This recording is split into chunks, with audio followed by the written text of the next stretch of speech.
Who the heck is Pep Talks? I'm not gay, but I fantasize about Marco Rubio. Pep Talks. Pep Talks.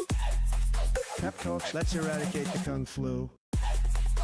I'm literally coming. Pep Talks. Pep Talks. Who the heck is Pep Talk? They want our women.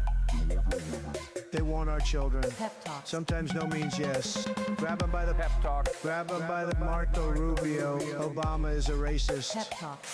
I'm literally coming. I'm Pep literally coming. Pep Talks. We found weapons of mass Pep Talks. destruction. My fellow Americans, it has been confirmed today from Pep Talks that we are indeed all high on politics. Good afternoon, everybody. Welcome to a new edition of High on Politics. Hope you guys are doing well. I am in a bit of a recovery mode. Obviously, was on pretty late last night. Was not able to really sleep.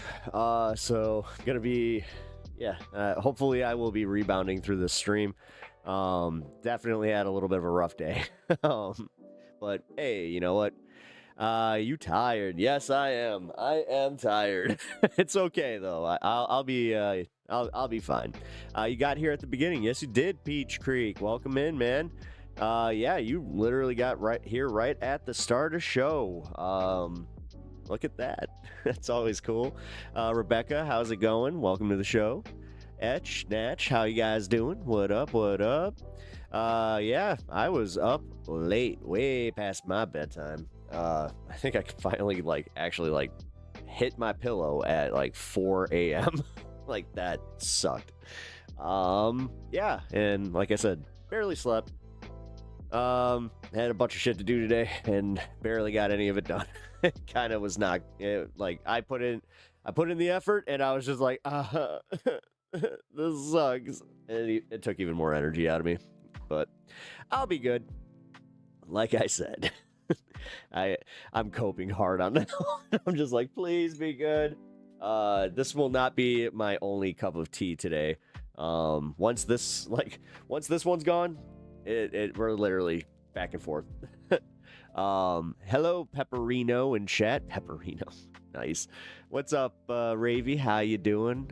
I hope you're doing I hope you guys are all doing well. Because after what I experienced a little bit, today, I woke up with a migraine, I'll be honest.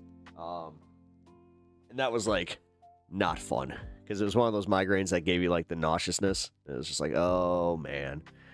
Okay, how many are left? Oh yeah, 10. We have 10 subscribers. If we can get 10 subscribers tonight, we will officially reach 3K, which that would be 2 days ahead of the anniversary, which I kind of just wait, today's the 7th?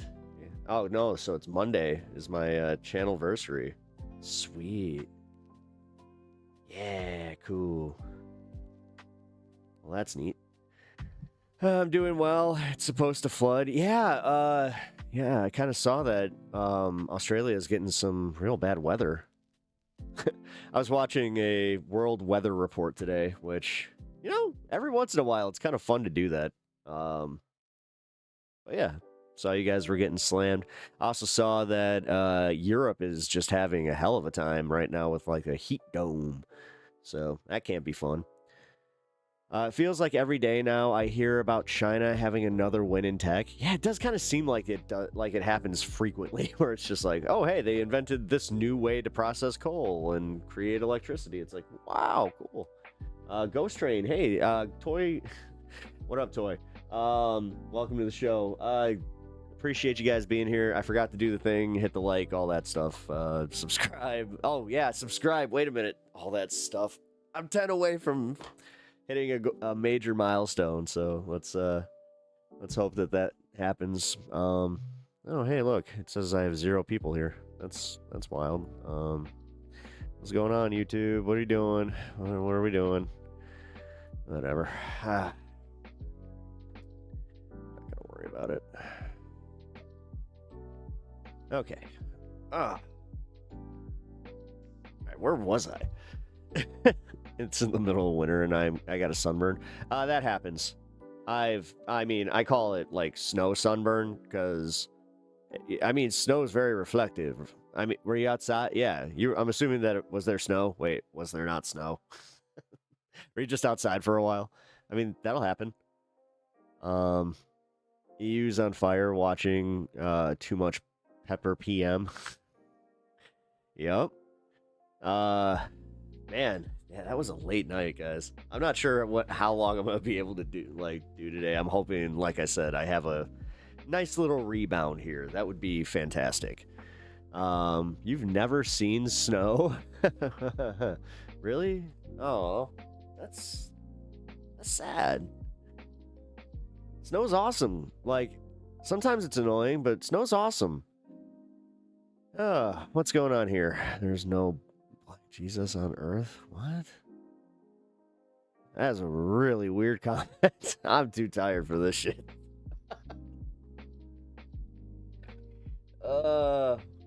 And it begins. It's wow, that was really early in the show for like just randomness. Yeah, so you don't get snow. What I was about to say, wait, do you guys even get snow in hold on. I'm not gonna put the smoke on you. Does Australia get snow? Hey, I'm not the first one to ask this question. Cool. Yes. Whoa. Hold on. Context. Don't get too excited. Yes, it does snow in Australia, but only in specific high altitude regions during the winter months of June and August. That is still fucking wild to me. Just the winter months, June and August. When does that make sense? Like, come on. By the way, guys, if you can do me that favor, hit the like button, and if you didn't join from your subscription feed, please do. That really helps out the show, especially at the earlier times in the show. Let's get this out there, guys. We're getting close. Yeah, it's almost spring now. The bees are out. Wait, it works that fast? Really? Man. Wait, so you guys go from like 2 months winter to just spring? Okay. That's wild, but Aussie Mama, yep. You guys, you're adorable. Yep, winter is getting shorter. Climate change? Question mark? A parentheses? Exclamation point? Shock Pikachu face? Oh man. Okay. Uni, I need to pull the in case of emergency lever. Can you bring me one of those Coca-Colas from the fridge upstairs? I need something more than tea. Okay, need some sugar. Yeah, it got to be 52 Celsius at my place last summer. Okay, 52 Celsius, that's what, one something? Okay, hold on. I'm starting to get off my freedom units here.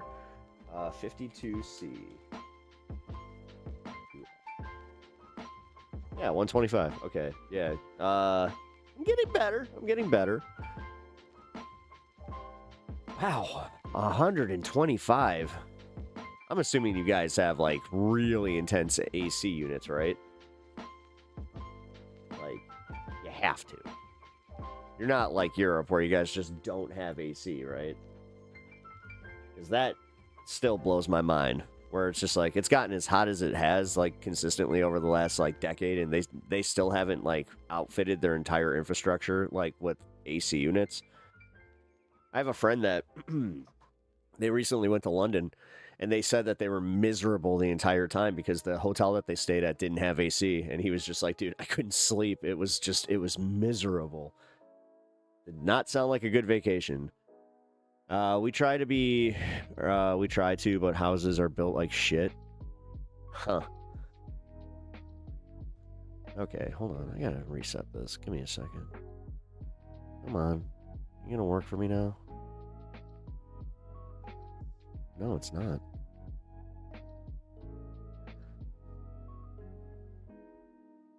Yo, did I catch a shadow ban or something? Like, what happened?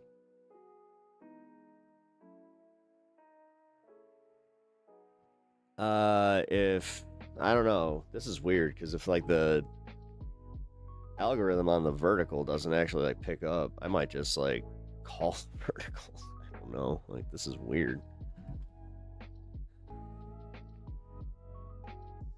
Okay, like... YouTube glitch. YouTube... viewer glitch.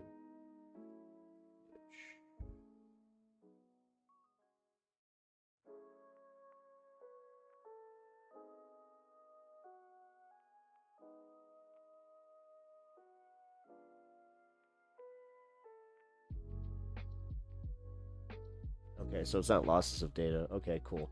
Never mind. I thought that I was like losing output to you guys. Like, yeah, the stream is still okay, right? Like one's in chat if everything's running smoothly, because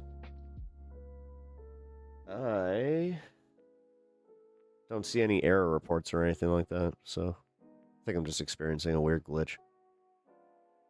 Stream is good, one. Cool, thank you. I appreciate that. Thanks, guys. All right, cool. Cool. All right. Well, then, we can continue.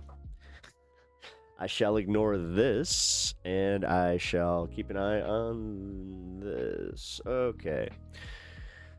You better warn me if something's up. It didn't last time. My computer just crashed. Oh, man. Everybody, take care of your computers, and remember, frickin' do all your updates. Feels bad. Why are you feeling bad? I have an old house built through the 50s. That's not okay. Listen. That's not a bad thing. That's not a bad thing at all. I mean, if you don't have like mold or any of like, if you have like, you know, obviously some bad windows or something, but older houses, I'm telling you, like, they're so much better than these new builds. I'm telling, like, I know Uni actually like disagrees with me on this one. This is something we disagree on. It's weird. It's one of the random things we disagree on. But I just, new builds suck, man. Like, I just feel like the houses will always fall apart, whereas, like, the older builds are, you know, they've seen some shit, so they're, you know, good old reliable, but it's definitely not true. I know. Yeah, you did say all houses have problems. Thank you. Oh, nectar of the gods. Oh, please, bring me back to life. Q Evanescence.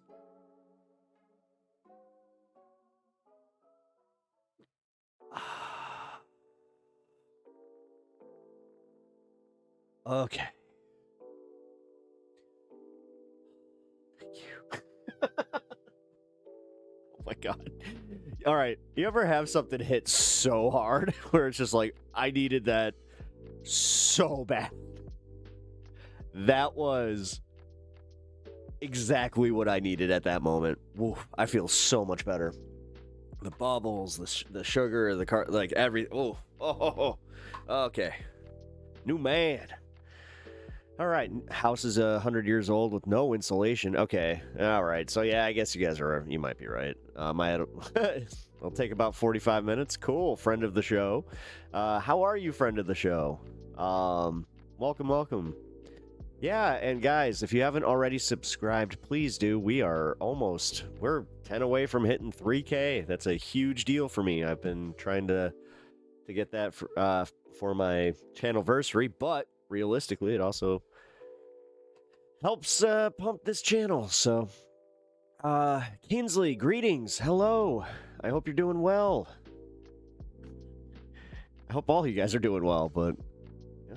As you guys kind of file in here, I like to also give well wishes. Man, I was on the struggle bus there at that moment. Okay. Yeah, this This energy boost sponsored by Mexican Coca-Cola. Be smoking that reptilian. Nice, nice. What's up, Andrew? How's it going? It only dropped with Democrats. Trump is still over 80%. It doesn't matter. Republican approval doesn't mean dick. Like, that's not what he needs. He needs independence. He's at record lows with independence, so.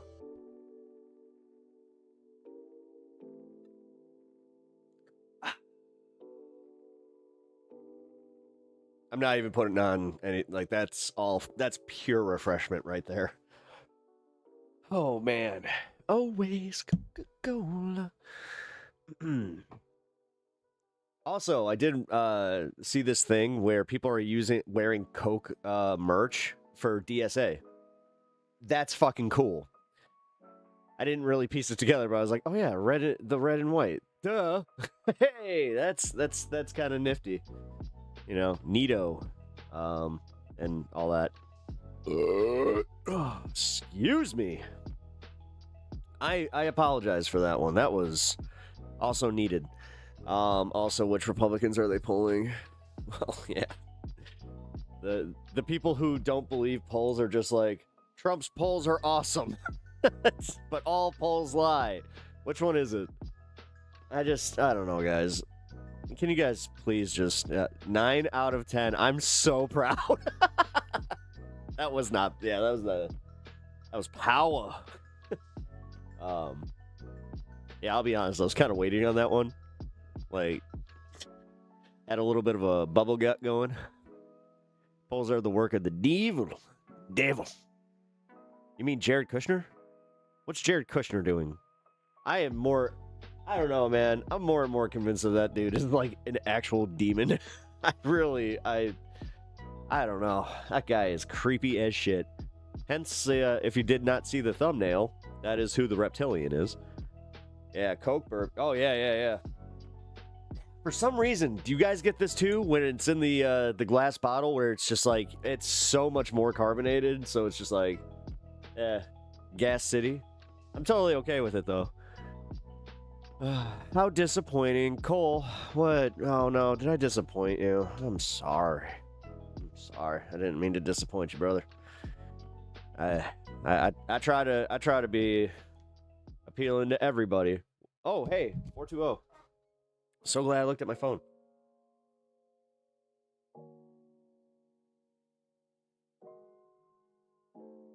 I also needed this. Okay. Wow. This was a hard reset, and I'm happy for it. Glass makes such a difference for some reason. Yeah. Coca-Cola is spiky. Pepsi is round. Huh. Well, Uni calls it her spicy soda. It's funny. We do have code. So, like, that means that she wants specifically a Coca-Cola from McDonald's. She'll just be like, I want a spicy soda. And I'll just be like, okay. You know? Ba-da-ba-ba-ba. Oh, spicy water. No, your spicy water. Sorry. Not soda. Duh. Your spicy water. Oh. Ghost Train. Thank you for the kind $20 donation. Love the show. Thank you. Oh, man. Oh, I'm getting all blushy. Come on, what's going on? Why isn't my alert? Like, come on, alert. Alert. Do it. Do the thing. Why aren't you alerting?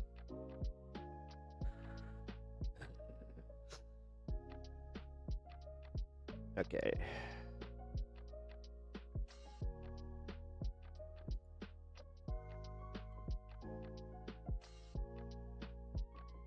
Kind of happened yesterday too. Here, I wish I could give you like like here. Can I just play the alert? What the hell? I used to be able to do that. Play alert? Oh, no, don't pause alert. Okay, I don't know. This sucks. Whatever. I hope that this corrects itself throughout the stream. At least I have my chat. That was a whole big problem.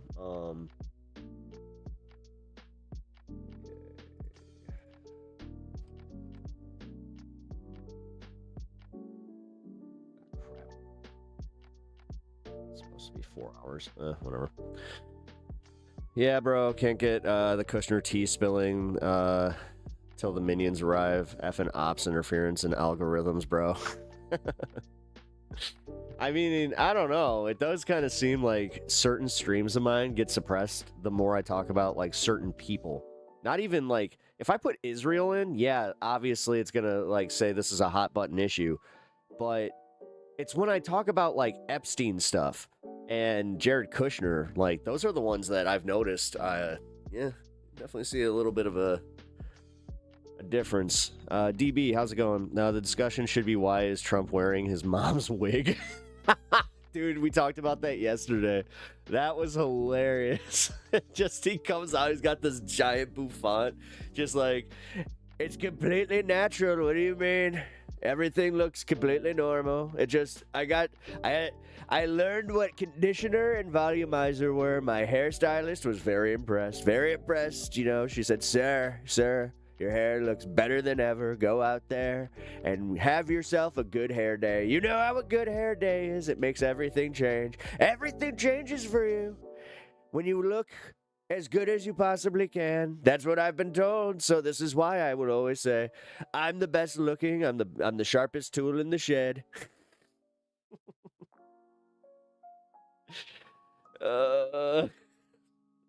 Yeah, the material's not going to be great today, but whatever. It's his mother's merkin. Ooh.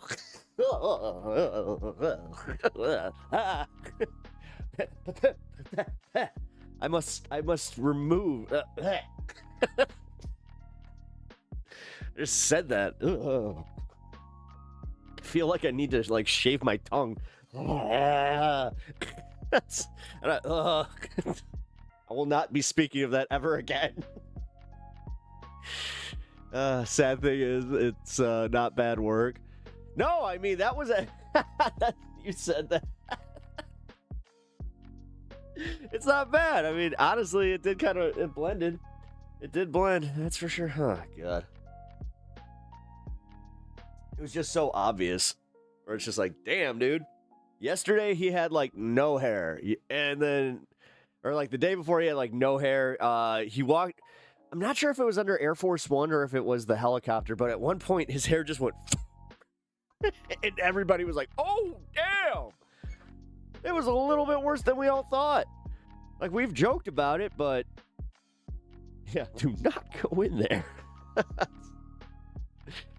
Jordan Peterson's... I'm not doing that. Not doing that. Not doing that. I don't even want to... No, I'm not putting that out there. Vampire Gracie, save big money at Menards. You get one per day, at least. So, there you go. I'll even... Yeah, see, I'll sing it. If you guys don't know what Menards is, it's like a Midwest hardware store. Just got to own it. I tell people that it's 100% mine.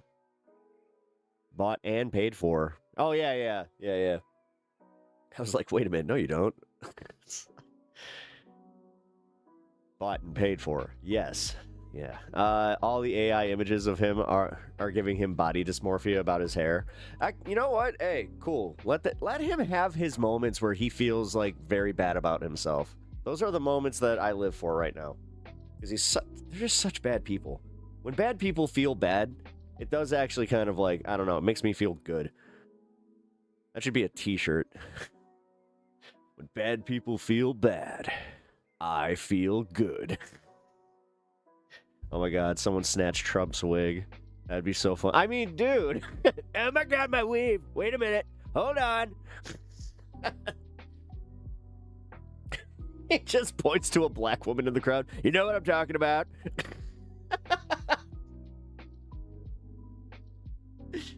Oh, man. W channel. Hey, cool, man. Why is Trump orange? Because he doesn't know how to contrast.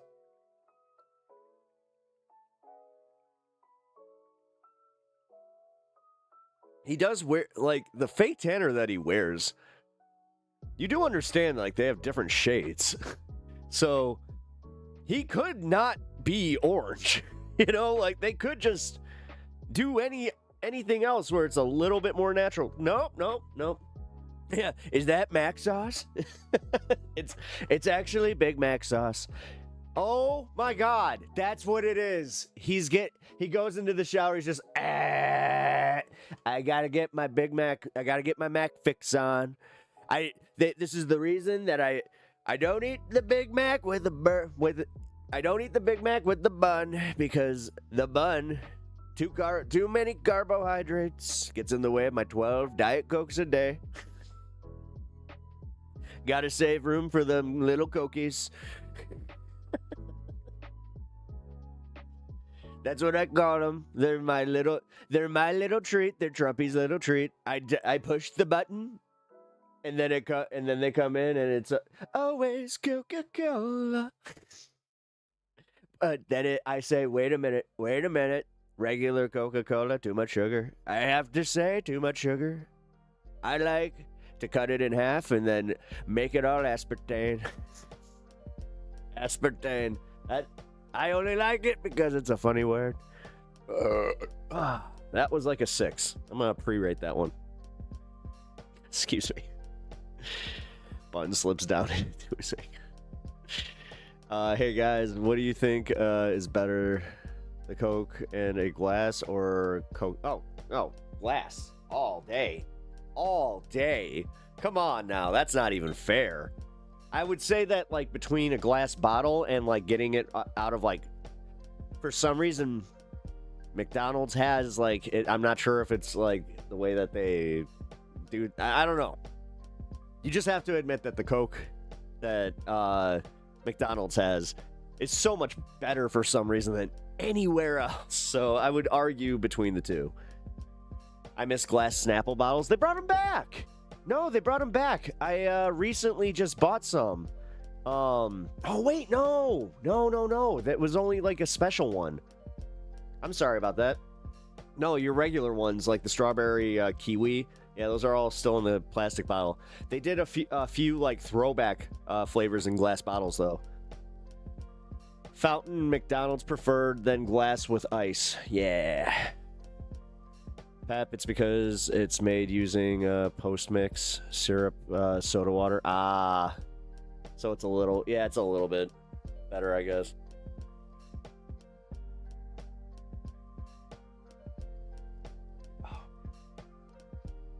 That's just the one I can't quit it. I'm sorry, guys. I tried. I just realized, like, I don't know, it's the one thing I do have in common a little bit with our stupid president, is that I do like me some Coca-Cola products occasionally. Like, I'll have like maybe 2 or 3 like a week. That's where I'm at. I don't want to stay up all night. That sugar gets me going, you know? The Dew Shine in the glass bottle. Oh, yeah. We actually have Green River. If you've never had Green River and you see it at a grocery store, you should try that. It's really, really good. Anna, what's up? Still at work for another hour and a half, just chilling? Yeah, well, we're just kind of chilling right now, so fits the vibe. What's my favorite, Coke or Pepsi? Ooh, see now. Okay.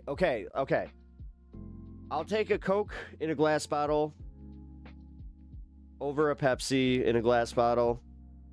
But if it's cans, I will drink a Pepsi over a Coke. That makes sense, right? Like, I don't know. But this is where my Midwest comes out. If you put an RC Cola in the same, like, cooler, I'm taking the RC all day. Excuse me.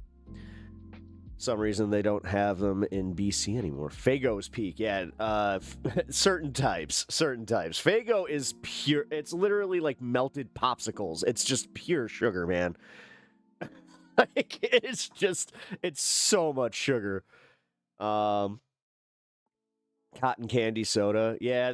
Okay, yeah. Their cotton candy flavor was really good. They have a Bomb Pop one right now. That was really, really good. Damn it. But that's the thing. I can only take a few sips before, like, my brain just goes like too much, like too much sugar. Oh my god. Milk in bags. They still have them in Eastern Canada. Oh yeah. I knew that from 5 Iron Frenzy that they have milk in a bag. What about just good old water? Oh, I drink water all the time. Like I drink like tea, water, like pretty much throughout my entire day. It's just, yeah. I also do Liquid IV, even though I am not sponsored by them. Liquid IV is something that, yeah, it is something I require. Because Liquid IV is very, very good. First time at the Waffle House was the first time I ever had a Mr. Pibb. Really? And it's my favorite soda ever. Yeah, okay. You really? Wow, that is... Wow. Mr. Pibb over Dr. Pepper. You won't even... Really? You like the one... You like the one that didn't even get his doctorate, huh? Mr. Pibb is lazy man soda. If you want to be an underachiever, you drink Mr. Pibb. You want to be an overachiever and you want to live your best life, you drink Dr. Pepper. Hey. I actually do love Dr. Pepper. The thing is you can't drink too much of that because it has the prune juice. I'm not sure if you guys knew that, but it has prunes. And yeah, it will definitely make you poop. Like, I'm not sure. Did you guys know that for real? Because I learned that the hard way. I was on a family vacation. I was on a major Dr. Pepper kick. They had just brought out the recipe, like the 23rd recipe. And it's peak. That's why it is the recipe that they use now. I drank too much of it, and I'm just like, I couldn't figure it out too. I'm like, oh, is it just the fizz? I was like, no. It was, yeah, it was unfortunate is what it was. We have now reached poop talks. I mean, we've been here for 30 minutes. It's a Friday. Why not? Let it fly. Wait. I need the soundboard. Where do I do that? I need a soundboard. Oh my god. Why is this not working today? What the fuck? Nothing is working. God damn it. There we go. Just got an error from it. Alright. This is why I just need my, Oh, wait. Did we get the air horn back? Yes! Don DeMarco. Alright. Yeah, and the propylene glycol in Dr. Pepper. Oh, is that what it is? Like, oh, so I was yeah. So I had too much. I definitely had too much.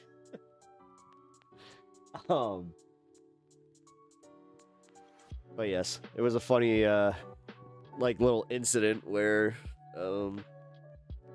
we already wore like Dr. Pepper merch just because, you know, whatever. It made family reunions pretty easy.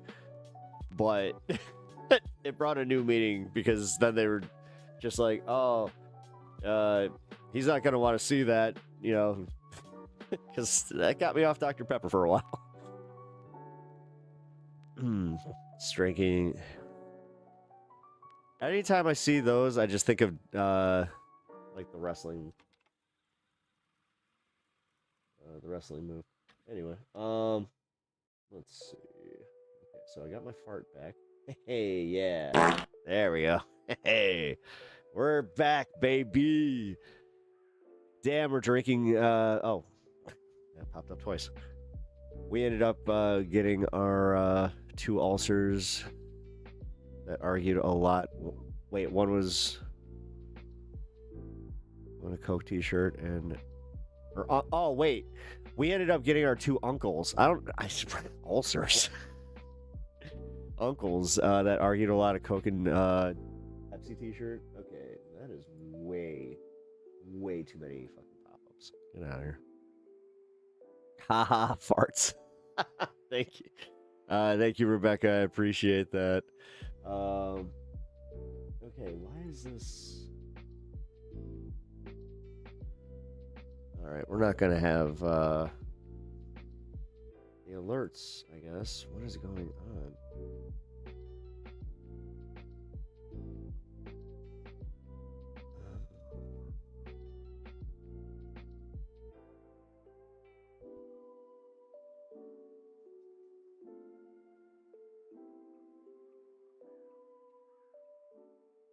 Here, let's do this. There we go. I think that I got this now. Alright, I think this is gonna push through the Kevin, ones. $61. This is a test super chat message. Okay, well, for some reason my super chats are not connecting through YouTube, whatever. I am slowly regaining my energy, so as we go through the show, I will be able to figure this stuff out, but I'm not going to worry about it too much. Italian soda, low-key, is ass. Is low-key ass. Wait, Italian soda? I've never really... What's the difference? Is that like a... Is there a difference? Whoa, I didn't think about this, but yeah, they're Italian soda. Watch, it's like Italian ice just melted down, and it's just like, yeah, that is not great. But that's also reductive as shit. Apple soda's yummy. I had a small obsession with Mazanita Sol for a while. Actually, you know what? I kind of want to get that again. But I did the thing that I was kind of just talking about, where like you go too crazy with it, and yeah, your taste buds kind of go like you get repulsed by it. You're just like, nope, can't do that. I don't really know how to describe it, but oh wait, some kid brought it to like a show in Tel Day. He brought chocolate flavor and like 6 other gnarly ones. I don't really know how to describe it, but they do it different over there. All right, yeah, I'd be curious. Let's see, Italian soda. Let's take a look. Excuse me. Okay, like once this Coke is done, I hope the burps will be. Soda. No, not house. What's...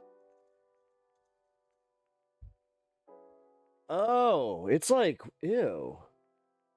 Okay, yeah, it's like cream sodas. Huh. So Italian soda, it's made from flavored uncaffeinated syrup. Whereas many sodas, even root beer, contain caffeine. So Americans complain and say that it has an undertone of medicine. They had to like throw that shade, or they're just like, these silly Americans. They say that it tastes like medicine. Well, you know what? I'm gonna be inclined to say that it probably does. It probably tastes like Robitussin, if that's like what they're saying. Yeah, that kind of gives me the idea that it probably tastes like Robitussin. I had Italian soda from a tap at a pasta place, and it wasn't bubbly enough to be called soda, but it was yummy. Huh. Well, you know, like Ramune and like Japanese sodas, like it's different. It definitely like tastes different, a little sweeter, you know. They probably don't over sugar it. That's it. Well, from what it said, it doesn't even have like any caffeine, so like, you know, that's a pretty big difference. Let's see, can I even get Italian soda from anywhere? Because I saw that it was trying to look up Italian soda house. Oh, yeah, there's like a little soda shop. Oh, Jesus. Fucking hour and a half away. Never mind. Oh, yeah. Well, I can tell you that this is the USA. It has largest portions. Not really anymore. I don't know. Like, shrinkflation definitely... Like, it was so weird. I'd be okay with some of the shrinkflation as long as, like, the prices remain the same. Like... Or, like, go back to what they were. But... we don't necessarily need to go back to the, the portions that we had, like gigantic supersizes, but I don't know. I'm also at that point in my life where getting a little bit more food's not a bad thing, because like I think I covered this yesterday. I only really eat one significant meal a day. I kind of snack throughout the day and then have one meal, which I don't know. For a little bit there, it didn't feel healthy. Like, it kind of felt like I was fasting, but then I don't know. Now I feel great. Does remind me that I need to actually like plan out my next meal here. Ooh, noise. We eat too much. We do eat too much. I mean, well, as a nation, I don't eat enough. That's one thing that my doctor, like, he did kind of say that. He's like, that's not great. He's like, if it works for you, that's fine, but that you need to eat more. That's why he did say, is like, you need to eat at least, like, you need to snack throughout the day. So that's what he got. Like, I was bad, guys, I'll admit, where I was just like eating once a day because I would forget. I think some of y'all might have been early viewers of mine. Like, Anna, you remember when you guys would have to tell me to go eat? Like, I was really bad about that. I mean, Anna, you were here for the legendary mac and cheese episode.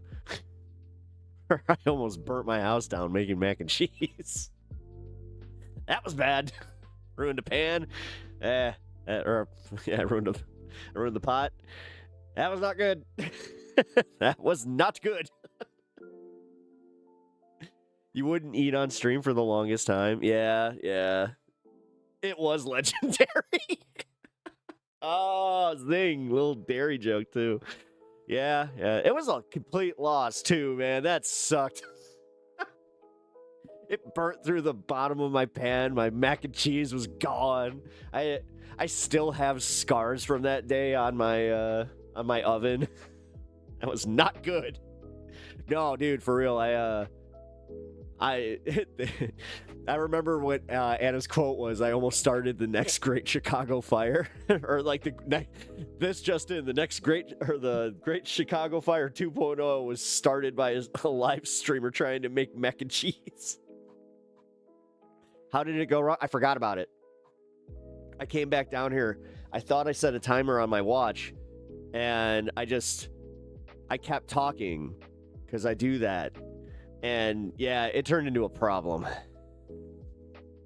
Like, almost burning my house down problem. But everything's fine. Everything was cool. You know, like, we're good. You know, the house did not take any damage. Pep talks is why it failed. Yep. Yeah, literally. But never again. That will never happen again.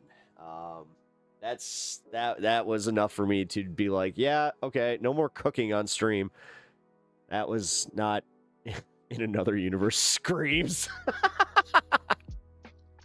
Pep on Earth 2. Oh no, Pep on Earth 2 is having a bad time with that. Yeah, timers are my friend. Yeah, no, yeah. Yep, the next great Chicago fire. Literally started by my dumbass. God. Yeah, don't do that, guys. Just, yeah. Keep it to a microwave if you're gonna, like, stream and make, like, now I understand why Steve uses an air fryer. I kind of get it now, where it's like, oh, yeah, because the air fryer doesn't have necessarily a chance of burning your effing house down if you accidentally get caught up at, doing your stream. Sometimes I have to keep standing up so I don't forget I'm cooking. Yeah, no, that, I've done that, where you sit down on your phone and then you're like, oh, shit, like, done that. Yeah. Air fryers are just awesome in general. Dude, I reheated McDonald's, which if you said that a few years ago, you'd be like, madness, pure madness. How would you do something so disgusting? The texture of the fries, everything would be off. It's just like, no, everything came back the way that it should have, which is scary, but also, whatever, dude, I needed it. I woke up from a nap and I was just like, I need food now. And then I had that like that moment where I was just like, I have leftovers. Yes. You don't drink sodas, Ken?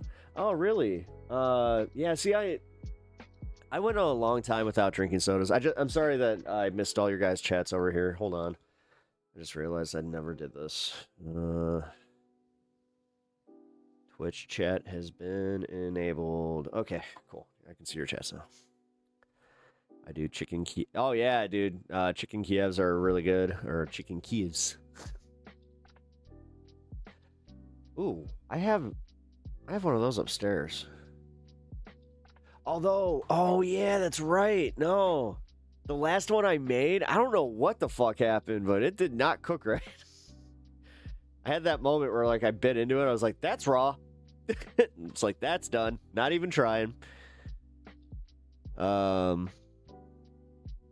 They should have marketed them as high convection ovens. You can do more than air frying. Yeah, no, yeah. Okay, so I'm banned from Illinois after the mac and cheese incident. Pep talks on his next stream after the incident. I'm moving out of Chicago. They are doing a forced removal. Oh no, then need a half out. Yeah, no, that was depressing. Like, but you had that moment, like you have those moments where like you're already too hungry and you're just like, man, I don't want to like cook again. I don't want to do this again. Like, I want to wait. Fuck it. Pep getting deported to Indiana. Oh God, I would go kicking and screaming. No, anywhere but there. Anywhere but there. Fine, you're going to Ohio. I take it back. I take it back. Ohio, I don't know why. I cannot stand Ohio. Ohio is like the worst state in our entire union. Like Mississippi's, like, it's funny. People are just like, what? Like the South? Like, no, the South it's beautiful. The people, different story. Texas, never. You would no. I pretty much boycotted Texas. Pinkerbell, no offense. Ohio is just the back. Oh my God, Backrooms 2, Ohio Adventure. Where are you? Dayton. Oof. Oof, a whopping 2 buildings. All right, well, I'm pretty sure one of them is a empty Kmart. Literally Backrooms. No smoking in Texas now. Yeah, I still can't believe that. Like, that is crazy that is what's happening, but a felony. You get caught with, like, fucking, like, with pot, and it's a felony conviction. Do you understand how ass backwards Texas is? And, like, how Joe Rogan is the easiest, like, example where it's just like, okay, so you guys do have a 2-tier justice system. Got it. Okay. Yeah, Texas really loves freedom. Sure do. Sure do. Yes. Yeah, Texas sucks ass. Tinkerbell. You're just like, yeah, I'm not happy with it. Hello from Mississippi. Hey, Mark. How's it going? That was actually just... Did your ears perk up when I said, yeah, Mississippi's actually pretty... Like, it's a pretty state. That was the thing. When I was driving, like, I was surprised at how, like, beautiful Mississippi was. I was like, oh, damn. I kind of get it. Like, I get why people would move there. But then... Yeah, again, I'm sorry. No offense to you, Mark. You're cool. You're cool. But there's some people you live amongst that are not so cool. I had to stop I stopped at a gas station there that was just, it was a straight up awkward ass like encounter, very much like the, oh, you got one of them Yankee accents. It's just like, oh, this is one of those. Okay. Well, I'm going to grab this Twix bar and this Mountain Dew, and I will be on my way. That's what I used to eat. I can't drink Mountain Dew anymore. That's one of the sodas. So like there's a few sodas I cannot just I don't know why. They don't even taste good to me anymore, and that's one of them. Which is unfortunate because yeah, I really like, you know, Baja Blast specifically from like Taco Bell. Ooh. Yeah, walk backwards slowly. It's like, what? Like, I'm going back to my car now. Bye. Yeah, there was like a few like Arkansas was that same way though, where I remember driving through Arkansas and just being kind of captivated. Like it's got a really nice hilly, like some of it's I think mountains, right? I think it's the Appalachian Mountains. I don't know. I don't know my geography from America as well as I should. And as well as I did. I used to be like, dude, I used to be the king of knowing American geography, like to the point where like I had what do you call them, like one of them little student rewards for knowing shit. That was one of them. I had it for that and history and current events, which was cool because that's what I do here essentially, is just current events. We chat about news and stuff. We will be going into the news, by the way. Do not be fooled by the fact that I've spent the last hour just pep talking. What part of Mississippi, north or south? North. It was nice. Like as I said, it was nice. The actual scenery. We had a general knowledge award. You had a general knowledge award? Really? Huh. Did you win it? That's the main question. Did you get it?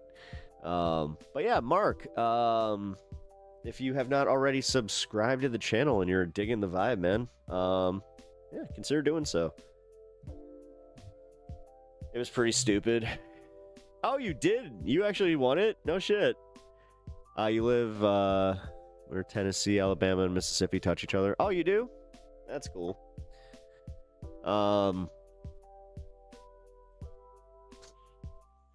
Yeah, as I said, it's pretty. I just wouldn't want to personally live there. I kind of like where I live, mostly because of the food.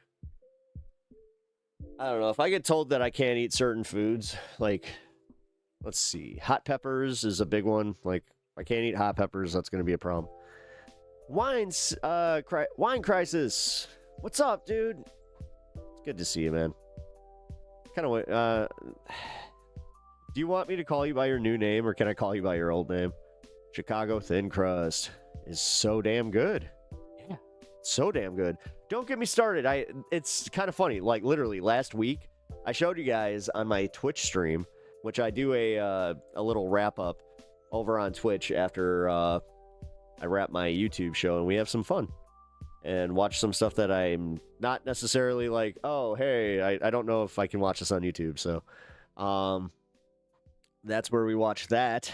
And we watched a PBS documentary about Chicago tavern-style pizza. And man, if that didn't give me a hankering, and I got me some tavern-style pizza. We're just discovering it on the West Coast. Really? Yeah, well, I'm glad whoever brought that over, and if they got it, if they did it successfully, oh, good on you. We doing Twitch today? Yes, we are. Yes, we are. We will be doing that around 8 p.m. or wait, 8:30 my time. Either's fine. You don't care? Okay, cool. I'm gonna just call you Bandit. Chicago has the best. Thank you. All right, high five. High five. We can be friends. Right there is like, that's a highfalutin opinion. Man, now I want pizza again, but I can't. I cannot do that. I'm not gonna do that to my wife. I'm sure that she wants something else, although it is Friday night. We gotta figure out what we're doing for dinner.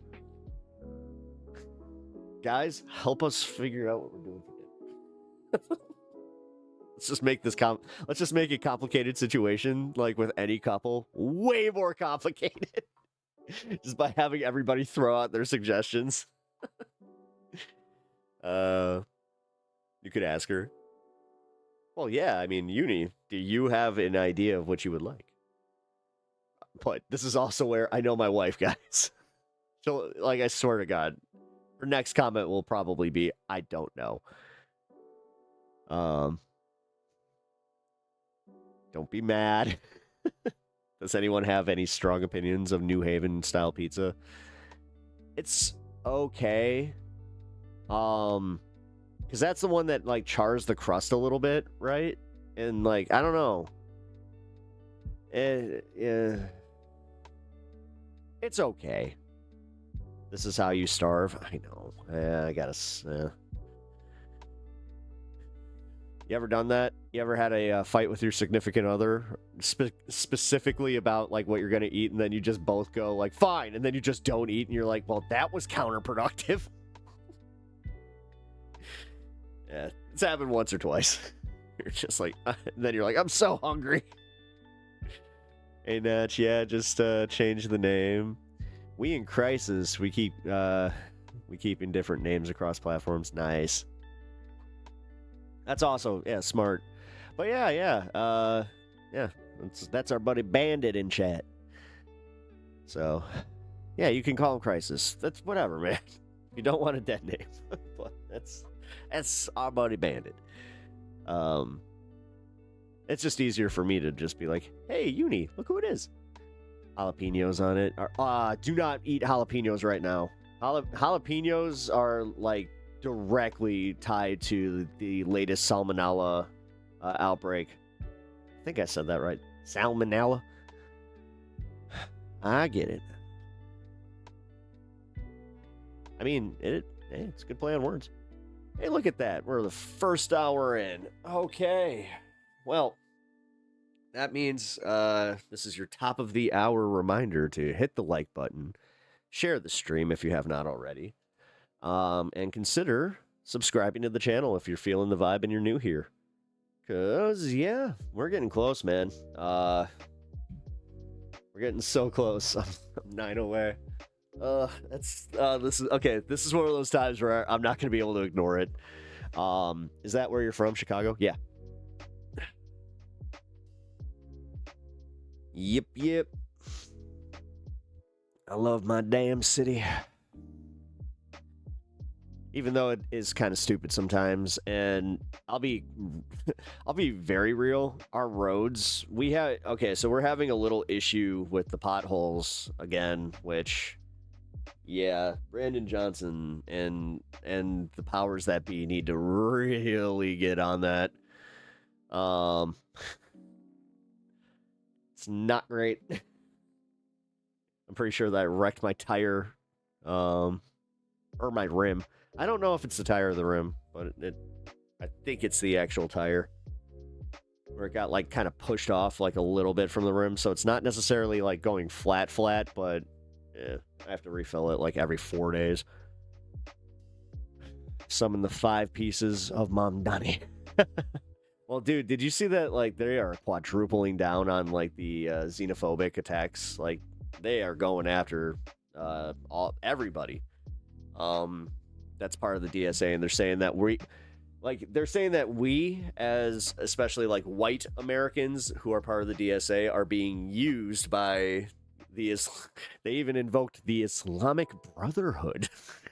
So, yeah, apparently that's a thing. The elites are panicking hard, dude. Like, isn't it kind of fun, though? Am I missing the vibe? Like, just let me know if I should be panicking more about it, but I think it's hilarious to watch them panic. Like, I'm not letting off the gas at all. I just want to take a step back and just go, ah! Yeah, it wasn't bad. But yeah, I feel like they are. It's very obvious. My brother used to live there, hot tower roofing. Oh, really? Yeah, on the buildings. Yeah, yep. I lived in a building that had the hot tower roof. It was all right. I mean, it was not my worst apartment. My worst apartment, it was disgusting. It was, oh my God, it was tiny. We paid way too much for it. God. We got suckered. That was the thing that sucked, was that we totally got suckered by our landlord. You're chilling with popcorn? Really? Oh, I could.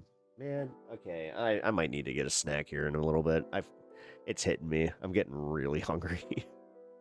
Honestly, if we judged on faith on its followers, see, that's I don't. I couldn't. I'm sorry.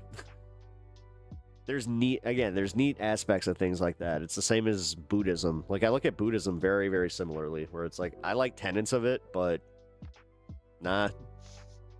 You won't catch me practicing.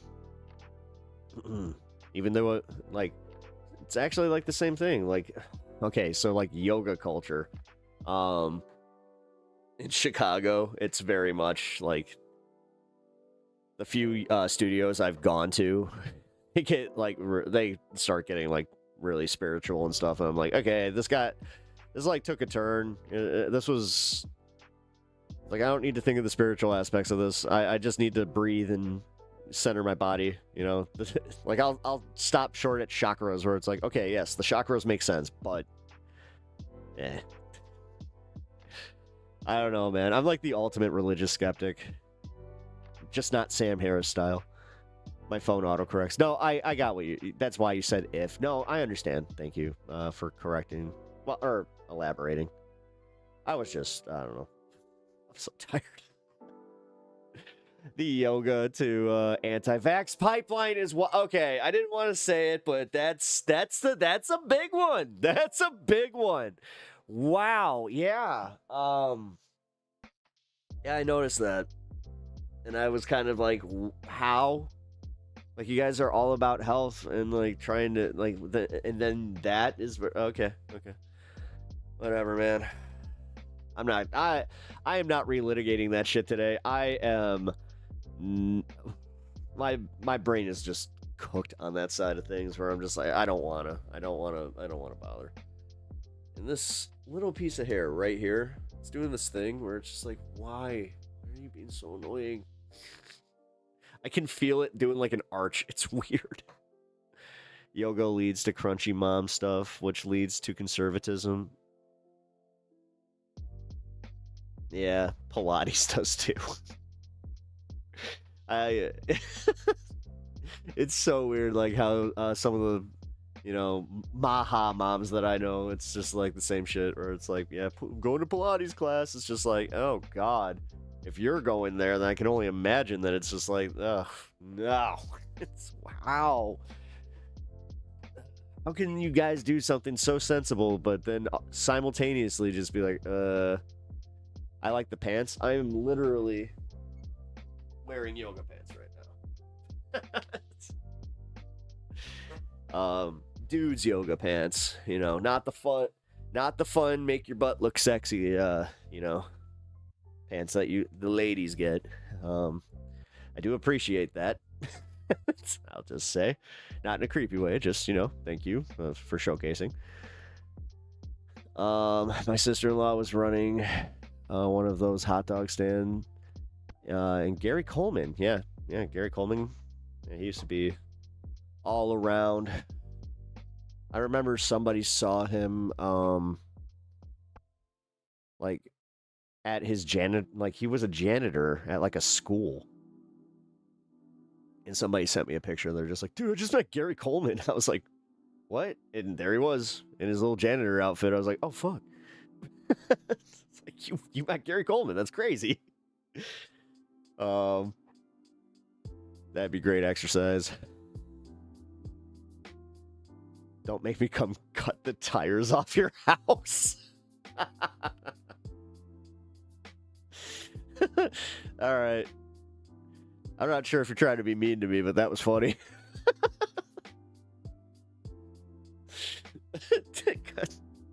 cut the tires off your house. Oh, man. That's, I for some reason, I always appreciate when people, like, come in here with some funny stuff. Like, even if they're trying to be mean. I can, again, funny's funny. Double or nothing.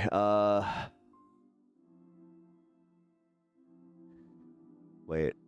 It sucks that they're being conservative coded because things like Pilates and yoga are genuinely good for you. Yeah, that's what I mean. I just do it like on my I do my own stuff.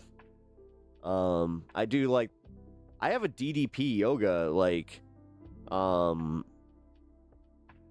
guess like it was an exclusive session that I paid for like years back, but it's nice. It was literally, you know, it's downloaded on my phone and I just go back to it. And it's like a 2-hour thing where you can just kind of like queue it up based on what poses you want to do. And yeah, it's really cool. YouTube is slower than Twitch. Yes, it is. I'm sorry for that, guys. I can't control that. I mean, I kind of can-ish. Like, I can set... Like, I need a delay, though. Like, I'm sorry. I'm not that guy. Some people, they don't do the delay. They crazy. If you're a live streamer and you're not using a delay on your chat, I do not know what you're doing. But you can't change the speed of light, Pep. I mean, you don't know that. You don't know my powers. I might have been... I mean, I talk about hiding my power level a lot. You guys don't know what I can do. You don't know the extent of my power. Good, good. We are here again. Emperor Pepper and his minions, yes. God, that one actually hurts. Lord Vader, go and get Mohammed El Sayed. We must stop him before he gets too powerful in the faction of the rebellion.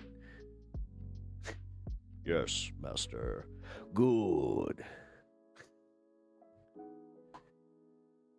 There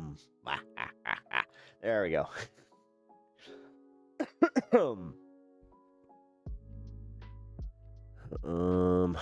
Pep Earl Jones over here.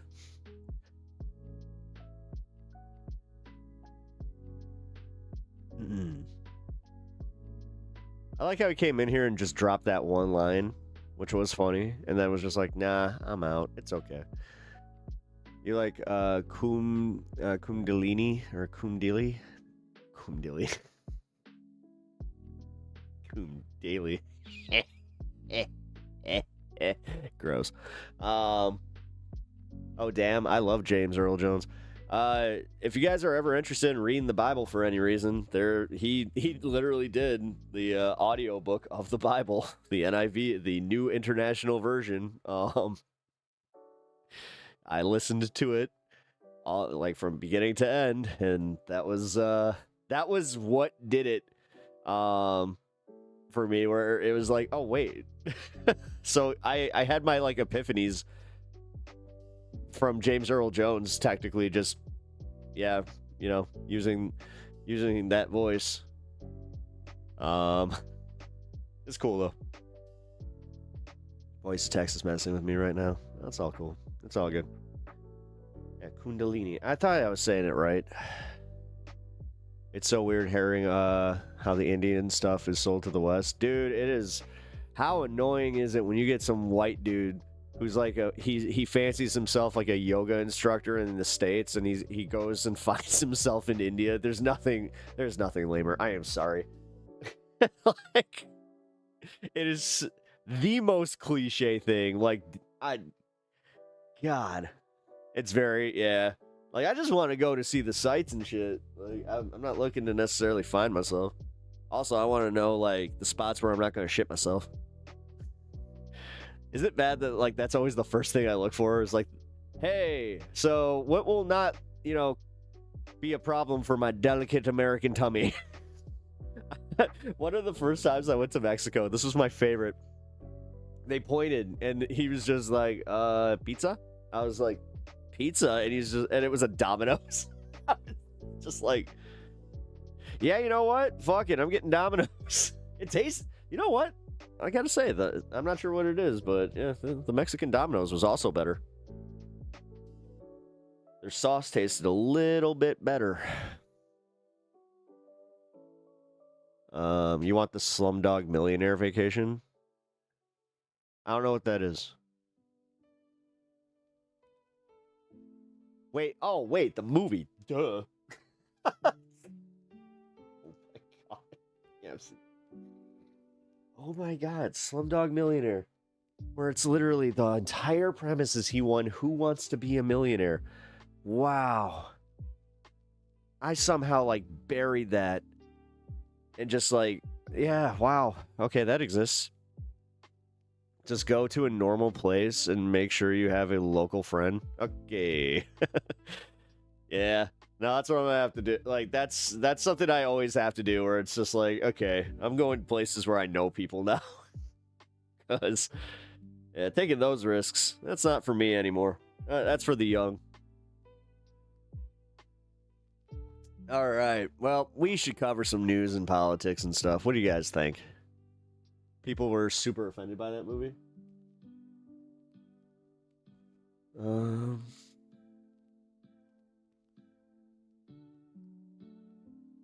Here.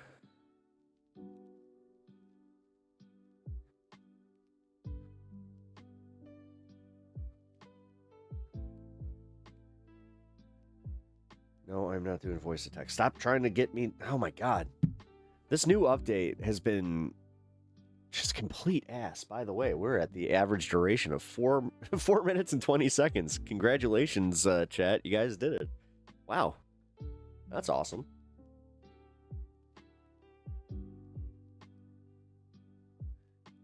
It's actually cool. That means that new people coming in here are actually kind of sticking around for a little bit. I have arthritis in my hands, and I'm thinking maybe I need to get an auto clicker. I mean, yeah, especially if you're driving. Hey, you! Look who it is. Look at him. Okay. You know, we had a donut. Hey, that is Sour Patch Kids. You cannot have Sour Patch Kids. There you go. You can have some treats, though. By the way, guys, if you super chat the show, my dog gets treats. Yeah, please don't burp in my face. It's been a daily occurrence with you. All right, thoughts on declaring... I don't... Who? What? WNBA draft? Who? I don't know who you're talking about. I don't watch the WNBA. I don't really care about sports that much. Like, I watch sports. I love my sports teams, but I don't care anymore.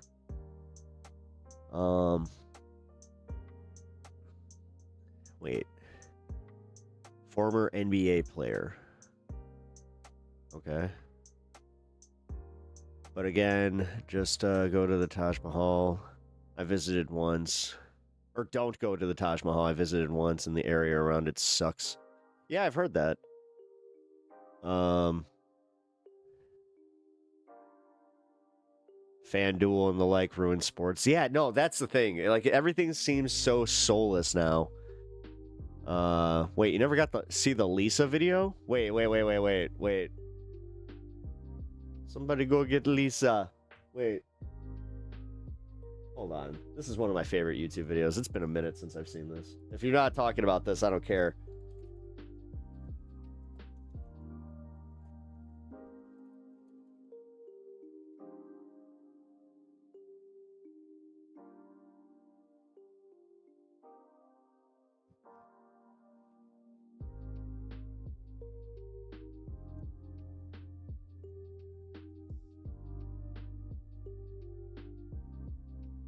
Really? What the hell? Is that just like off the internet now?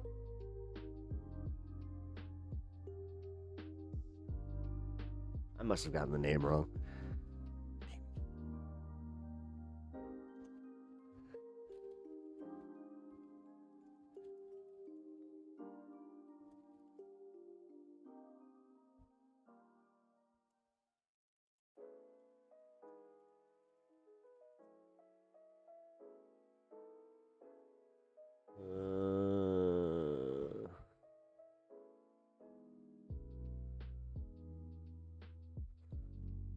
Never mind. No. Oh, Lisa. Oh, the Trump store lady. Right. No. All right. Yeah. No. As I said, I'm still recovering. All right. Let's get this little last bit of sugar in my system so I don't like completely crash here. Because that was almost gonna happen there. I'm like, wait a minute. I'm trying to find this video. Somebody go. All right. Uni, do you know? Do you remember like the video's name? Like maybe you. Sorry, my brain is out of fuel. Yeah, no, it was kind of happening to me. Okay, so what we're gonna do then is it's time. Let's get to the bits where we cover the news. News. Pep's covering the news. Jessica! Wait, it's Jessica. Somebody go get Jessica. Oh no, Jessica! No, Jessica, no. There we go. Somebody go get Jessica. There we go. Jessica never listens. Look at her. Yeah, look, Jessica can't swim. This is hilarious. Okay. Jessica. There we go. Wait. The commentary is literally what makes this. Oh, what a nice day. Look at Jessica. Jessica, what are you doing? You know you can't swim. Get away from the water, Jessica. Jessica, get away from the... Oh, my God. Oh, my God. Somebody help Jessica, please. She can't swim. Please, she can't swim. Jessica, run. Jesus Christ. Jessica, no. Jessica, no. Oh, my God. No, Jessica. No. The water is pulling her back in. Where's the lifeguard? Lifeguard, hurry up. She can't swim.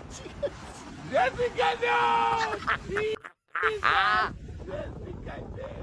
Jessica, no! Jessica. Lifeguard, please save her. Yes, two lifeguards. Save her, no. Please, Jessica. Oh, look. Hey, that husband is coming. Oh, you one of them dead.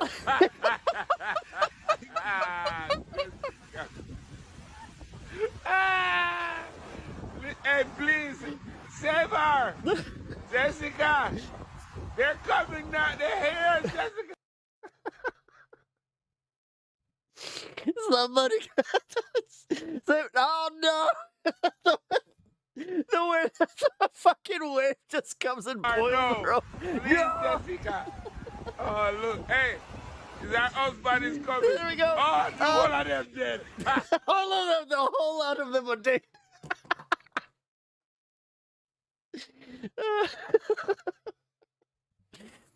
Oh my God, I just love how throughout the entire thing, somebody go help Jessica. She can't swim. You know you can't swim. Oh man. Yep, that is one of my favorite video. You know what? Yeah, that is one of my favorite videos. That one gets a like. It's so fucking funny. Alrighty. So that was a good way to start the news day. All right, this is crazy. This just happened in Chicago. Dude. Just a deadly explosion in southern Illinois, tearing apart a home, catapulting southern pieces Illinois, of okay. it high into the air. The power of that blast, captured from multiple this is our cameras local nearby, news. absolutely decimating one house and damaging several others. It happened Tuesday evening in the small village of Energy. House is gone all the way to the foundation. I've never heard a sound like that in my entire life. Like it was enormous, but it's like you could feel it in your body. Cassandra Dan lives across the street. When you walked out and saw your neighbor's home in pieces, what went through your mind? Utter sadness. You knew that It no was one could survive astrophage. that. Was it She astrophage? immediately thought of her Nice. neighbor, Good pull. 78-year-old Dave Turner. Authorities confirming today he did not survive. He took a lot of Oh pride no! in Oh no! caring for his property and his neighbors, and it's very tragic. The local sheriff telling me a second person was injured, adding the explosion appears to have been an accident. We're investigating it from all aspects, Oh, but we do believe it's an no. accident, likely caused by a natural gas or propane type explosion. Maggie Vespa, NBC News. I mean, that. Did you see the size of that propane tank he had? Natural gas. Yeah, I think he had a leaky propane tank. Man, that sucks. Rest in peace, my guy. Like that. Man, and he was like a good neighbor and stuff. So gas leak. Yeah, gas leak.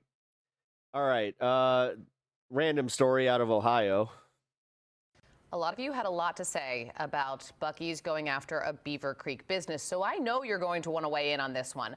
Buc-ee's now taking on another small business over a cartoon mascot, but I need you to look at the screen here. The Texas-based convenience store chain has filed a lawsuit now against Teddy's Market in Canton, Georgia, accusing the gas station of trademark infringement and unfair competition. I'm starting to like Buc-ee's a lot less. Buc-ee's claims, which is not okay. the teddy bear logo is too similar to its famous beaver, pointing not to the cartoon at all. style, the hats, the eye and nose highlights, and the characters' tongues. Teddy's owner saying that he created this logo in 2024 to add fun to the business. He says the lawsuit came as a surprise, but he does not plan to back down. Now, What the actual fuck? Yeah, this is bad. customers are also rallying behind the source, saying this bear and this beaver do not look alike. Meanwhile, support continues to grow for an Ohio business that's being sued by Buc-ee's as well. Mentioned that at the top. Beaver's Mini What up, Mart in Sevens? How Beaver you doing, Creek man? is just about 20 minutes from the Buc-ee's Huber Heights location. Buc-ee's claiming that its smiling beaver logo could confuse customers. That's but crazy. the lawsuit has brought a surge of support for this small business. Good. I think it's even close to the same thing, but everything's Beavers in Beaver Creek. Only owns Mom. Yeah, it's literally called Beaver Creek. Salvos, we're a local business in Kettering, and we sympathize with the fact that this is a small local business, and we want them to stay around and not get sued by a company that's new to the area that's way too big for them to fight against. Now, Beaver's Mini Mart has about 2 weeks to respond to the lawsuit. A GoFundMe, though, has already raised $34,000 toward a $45,000 goal that will help with legal fees. The community is also planning a cash mob tomorrow that could give the store an additional financial boost. Good. Good. Screw Buc-ee's for pulling this shit. That's bullshit. All right, this is messed up. So many families are now navigating another This one, I saw this morning. This is bad. painstaking moment. Many of them showing up right here this morning to South Chicago Chapel, hoping for answers. However, those answers that they are seeking will now come from the medical examiner's office. Throughout the night, we've seen bodies being wheeled out of this chapel, outside of this funeral home, since around 4 o'clock this morning. But now that process will turn to the medical examiner's office, who will work to identify them and notify their Yeah, Buc-ee is Alvin. families. Police have been here at South Chicago Chapel at 95th and Exchange since yesterday afternoon when Yeah, the you'd think that they could actually get sued themselves. shocking discovery was made. New video I don't know, overnight man. shows that process beginning, with bodies being wheeled out one by one. The Cook County Medical Examiner's Office telling us 57 bodies were found in deplorable conditions and in various states of decomposition. The medical examiner expects the identification process to take several days. Now, this investigation began after state regulators suspended the funeral director's license on Wednesday, Jesus, dude. citing rodent infestation, maggots, and improper storage of human remains. But business state records This is show a the funeral horror house. home Could you imagine walking into this? business license remains active at this time. For months, neighbors in this community say that they noticed a strong odor coming from the building but didn't think anything of it. We spoke to one woman this morning who says her sister died in May. This funeral home told her it would take several months to cremate her, but they called her 1 week later saying it was done. Now she is unsure if the ashes that she has belong to her sister. That's crazy. Okay, that's a level of fucking like desecration. Like, dude. There's more fear right now than anger. Okay, if we're gonna allow this, like I don't know, then this is one of those things where it's like, then we truly are just we're done as a species if this is how we're going to treat our dead. We want to have time to process it. We don't What the hell? know if Melody is in there or not. So right now, we're more fearful that she is than we are angry. I'd rather That's major lawsuit territory. Oh yeah. save that anger. Yeah, but the thing is, this thing, like, it seems like in the way that they were handling this, even if they have a judgment against them, they're likely not going to be able to pay For it. later when we know for sure what's going on. I mean, that's horrible. Just another wave of I grief can't, now like, I'm sorry, guys. Like, coming many of these families here. We reached out to both the funeral home and its president. We have yet to hear back at this time. However, we have been digging into state records, and it shows that the president of South how you Chicago doing? Chapel I is don't the speak same Russian. person who previously operated Heights Whatever Crematory you were in speaking Chicago Heights. Just last year, that crematory was shut down by the state after authorities found bodies that were stored in trailers. Marissa, as I send things back to you this morning, if they had police say- like any assets left, presumably such as negligibly run business, it's also been fleeced by its delinquent owners. Oh shit! So you know a little opening bit more this about street this. back up after they've had it shut down for nearly 24 hours now. So people who live in this community, who live in this neighborhood, will once again be able to travel along 95th Street in between where this investigation has been taking place for about 20 hours now. We're live in South Deering this morning. I'm Darius Johnson, CBS News, Chicago. Also, Sevens, thank you for holding it down over on the horizontal chat. Really appreciate that. All right, we're going into the more political territory of things. Fair warning. All righty. So, we're going to watch the CNN interview with Abdul. And fair warning, guys. It's going to make you upset, but it's also like you have to understand that these are the tactics that they are going to use all the way to November. So it benefits us to really kind of follow Abdul's lead here, not take the bait with all these fucking stupid talking points that they've been realistically using since October 7th. Like, let's be real. And not give in to like the xenophobic bullshit. I like how he is responding to this though. So let's take a look. Primary race have the president of We have the interview with Democracy Now! After this, so I want to do like the contrasts. the United States tonight lashing out. No, I don't know anything more than just agreeing with your instincts. Oh, okay, as usually on the money. That a lot of shice like this in the territory liable under the law just practice. Oh yeah. And the polls were wrong again. Oh, there's that hair. And last night, when they thought it would be a landslide victory for a hater of Jews and a hater of Israel. This guy hates Jews. Somebody said, oh, that's a little strong. No, he hates Jews and he hates Israel. Abdul El-Sayed. Can you believe this? Can you believe this? Can you believe it? This could only happen to me. All right. Abdul El-Sayed, lovely gentleman. He's a man of hate. And now he's going around saying, no, I love everybody. He doesn't love everybody. Put him in office. You're going to find out what he loves. He doesn't love Israel. He doesn't love Jewish people. He hates them. He hates them with a passion that burns in his heart, and there's not a frickin' thing he can do about it. There's not a thing he No, it's kind of weird. You could technically sue Trump on can do about it on this because one. he hates them. This is But that's everyone, defamatory. every time this has happened, and you do that, you go through squalor and add the word again: filth, crime, death, destruction, embarrassment. You lose your home, you lose your apartment, and that's where the communists will take us 100%. When I watch Abdul, he's full of shit. What is your response to the president? I'm glad he thinks I'm a lovely gentleman. A lot of people think so. Look, this is the response that they have.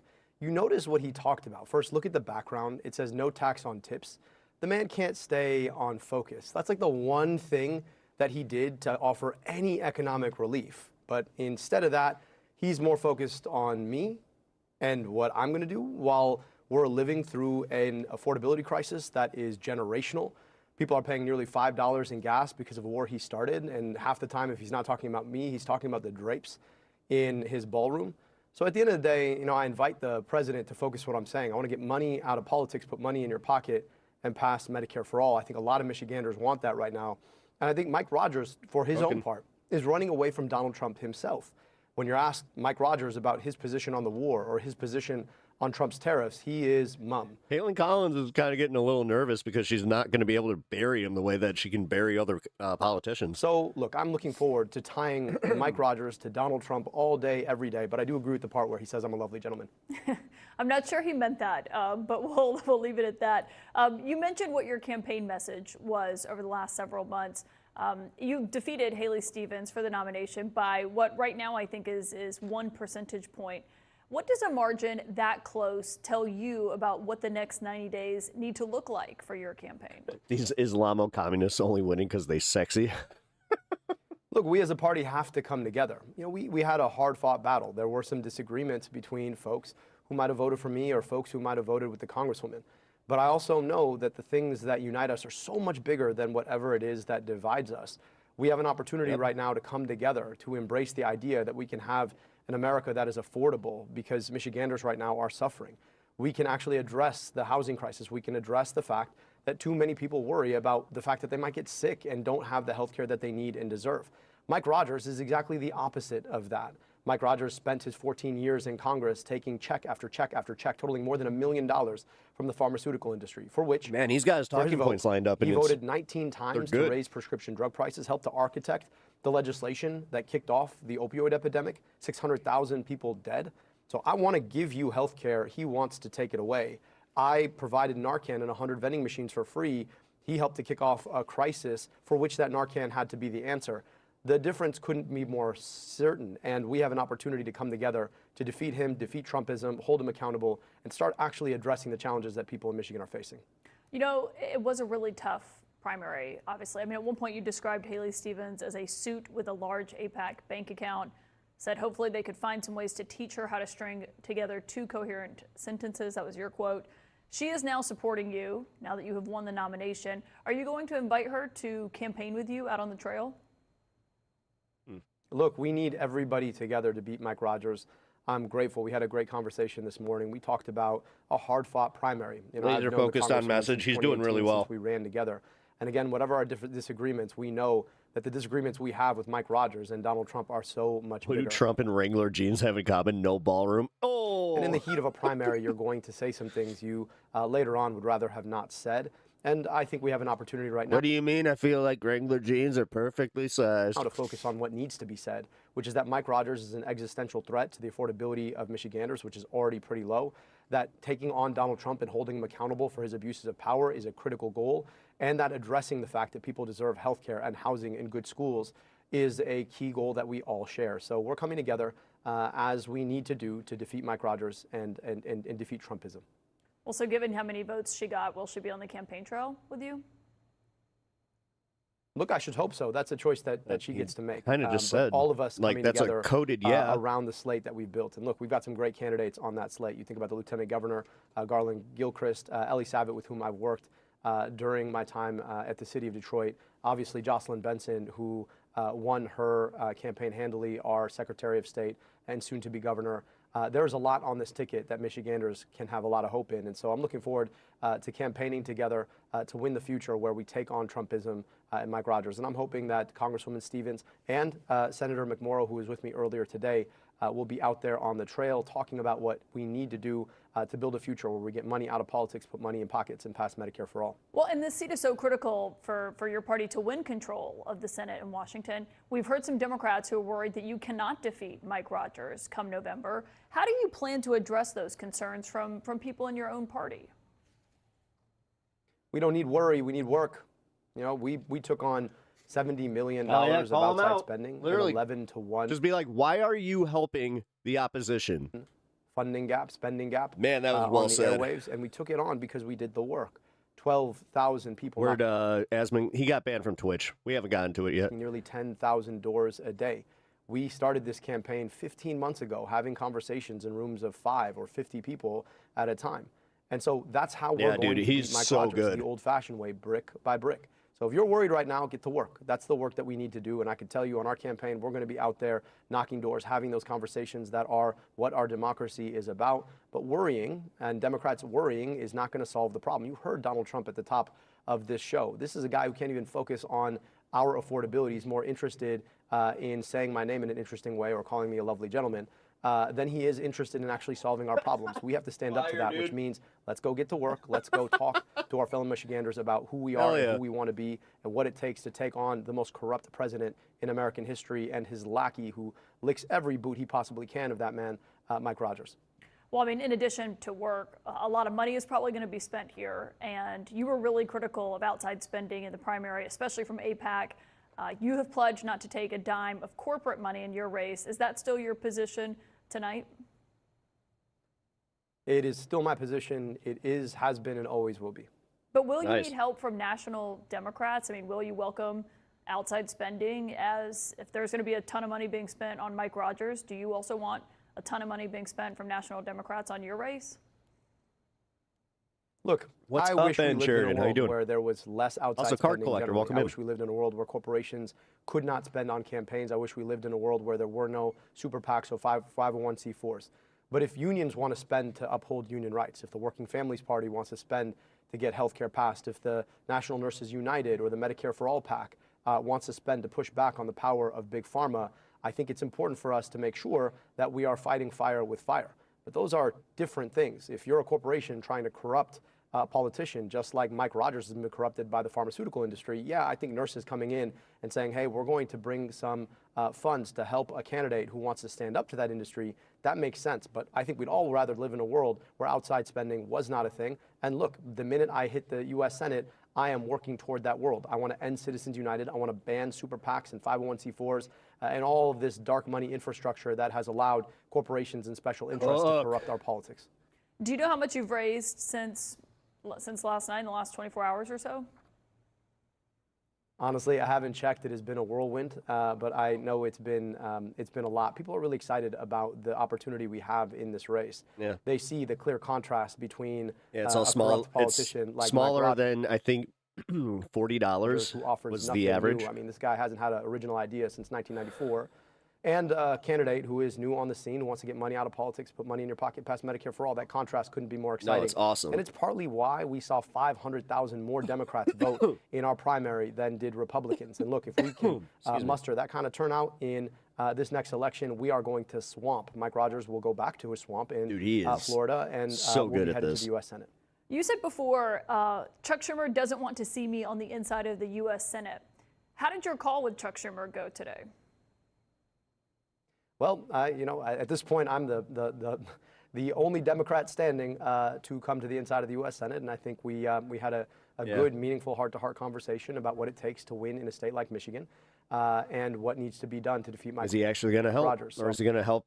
The fucking Republican. Looking forward, which it seems like that's the DNC position right now. To partnering alongside him to win the Senate majority, to win back to keep the state of Michigan, and great messaging. Seriously, and if he maintains this, like we're gonna, as I said, we're gonna watch the Democracy Now! Coverage on this one because they interviewed him as well, and I want to see the juxtaposition for Democrats so that we can start holding Donald Trump accountable. I can't wait to sit across RFK Jr. and actually grill him. Dude uses big words he does not understand, and I happen to go to medical school, so I kind of understand them. It is going to be a good time holding him accountable for all of the grift that he has pushed on the American public. So if you win, that's the Trump official you most want to see testifying before you in the Senate. RFK? I think it's the Trump official that most people would probably like to see me stand up against because, look, I'm a guy with a doctorate in medicine and in public health. He's a guy who takes his kids swimming in Schitt's Creek. Speaking. Damn, dude, and he's dropping bars. Senator.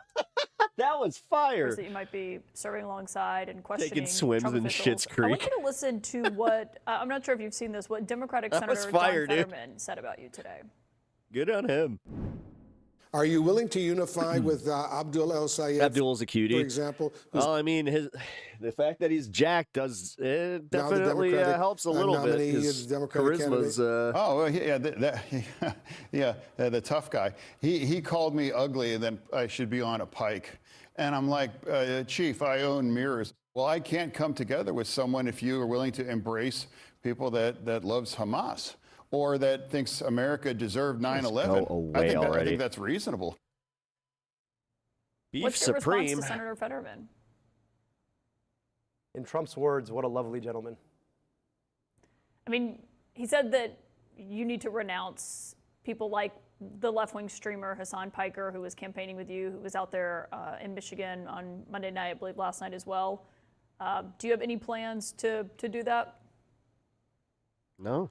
Look, I'll tell you this. I'm less focused on folks who are campaigning with me, more focused on the folks I'm campaigning to.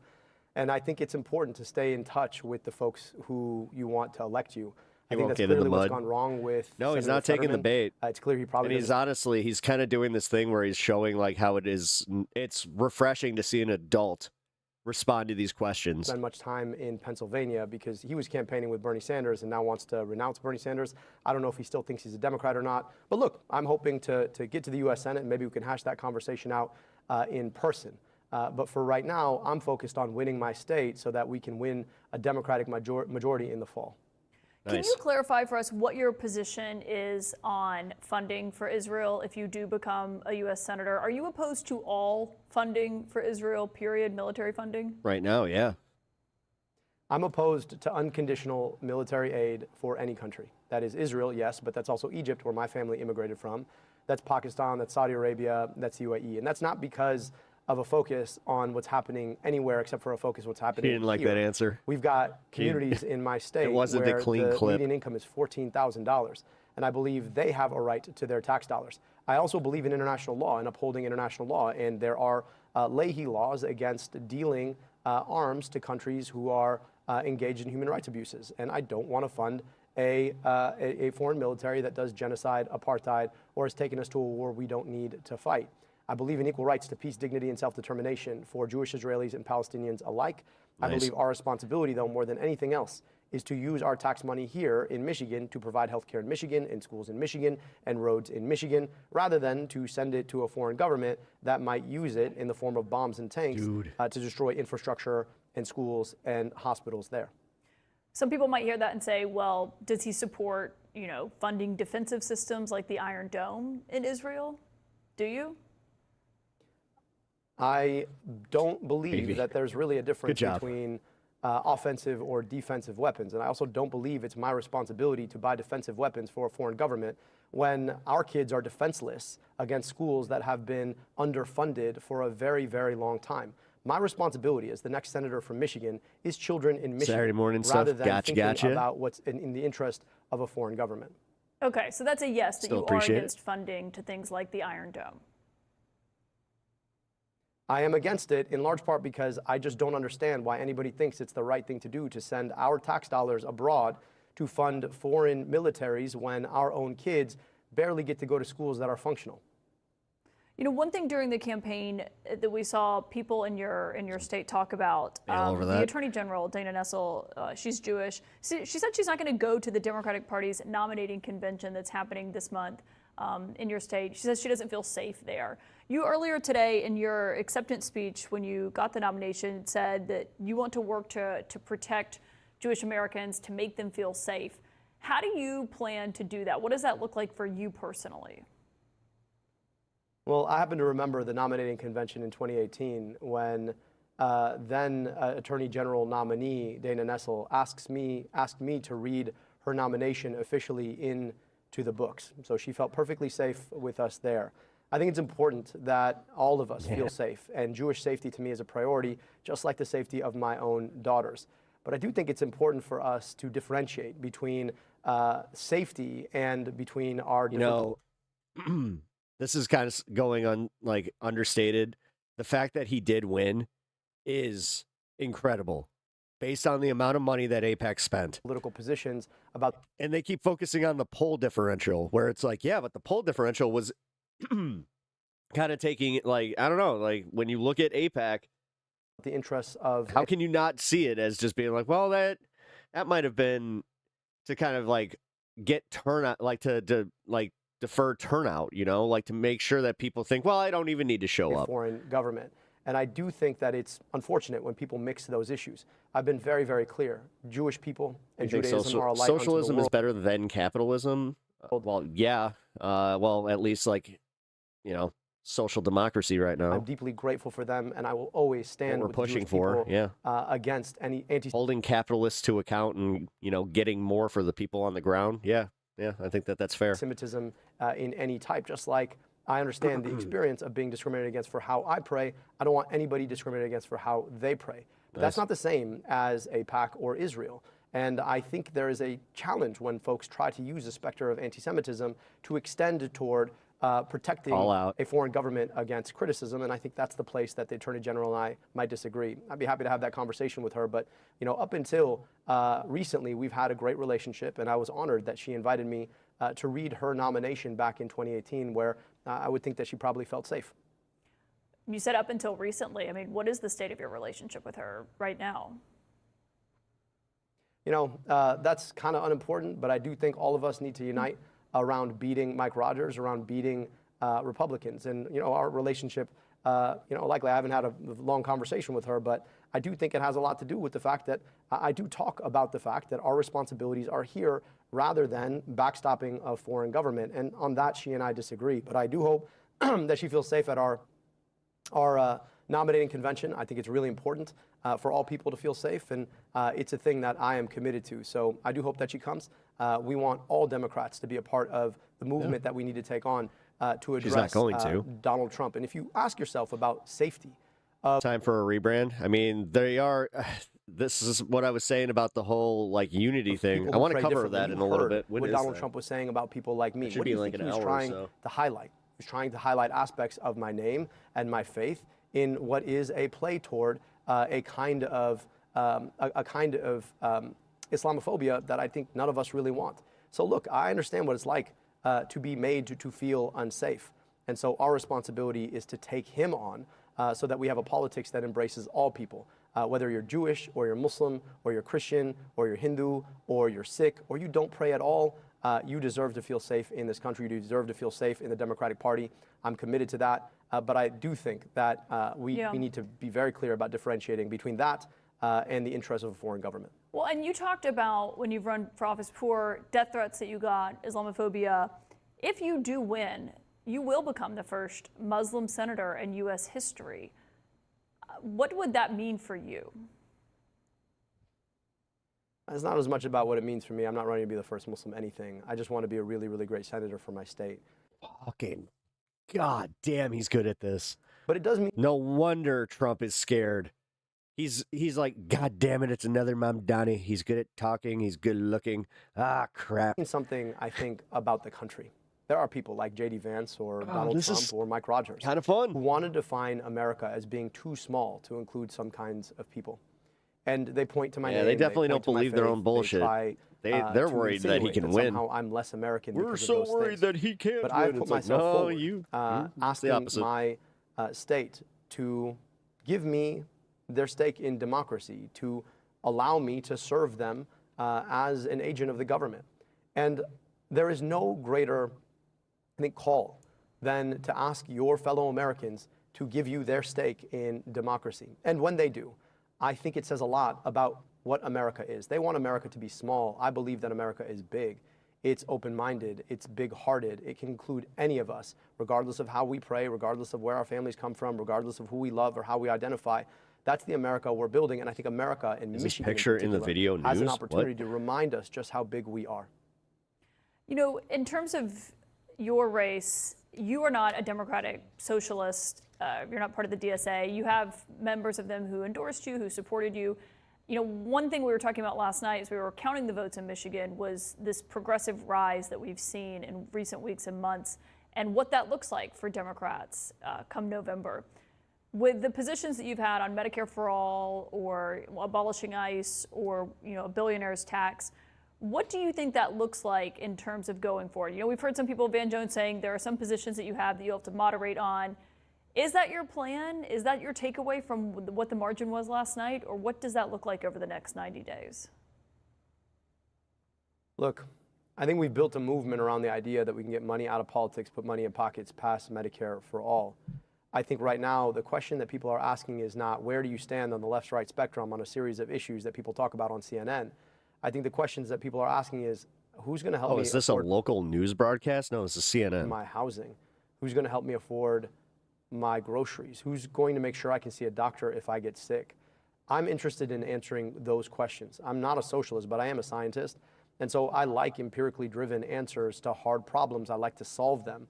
When it comes to Medicare for All, I didn't just say it one day. I literally wrote a whole book on how we could do it. I went to medical school, did a PhD in public health, led health departments. He's a nightmare candidate to the Democratic establishment. He really is, because he knows how to talk like them. Matter. And so I'm interested in solutions to problems. Now, if trying to moderate so that I can placate folks who think that somehow the world operates on a left-right spectrum is the way to get elected, begun to cook. I just don't see that on... Dude, he called for 5 debates. Like, openly. He openly challenged the guy to 5 debates. That was crazy. In Michigan, I'm a lot more focused in having conversations based in people's lives, talking about the solutions, and I think that's exactly how we're going to win this election in the fall. Abdul El-Sayed, thank you for joining us and really appreciate your first CNN interview since becoming the Democratic nominee for the primary. Damn. Caitlin, thanks for having me. Always fun. Damn. Yes, like that was. It was a very close race. Just 1 point separates El-Sayed from his opponent, Congresswoman Haley Stevens. But the victory is monumental for the progressive left. The race was a brawl, heated, personal, the most expensive Democratic Senate primary ever, and saw a historically high turnout. Look, Yeah, but for who? For who? Who lost all the money? it was a win, a huge win for Abdul El-Sayed. It's much narrower than a lot of people thought going into this race. What is your big takeaway from how he pulled this off and what's next? Well, I think what's next is the proving ground of November, because this is a huge moment. Shut up. Who cares about the consultants on this one? Let's go. Last night's Senate primary. There it is. Won the primary despite being vastly outspent by This his will opponent, be sped up. Congress Sorry. member Haley Stevens. Pro-Israel and pro-corporate super PAC spent over Love democracy now. Love Amy. But you just got to speed it up. $60 million to oppose Abdul El-Sayed, a former public health official who campaigned on a platform of Medicare for all, ending military aid to Israel, and getting money out of politics. He'll face the Trump-endorsed Republican nominee, former Congressman Mike Rogers, in November's general election. If Dr. El-Sayed wins, he would become the first Muslim senator in the country. At a rally in Nevada after the primary, President Trump accused Dr. El-Sayed of hating Jewish people and Israel and said, quote, "When I watch Abdul," well, this is President Trump in his own words. When I watch Abdul, he's full of Dr. Abdul El-Sayed was born and raised in the Detroit area to Egyptian immigrant parents, called out Republicans on Wednesday, including his opponent Mike Rogers, after the National Republican Senatorial Committee issued a statement that referred to him by his full name, Abdulrahman Mohammed El-Sayed. They think that you want to use my whole name against me. Mike, listen, man, if you can't say the name, it's Abdurrahman, keep the name out your damn mouth. I'll be happy to give you lessons. For more, we're joined now from Ann Arbor, Michigan, by Dr. Abdul El-Sayed, the Democratic nominee for Senate in Michigan. Welcome to Democracy Now!, Dr. El-Sayed. Can you talk about your victory and what it means the next day to stand with your Democratic opponents as you all came together for the general election in November? Amy, thank you so much for having me. We're honored and excited to have earned 750,000 stakes in democracy from folks across the state of Michigan who believed that our message to get money out of politics, put money in pockets, pass Medicare for all, is the way forward for our state and for our country. It's an answer to the challenges that they face. We came through an unprecedented amount of outside spending against us, nearly $70 million, got outspent 11-1. But the power of our message and the power of the people who carried it up and down our state, knocking 200,000 doors in the last 2 weeks of the campaign alone, they made the difference for us.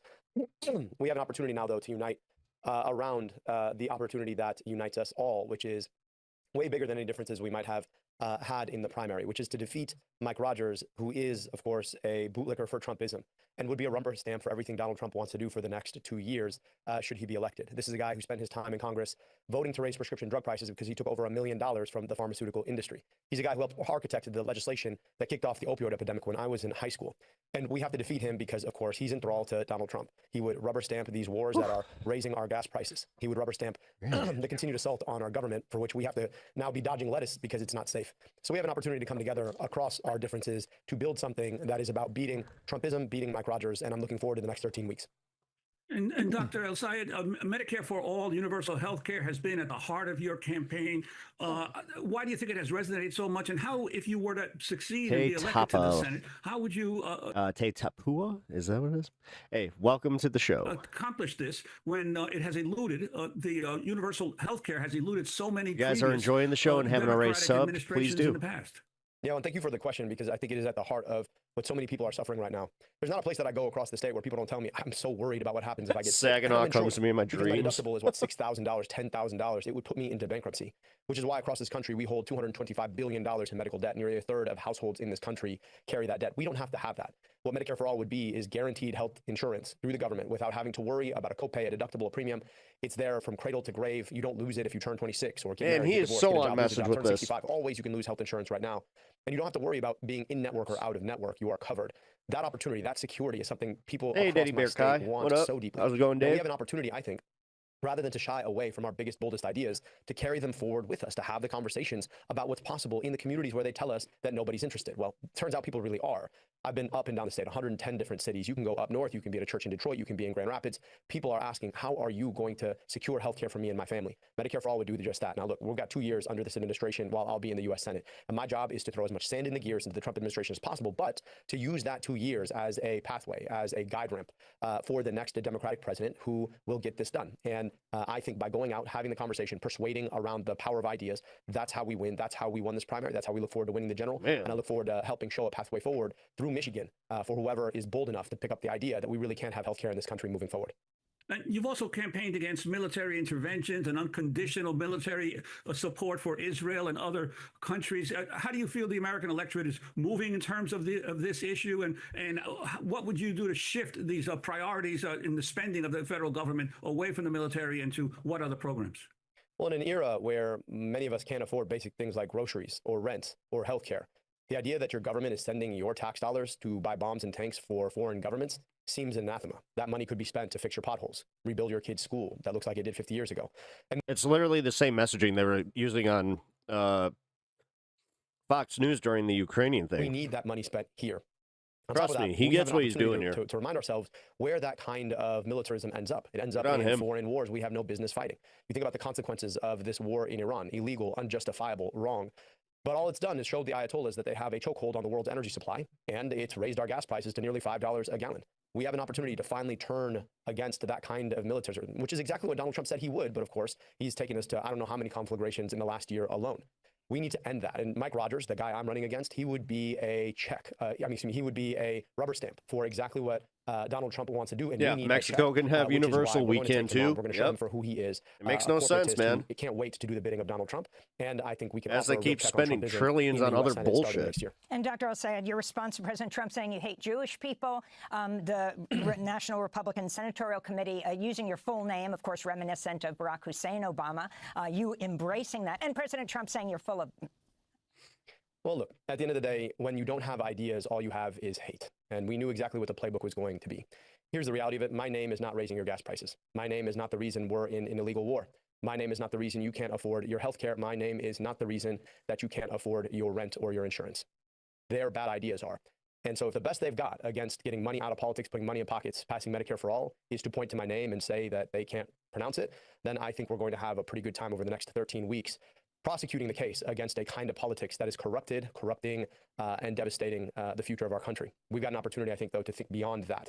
I think people are sick and tired of this politics of hatred. They're sick and tired of politicians who are interested in exploiting government for their own means, which is exactly what Mike Rogers did while he was in Congress, making $14 million after he left to move to a McMansion in Florida, which is what Donald Trump is doing now. And we're offering an alternative, a doctor who rebuilt the health department, eliminated medical debt, put Narcan in vending machines for free, and yes, happens to be named Abdurrahman Mohammed Sayed. Dr. Abdul El-Sayed, if you were to win, you'd become the first Muslim ever elected to the U.S. Senate in U.S. history. Did you ever think you would be here, possibly be that first Muslim senator? And what does that mean to you?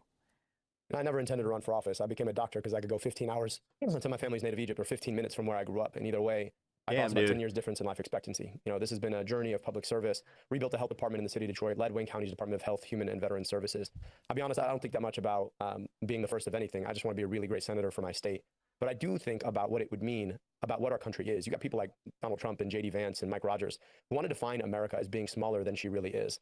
I know America is big. It's open-hearted. It is thoughtful. It wants to be that biggest, most embracing version of itself. And that's the version, by and large, I've experienced as a guy named Abdul in Michigan for 41 years. So I'm looking forward to Michiganders proving just That's a good how line. Open-minded they are, just how big-hearted they are, just how much they care more about what I pray for rather than how I pray. And I'm looking forward to taking that and letting Michigan show Donald Trump and J.D. Vance who we really are.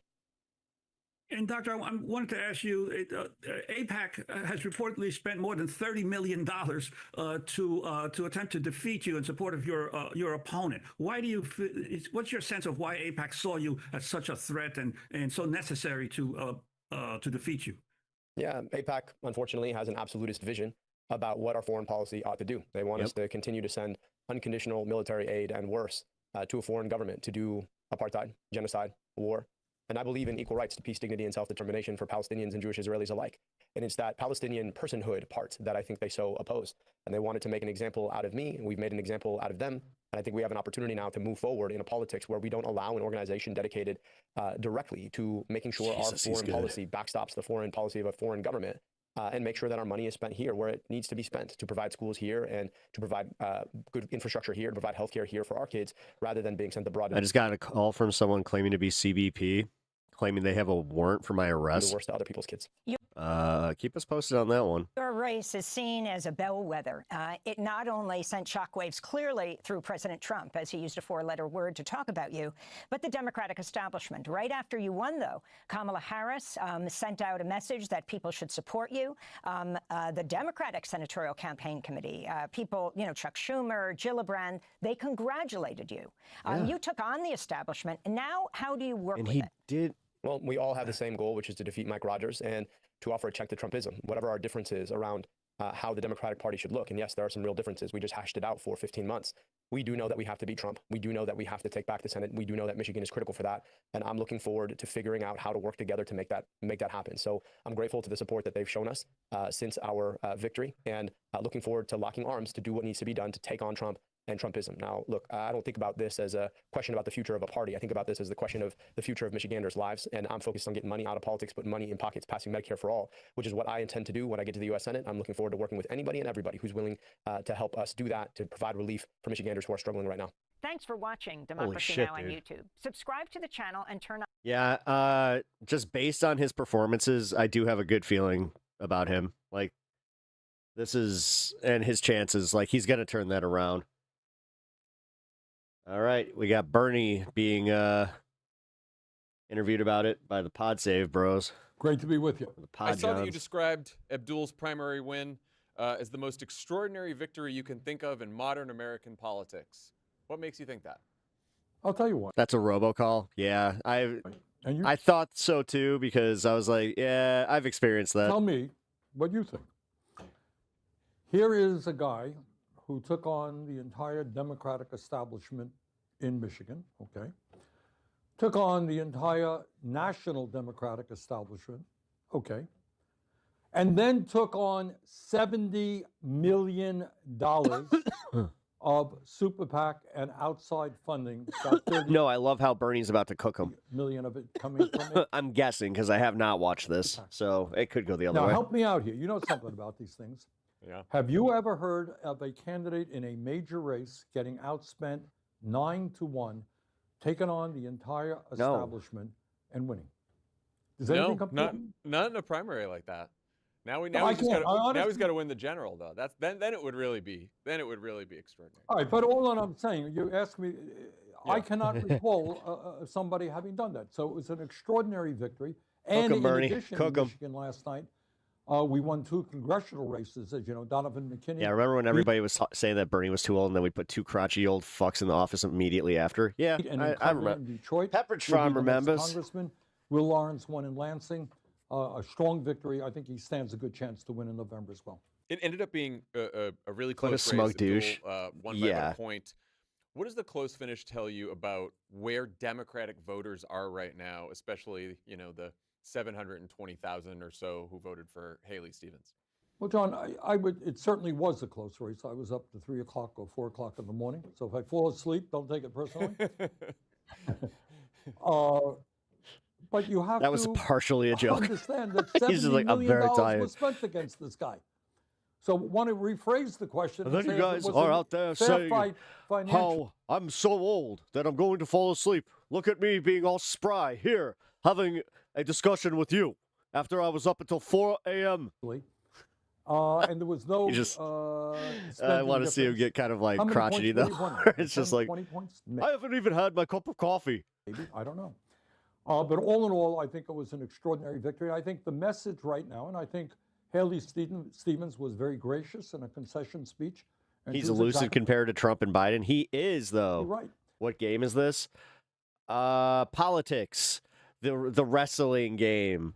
We understand that we have the most dangerous president WWUSA. in the modern not in the modern, in the history of the United States. And we have got to elect Democrats, Democratic control of the Senate and the House, and we've all got to Pelican work Lana. together to make that happen. And I Welcome to the think- show. I would suspect that the overwhelming majority of the people who voted for Wait, am I in? I'm not in the gaming section, am I? Stevens, understand. Wait a minute. Looking Wait a at the minute. Wait a map, minute. Stream Abdul settings. dominated Oh, in news and politics. college Okay. towns, highly I educated did that before, and I areas. was like, oh He didn't do no, as didn't mean to do well in that. Sort of the working class city and blue Yeah. collar suburbs. Pep Talks DLC. That's what this is. And this has been a pattern with more progressive candidates and Either way, Democratic welcome to the primaries, show. If you with, guys I are think, enjoying your yourselves, please presidential sub. races being the notable exception the that channel. I can think of. Why do you think more You economically guys could be populist the candidates aren't doing as well 3,000th with sub. working class voters than more moderate establishment candidates? I think, and again, let's remember that what last night was a pattern is consistent with what we have seen all over this country, by the way, in the last year, from Mamdani's victory in New York City to Melat's Kiros's victory in Colorado, and a lot in between. Progressives are winning, John. Yep. And we're winning for a lot of reasons. We're often winning, as was the We know case that's last pissing night you off, with John. a huge turnout. I think, correct me if I'm wrong, that was a record-breaking turnout in Michigan Democratic primary? Yes. Yep. Yeah. All right. It was. That didn't happen by accident. It happened because, among other things, Abdul was able That's to why Trump was panicking too, was the fact that he saw how many people turned out for the Democratic side. bring out a lot. Meanwhile, his candidate, who wasn't like he was running against somebody who literally tried to get off the ballot. A lot of young Like, people who previously and didn't did run a not get campaign. involved That's in the political crazy. process. And a lot of people have kind of given up on politics.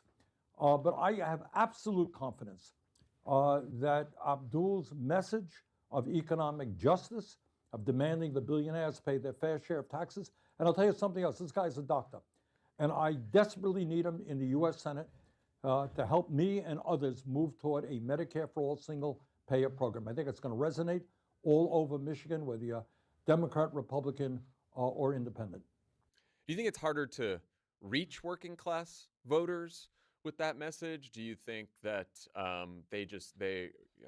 people are busy and they're not paying as close attention to politics? Like, how do you think about that? And you got the internet phenomenon and algorithms where people see what they want to see and what they have seen yesterday. So it's hard to break through that.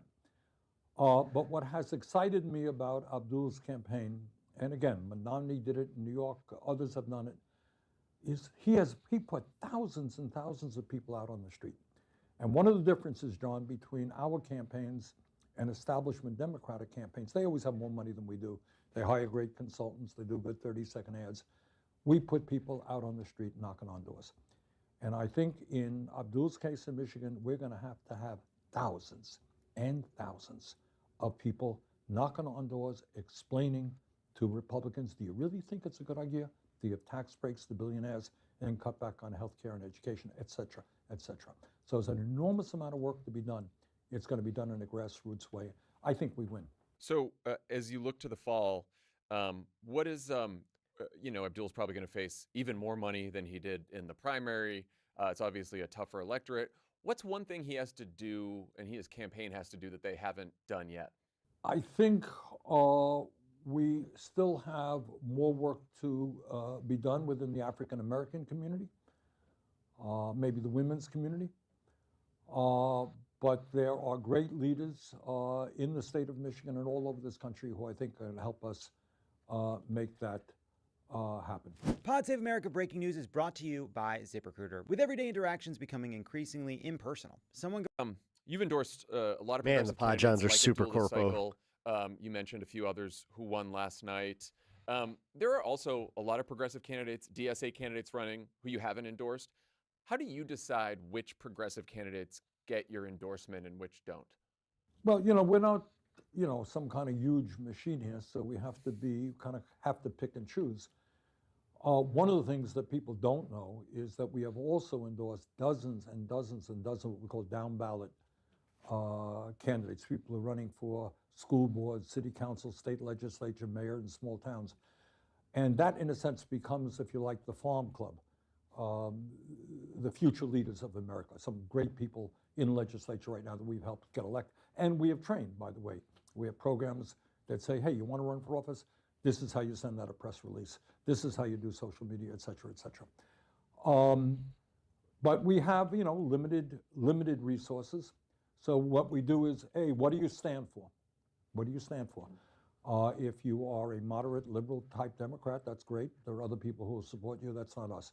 Do you support Medicare for all, which is more or less for us? I think if you would ask me if there's one litmus test, probably Medicare for all would be it. Do you support a tax on billionaires? Are you prepared to take on the oligarchs?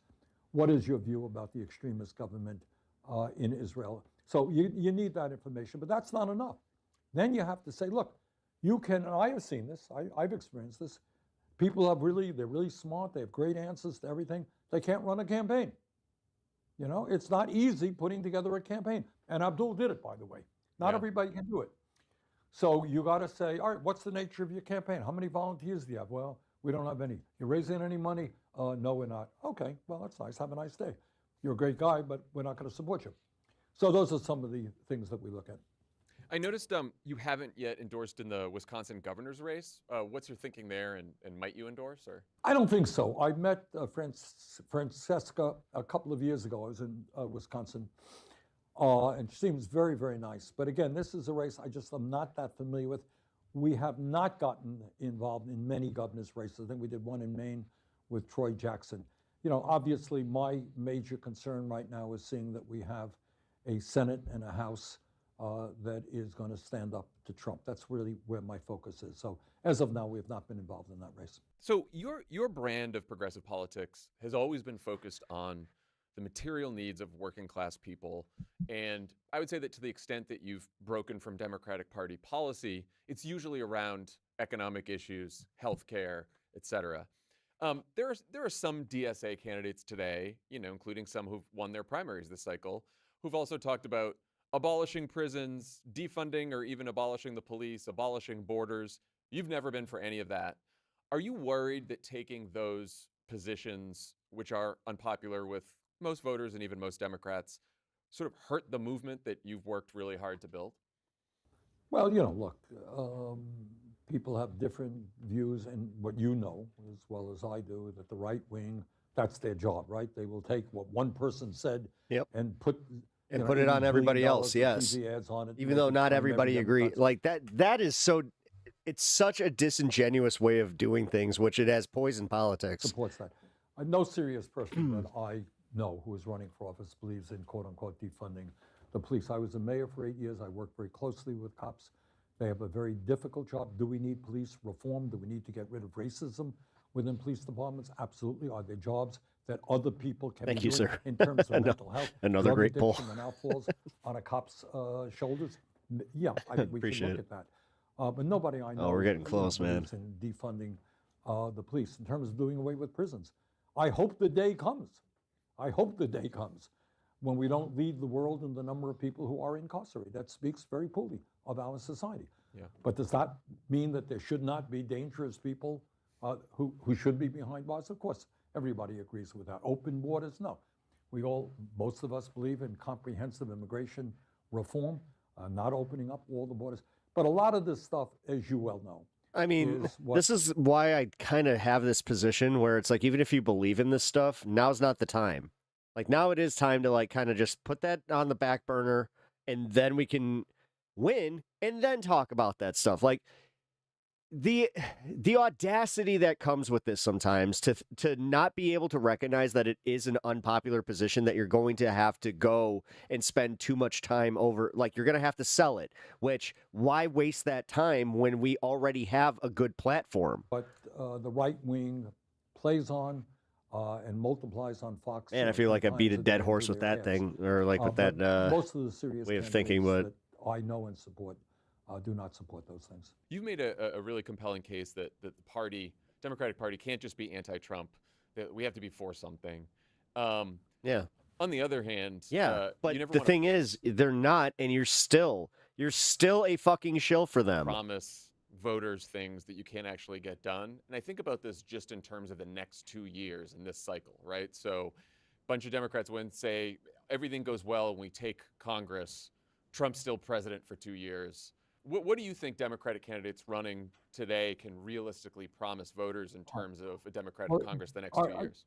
John, like, how is this a revelation to the consultant class? Well, because they kind of have to feign ignorance. They don't want to get blamed for it. You do understand that, like, a bunch of the consultant classes all of a sudden, like, right around the election, either they, like, based on the vibe, they're going to double down on the communist thing, or they're finally going to go lockstep and be like, you know what? We might have gotten this wrong, but either way, that they are going to hedge their bets at the very end. Just count it. I would look at, that's a good question that you've raised. I would look at it a little bit differently.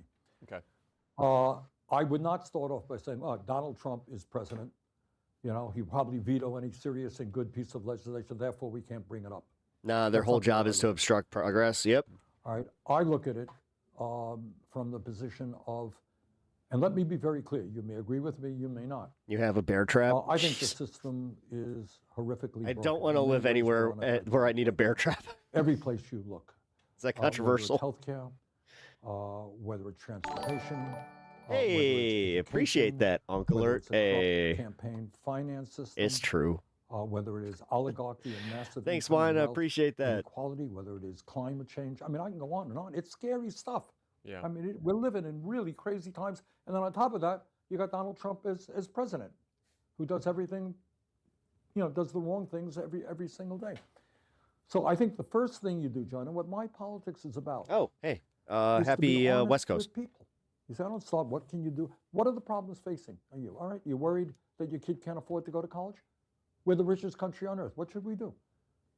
Did God determine that public education ends at the 12th grade? The thing is, I don't think it would actually benefit Republicans. Colleges and universities. I don't think that.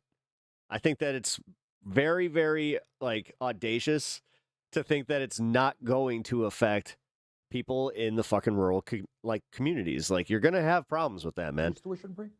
Do you think that 0 to 4 is important for a kid's development? Of course you do. You know how many old people don't have valid driver's license anymore? Should we have universal and free childcare so that all families can enjoy it? Yeah, you can.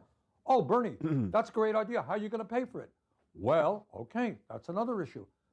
Maybe we demand that large corporations and the wealthiest people stop paying their fair share of taxes. Maybe we don't spend $1.1 trillion on the military. Yeah, most people that don't have IDs or passports are from red states. Yep. Tesh, this is what I believe, John. What I'm talking about. They don't want to listen to that. And the thing is, they don't want to look it up. They don't want to do any, they have to sit there with their own confirmation bias and go throughout their day lying to themselves. And I'm fine with that. Let them. Also, Tesh, welcome to the show. Sub if you have not already and you're enjoying the content. You got to please subscribe, I should ask. With where people are at. They are hurting.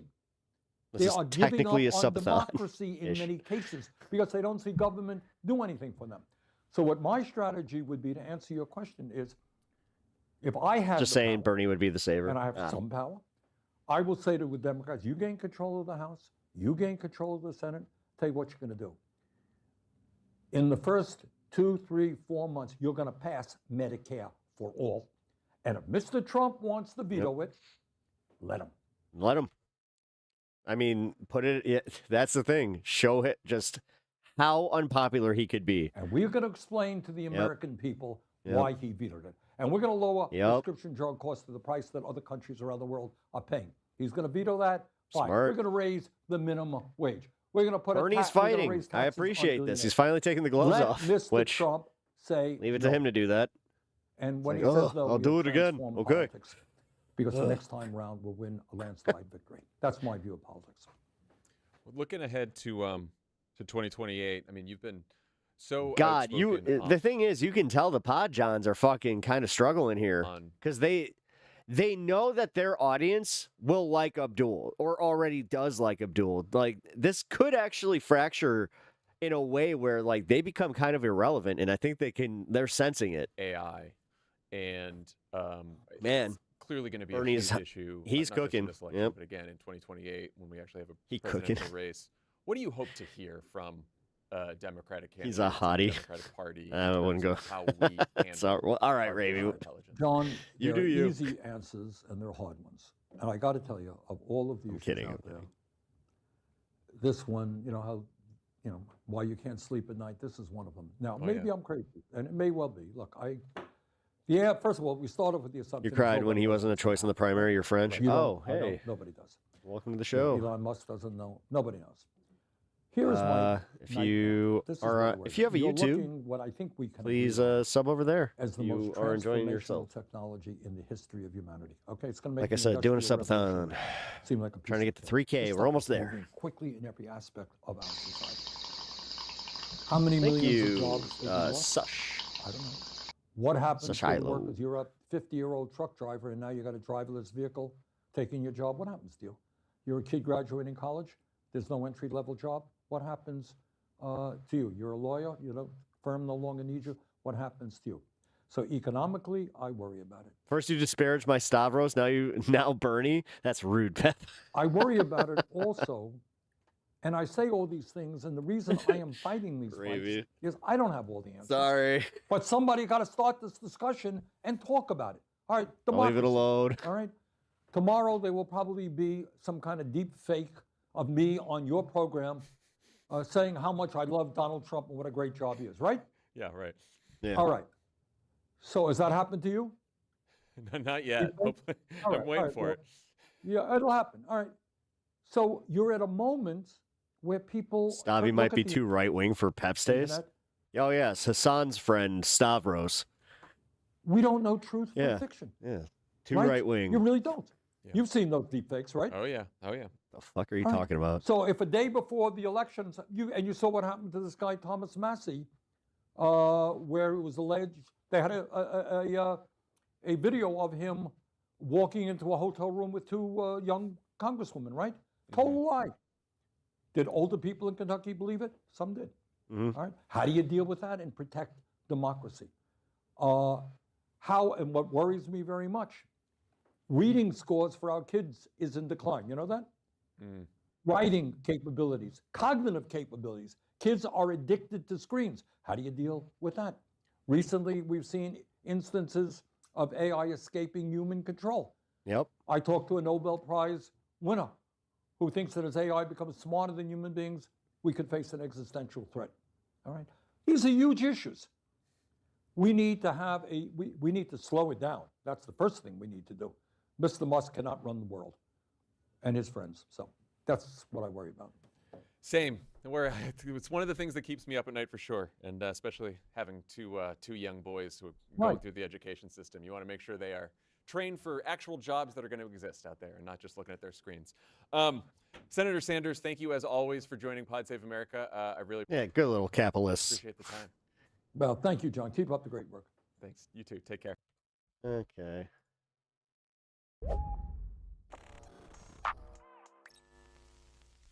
As incredibly encouraging as it is to see so many electoral victories for socialists and This is where we'll wrap up the coverage on pretty much all the centrist blow up at Abdul and but socialist adjacent leftists. This has been cool. We actually got like a full hour and a half out of that segment. I don't think we should be arrogant enough to conclude that we're unstoppable, because obviously that is not the case. Now, don't get me forget wrong, to hit the we like should be button. Oh yeah, that you see what I did there? I hit the like button for him. Please do the same proud for of the me if progress you that are we've made, enjoying because yourself. the progress that we've already made has been genuinely And shocking. sub to the channel. A poll conducted by SSRS found that a third of Democratic voters already identify as Democratic Socialists, and this trend is being driven primarily by younger people. But that doesn't necessarily mean that socialism is the future or is inevitable, obviously, because trends change. And my expectation is that things are only going to get more difficult for us here on out, especially because the establishment is already shitting their pants about the prospect of a socialist becoming president in 2028. So I wish I had the confidence in our ability to win as they do, but I'm going to be cautiously optimistic because things can change, and we do live in a late-stage capitalist hellscape. I'm glad. Like, But I'm not trying reason- to kill the mood, but I've been hearing some people going a little too crazy as far as just like, okay, like, guys, don't do that, because they're doing the thing where they're like, we have this in the bag. It's like, why I'm not going to be overly confident. Yeah. The reason why I'm less confident than they are, we'll say, is because these people are not just going to let us steamroll them. The New York Times reports that Third Way, the right-wing flank of the Democratic Party, vowed to spend $15 million to discredit the DSA movement between now and 2028 because they fear that Dr. El Sayed is paving a path for a progressive to seize the party's presidential nomination in 2028 and then go on to lose the general election. Now, Jonathan Cowan, the president of Third Way, says it is deeply troubling to see radical far-left candidates winning in places that are potentially presidential swing states. Now, to be clear, their fear isn't that a socialist or in progressive... France, the media want to identify socialists like extreme, and they tolerate fascisms despite like tolerate lose thinking a presidential election. Their well, fear... that's a little I mean, with the history of France and what happened in, World War II. Because they've made it abundantly clear that that is the worst case scenario. They prefer fascism to socialism, literally. I say this because, as the Times explains, Cowan said that the effort would include opposition research into DSA, polling, social media programs, whatever that means, and educating Democratic activists and leaders. It would target both proud Democratic socialists and those such as Dr. El Sayed, whom he derided as performing the DSA dodge, flirting with the Democratic Socialists enough to get their organizing manpower and support while remaining distant enough to avoid the explicit label. They add how this discrediting campaign will affect the current midterm cycle, potentially undercutting Democratic nominees in swing state races and undermining the party's chances of retaking Congress remains unclear. So it's easy to see what's happening. It's an act of self-sabotage. These are conservative Democrats spending money not to elect more Democrats, but to make progressive Democrats. Meanwhile, the DNC is literally like hemorrhaging money. They just had to, I think, option their building as collateral. Like, come on, lose so they can blame a potentially negative outcome in the midterms. But cool. This is like, you do understand that this is the final moves of a failing party on the left. I kind of remember that the Republicans tried to do the same thing to MAGA. Is the calculation that they're making. Lose the midterm election to snuff out this movement in its crib in order to better position a moderate to win the Democratic Party primary for the presidential race. Yeah, I was about to say that has to be hard. If you're of more of a left persuasion in France, that like Marie Le Pen, that has to be just absolutely mind-boggling how she keeps showing up. And dude, she has a fucking ankle monitor this time. Like, at what point do you as citizens just be like, go away? Sorry, I'm not trying to. I don't think it's I shouldn't do a hyperbole disrespectful to call French these accent. Democrats fascist collaborators because that's exactly what they're doing. At a time when authoritarianism... I'm sorry, I'm kidding. I'm dumb American. Bad American. Bad American. And fascism has taken control of our entire government. These people are focused on bolstering the narrative that it's actually the left who's gone too far, not the far-right extremists who are in control of everything. Democrats are sore losers? I'm going to just let that one sit in the... Anyone who contributes to this particular narrative, and I mean anyone, is a useful fucking idiot for fascism. Period. But to be real, $15 million isn't really that much in the grand scheme of things, especially considering how we already have millions and millions being spent against us by AIPAC and, corporate lobbies. So $15 million over 2 years is chump change, comparatively speaking. But this story speaks to how terrified they truly are, because if AOC or Ro Khanna can win the Democratic nomination in 2028, then it's game, set, match for the moderate wing of the party, at least in the short term. The left gains control of the party apparatus. It gains control of party operations within the DNC. And more importantly, it gains control of the money faucet. Yeah. And moderates probably fear that the left would marginalize and sideline them in the same way that they marginalized and sidelined the left. Hence, no, they are really, they see the writing on the wall. They're becoming fucking irrelevant. why they're trying to team up with fascists to stop the left from ascending. Because to them, a short-term electoral loss in the midterms is preferable to an alternative situation where the left actually has some real power within the Democratic Party. But I say all this to say that they're not just going to stand back and let us crush them. They're not going to allow themselves to be steamrolled. And that's the point that I really want to drive home with this video. If they can't defeat the left by running moderate candidates with the message to compete with what we're pitching to voters, then they're going to find different ways to undermine the movement. And when they have the entire political establishment and capital, every corporation, foreign governments, and Republicans on their side, they're going to be able to concoct a bunch of different But they really don't right now. And that's also, like I've been saying, they see the writing on the wall. Like, dude, that wave in New York really, really ignited this. Which, this is why I was saying earlier, like, ride this wave, guys. For everyone that's panicking in the mainstream media, just take that energy and just be like, oh, thank you for that. Thank you. Because that you just showed us that we are effective. Holy crap. Rat fuck the left out of power. I mean, all we have to do is look to the past to see the types of strategies deployed against the left that crushed the left. They worked. There was COINTELPRO, a covert initiative initiated by the Federal Bureau of Investigation in 1956, aimed at surveilling, infiltrating, and disrupting various political organizations. I mean, it's the same thing over and over and over. Initially, they focused on the years of this Communist bullshit. Party. The program expanded throughout the 1960s to include a range of groups such as the Black Panther Party, civil rights organizations, feminist groups, and various anti-war factions. COINTELPRO I have seen the trailer for Ben Shapiro's new movie. It's variety of controversial tactics, including misinformation, illegal break-ins, and harassment to discredit and undermine these organizations and their leaders. Now, as many of you know, organizers like Fred Hampton, the chairman of the Chicago chapter of the Black Panthers Party, was assassinated by the FBI after he managed to bring together a working-class coalition of people across racial lines. Dr. Martin Luther King Jr. was spied on everywhere that he went. His hotel rooms were even bugged, and in an effort to splinter the movement, the FBI actually sent him an anonymous letter pretending to be a black man who called Dr. Martin Luther King a fraud and told him to kill himself because his movement was supposedly hurting black people. And in a book by Aaron Leonard and they literally had a fucking LARPing troll, like Conor Gallagher, even in the 60s, A Threat of the First Magnitude.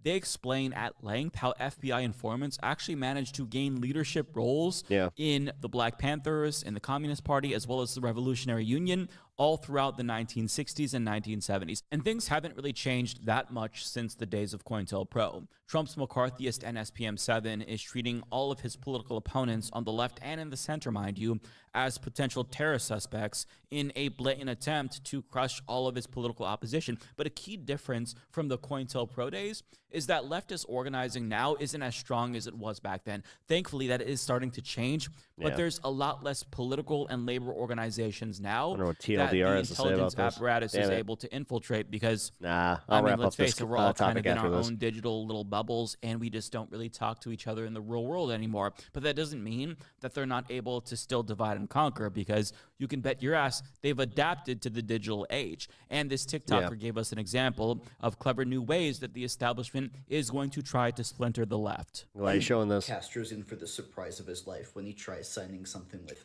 my poison pen. Well, what have Palestinians done for the Black Lives Matter movement? And it's a humorous example, but we've all seen this kind of shit online from bot accounts who are deliberately trying to drive a wedge between groups to pit people against each other. How many of my queer viewers have been told that they shouldn't support Palestine because if they went to Gaza, they'd be thrown off a roof? I've heard that like 3 or 4 times. Now, not everyone who parrots that line of horseshit is some secret CIA or FBI plant, but I think that we need to be mindful of a deliberate attempt to destroy solidarity among regular people, especially now that the progressive left is fostering solidarity across diverse groups of people again. And my goal isn't to scare people or a conspiracy monger. The takeaway is that we all just need to be a lot more savvy going forward, because the establishment isn't just going to be like, oh, well, shucks, we lost another election to the socialists. I really am glad that he's bringing this up, because they are getting, I mean, they were already getting a little bit smarter, but this is going to get dirty. Have to try again. They're not going to do that, okay? Yeah. They're not going to play by the If same anything, set of I wouldn't be rules surprised to see them actually fund like Republican candidates this cycle. we play by. They're going to seems that engage way. in Like, it subterfuge seems to be and going that way. rat-fucking to stop us by all means necessary. That doesn't mean that we put up walls and express skepticism towards everyone. It just means that we have to recalibrate our bullshit detectors a little bit. If a large anti-left account like DSA Watch, for example, just comes out of nowhere and gains 176,000 followers on Twitter, even though its account was only created in June, perhaps we question whether or not there's money or some sort of intelligence apparatus behind that particular account. That doesn't mean that we should engage in bad jacketing and start accusing each other of being spies. It just means that we make mental notes of certain things and be that really does kind of give off like CIA farm, doesn't it? more cautious. We don't just tweet out everything that we're thinking these days, because odds are there is somebody that's watching. Big Brother is always watching, and I need to take my own advice, because sometimes I meme a little bit too close to the sun, and I say things that could be used against me, not in the court of law per se. Yep. No, he has. That's kind of crazy. I've had that exact criticism of him, so I'm glad that he's also saying, but just to discredit the movement, addressing which this. I'm a part of. Now, Good on here's Mike. another example. If somebody like David It's a good video. Axelrod is defending us on CNN all of a sudden and pretending to be an ally, maybe we should question whether or not he's offering the advice he's offering us in good faith, because he tweeted, it would be good for Abdul El-Sayed if Francesca Hong loses her bid to become the Democratic nominee in Wisconsin next week. He is a serious person. She is a font of zany liberal faculty lounge exotica, but the Republicans, hoping to deflect attention from an unpopular POTUS who hangs from them like an anchor, would surely try and link Abdul and Hong as philosophical kin. So this is suspicious as fuck. And it's not unreasonable to question whether or not he has ulterior motives, because he has never been an ally to the left.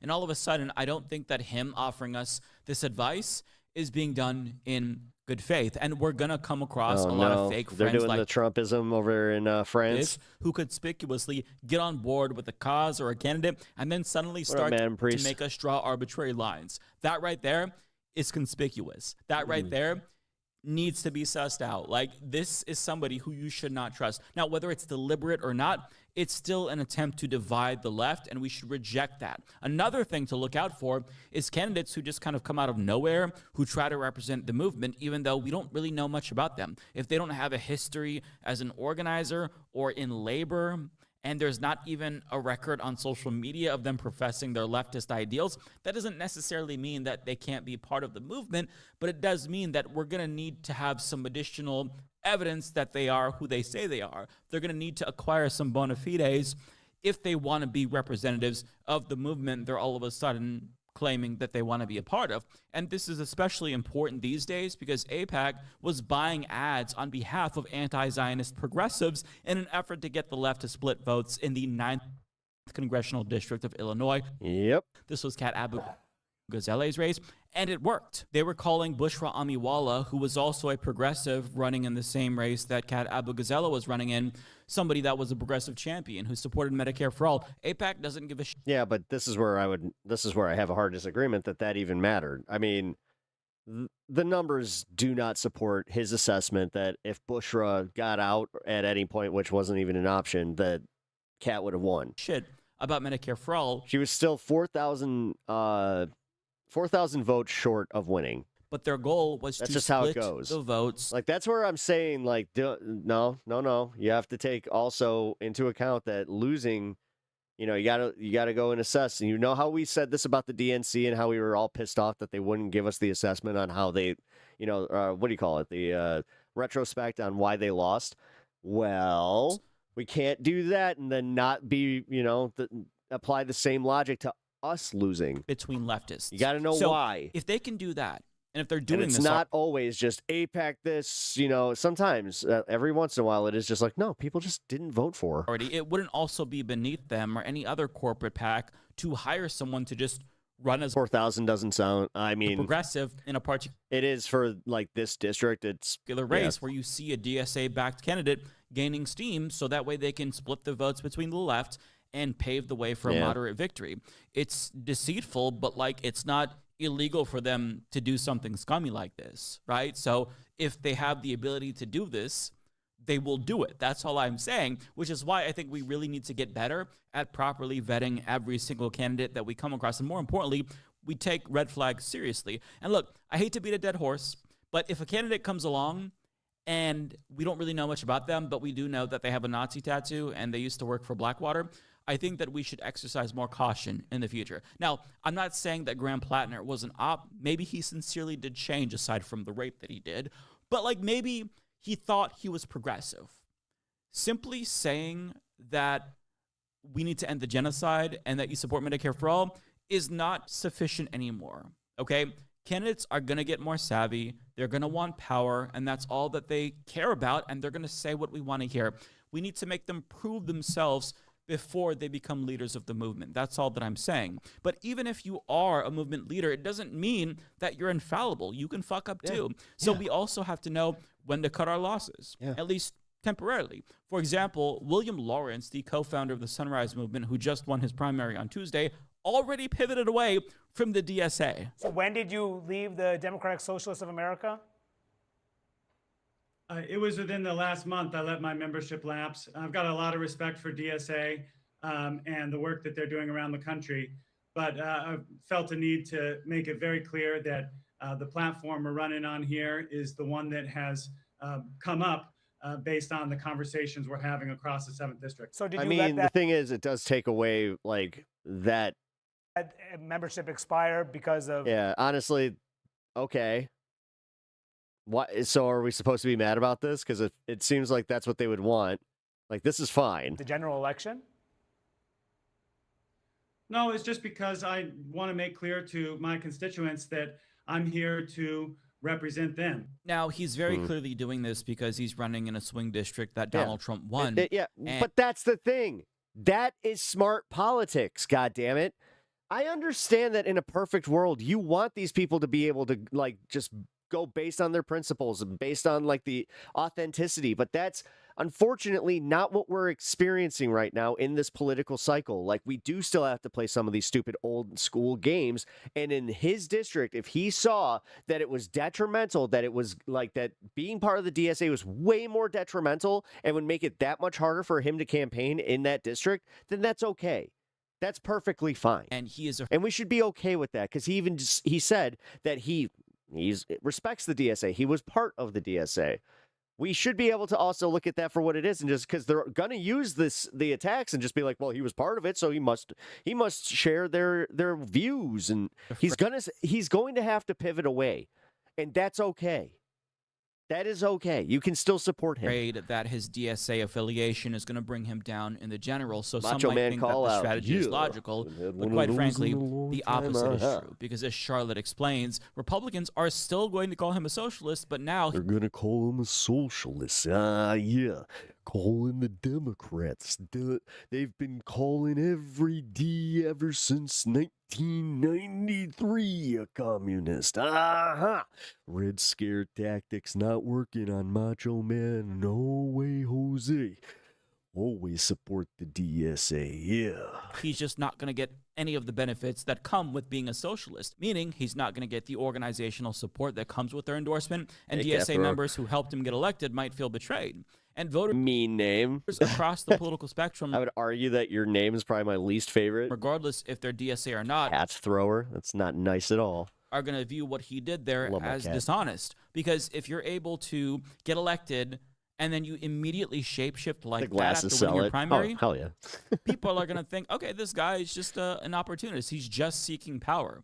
And it also doesn't help that William Lawrence once said that he wouldn't support Hakeem Jeffries as speaker, but he also changed his tune with regard to that as well. And one of the members of the Congressional Black Caucus is Hakeem Jeffries. Yeah, to be fair, most of the ones that have been asked this question have kind of like done a roundabout answer. Have you spoken? That wasn't necessarily no. Spoken with him since you won, and do you plan to vote? Okay, If Mike is trying, like, because does he understand, like, just by doing this with his coverage, he's trying to insinuate that you guys shouldn't, like, okay, so I guess don't support this guy, give it to a fucking Republican. This is what it is. Why even focus on this? Vote for him to be, unless you're just overtly saying, hey, this is what you're going to see. Don't take the bait. the next Speaker of the House. Like, what the fuck, man? This is the shit that does drive me nuts about this shit. I do plan to vote for him to be the next speaker, and I look forward to speaking with him soon. Jesus Christ. Now, to be fair, I fully expect every single socialist that was just elected to fall in line and vote for Hakeem Jeffries. Yeah. As nauseating as it is to see them do that, I fully expect it. But you gain... So why do this whole game and this rigmarole here? Like, what does this do? Nothing by giving up your leverage before you even fucking talk. There is no leverage. There is no leverage with this. What, you have 6 people from the DSA that might get into the House? That's not leverage. That right there is just performative. It's the same way that they were talking about how AOC voted present on that one vote against Israel when there were only 3 people voting against it. Like, what the fuck, man? This is the shit that, like, it's so disingenuous. And honestly, this is him filling up fucking time and, like, him doing his mental masturbation and somehow, some way, always coming around to the wrong fucking side. To him. At least on this one, I think he's wrong. Like, this is bullshit, and honestly, like, he's been pretty consistent in doing this. I don't like it. Have a conversation. Like, fucking Christ. Because according to him, I shouldn't vote for Dan Biss because, you know, we didn't didn't get Kat Abu-Ghazaleh, and, you know, he'll probably vote for Hakeem. And he got, you know, a couple, I think it was like not even $2,000 from J Street. Ooh. With him and get him to promise. Like, I'm so sick of this shit. Dude, we're staring fascism in the fucking face every goddamn day. This is that fucking bullshit, like, fucking little itty bitty fucking, like, using a microscope to fucking analyze what you find wrong with your party or like, shut up. Every once in a while, just shut the fuck up. Actually, you know what? I'm going to do him a favor. I'm done with that clip. Go away, Mike. You're not helping. Fucking over it.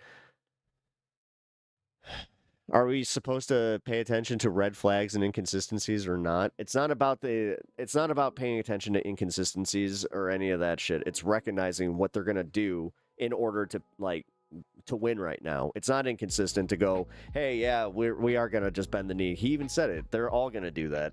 It's the same way that this guy was like, yeah, I let it lapse because he's in a purple district, that it would definitely hurt him more to still be part of the DSA. It'll be cool to see this convo. Hell yeah. I mean, that's my problem. It's like, I'm a little more contentious than the average person that goes on those types of shows. Very, very much so opinionated. Not always right, but no, Pinkerbell, I understand what you're talking about. And it is kind of like, okay, yeah, don't ignore the red flags. That's not what I'm saying, but jury's still out on that one. Well, all right, then fine. Let them lose, and then fucking we don't have more representation that, you know, supported the DSA. With that guy specifically, that was stupid. Why was Asmund banned? We'll get to that in a minute. We got a few more stories to discuss here. All right, Israel first CNN panel melts down over Abdul's victory. Oh, that's right. That's right. I had one more. I lied. One more. Oh my God. What are we, almost 3 hours in just doing Abdul cope? This whole demonization of AIPAC. You know, AIPAC is made up of Jewish Americans. They're people who want to participate in politics. And so, yes, there are other issues being discussed. Yes, there's candidate qualities. Yes, there's tactics. But at the end of the day, it seems to me that that is the motivating matter here. And the Democratic Party is making clear they want nothing to do Have you listened with to anybody who Melancon? supports the fact that our ally Israel is fighting against these terrorists in the Middle East. His position is for a full military embargo of the state of Israel. Why is AIPAC so mad? This guy is saying that the United States government can't even sell defensive weapons to Israel, which would make Israel completely defenseless. Now, that would be a reason for a group of people who cares about Israelis to say, this is not our guy. So, Van, can I just point that out? So David Axelrod was... All right. Well, as I have consistently said about Cenk Uygur and TYT, when it comes to the issue of Israel-Palestine, I will defer to them. Also part of that panel, and to be fair to CNN, Axelrod said, "Well, as a Jewish pretty American, good coverage on this I disagree with you guys, but it is funny to have Scott Jennings." Sounds like Israel shouldn't have committed that genocide. Van Jones agree. No, Yeah, right? AIPAC is super important. AIPAC is precious. AIPAC's never done anything wrong. Well, they make it sound like, oh, you know, you're just attacking AIPAC because they're supporting the Jewish state. Like, oh, they're innocent. They haven't, what, like we're trying to influence Congress? Don't be ridiculous. Well, really? Well, let's dive in from sludge here and find out how much of an impact they've had. So AIPAC's PAC and Super PAC, the United Democracy Project, by the way, hilariously ironic title, when they're trying to basically take our democracy away, have combined for more than $104.3 million in political spending so far in the 2026 cycle. According to a review of the FEC data, the figures that figure does not include spending to influence voters by allied super PACs like Democratic Majority for Israel, or by a sprawling network of pop-up super PACs that were seeded by UDP or DMFI. They explained that as recently as 2021, AIPAC had never directly donated to a federal candidate. Its PAC made its first donations in January 2022. They had done donations in a different way, by the way. And that same month, it formed its own super PAC. By the 2024 cycle, AIPAC's 9-figure outlays in elections marked a dramatic increase in its spending for the House and Senate lawmakers who approved billions of dollars. Cenk and Anna are vicious bigots towards trans community. I wouldn't say that about Cenk. Anna definitely. Dollars in economic and military aid. That's fine. Packages for triggers Israel. You too much, that's fine. But coverage is coverage. And let's pause there for a second. So their claim is AIPAC's perfectly innocent. It's not like they're trying to influence Congress. I mean, they've just spent over $100 million in 2 cycles. I literally cover Fox News shit too. Like, in a row. Whatever. And I read the comment from AIPAC's letter earlier in the show where they said, yeah, we're trying to defeat anyone who's anti-Israel in the US Congress and fund the guys who are pro-Israel to help a different nation. Cenk and Anna also went on a bizarre tirade on how MTG is better than AOC. So when you... Well, yeah, because Anna had gotten a back and forth with AOC on Twitter. You see Van Jones and... That's where, again, I don't listen to them on that bullshit. I don't, like, this is, I would argue the first time that I'm listening to anything about, like, anything that's not Israel-Palestine, like just overtly Israel-Palestine on this one. And Scott Jennings... But I do like the fact that they are calling out specifically the CNN panel in the way that it needs to be called out, because theoretically from the right and the left combined there to defend AIPAC. What's your reaction to that? Yeah, it shows you that who the hell is this guy? Is a fantasy show. It's like WWE, that show. You know, they're putting people who agree on the issues that you're not allowed to disagree on, and disagree on the issues that you are allowed. Wait, Drop Site News Capitol Hill correspondent? To disagree on. So if you talk about is he is he like filling in like as a second host here? Wait, Drop Site's now in league with TY. Wait a minute. I didn't know that. Athletes in sports, that's a culture war issue. It's totally allowed. You're allowed to disagree about that on interesting. Yeah, no, I will give you that. CNN. So Van Jones. You won't find me like actually defending these people as people. And Scott Jennings will go back and forth about it. But if it's something that challenges the economic status quo, and aid to Israel definitely does, or also the geopolitical status quo, which of course it does, then you are not allowed to disagree about that, and none of the panelists they bring on will. So Van Jones seemed outraged. He was totally outraged that you couldn't sell weapons to Israel. Yeah, okay, maybe we won't give them unconditional aid anymore, which why were we doing that in the first place? But maybe we won't give them unconditional aid anymore because of his phrasing, what happened in Gaza. But we can't fucking Van Jones, dude. Sell to them? I don't know. Would you sell weapons to a gang? It is crazy how he is almost like the perfect embodiment of a fucking centrist shill. That was terrorizing a community in the United States. What's the difference between selling and giving to them besides you making a profit? So why is it okay to sell to a genocidal state that's committing an ethnic cleansing in southern Lebanon now onto its next imperialist project? It makes no sense at all. And I think that Van Jones is pretty clearly bought off. I mean, I can't understand why else he would have such a strong stake in this fight. Yeah, especially because he's a smart guy. So him pretending not to understand is weird. So for example, you mentioned gangs, but we could do the example of another nation like Saudi Arabia. Murders a journalist that worked for the Washington Post, Jamal Khashoggi, and we all had a conversation about whether we should cut off funding to Saudi Arabia. Well, we don't really give them funding, but we have our bases there. Should we take that out? Should we end our alliance with them? Over one person who was killed. By the way, journalist that worked, it was a columnist for Washington Post, but technically not an American. Now, what Saudi Arabia did is unimaginable. We should have had that conversation, right? That's good. So that's positive, right? Then you move over to Israel. They've killed 10 American citizens in the last 3 years, arrested no one over it. No one. They committed a genocide. That's true. They've gone into. And Israel keeps fucking up by testing the Christian community too. Oh shit! Treats for everyone, including Pep. Wear the pepper hat when you do it. Oh, I will. At HBX, that'll be fun. $20. I'll do that. Treats for everyone, including Pep. Can you wear the pepper hat when you do it? Yes, I can. I can do that. I just lost my horizontal stream. What the hell? Wait. What the hell? Yeah, and the alert worked. Yeah, it did. That's crazy. Finally. Hold on, guys. I just lost my stream on or horizontal. Like completely.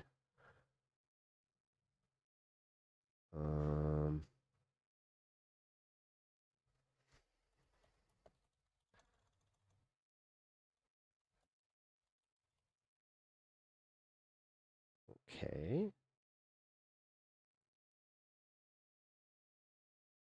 Wow, I just got kicked out.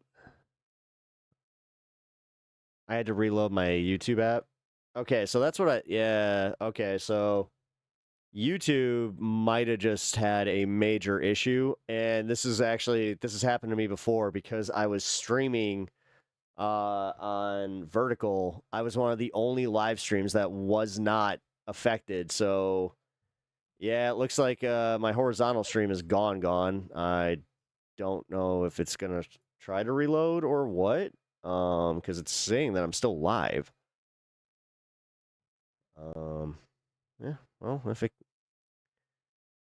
it just ends over there, then that's what happened. But yeah, we're gonna keep the stream going. I'm also still live over on Twitch, so no issues there. Neighbors and taking southern Lebanon, southern Syria, etc. And Van Jones is like, how dare you? That's only a genocide. That's only endless wars. That's only 23,000 children killed. It's working and now here. you're thinking about wait, my horizontal's working? Taking away their weapons? Yeah, that's exactly what we're thinking. Why do we owe them anything? That's just, and so for him to just out of the blue, while he's theoretically on the left, I'm old enough to remember when he was on the left, right? Now, but he's defending a right-wing funders of AIPAC. It makes no sense at all. His argument also was that Israel wouldn't be able to protect itself if the U.S. wasn't giving it aid. Weird. Because we have been giving them $3 billion of aid every year. They are one of the most sophisticated armies in the world. I guess it's just being weird. They already have the Iron Dome. They already have access to ridiculous mineral rights. They just got access to the Leviathan gas fields. We know they've been involved in diamond trade. What is this idea that like Israel is this tiny little baby? I heard the analogy that you used on Tucker where it's like Israel's this tiny little baby that you need to protect and we must feed it and nurture it. It's like, dude, they are another nation. Yeah, actually here, let's go to this story now because this is a good transition. So much of what Senator John Fetterman does is against his better judgment. Among those things was going on the Jon Stewart show. Pep, I think you've heard all my beef with TYT by now. And here's why. Again, I don't care who you guys have beef with. This is just how it goes on my show. I'm going to use whatever source does the coverage. So if Fox News does the coverage, I'm going to cover it. That's just how it goes. So this is why TYT is in that coverage group. Even News Nation.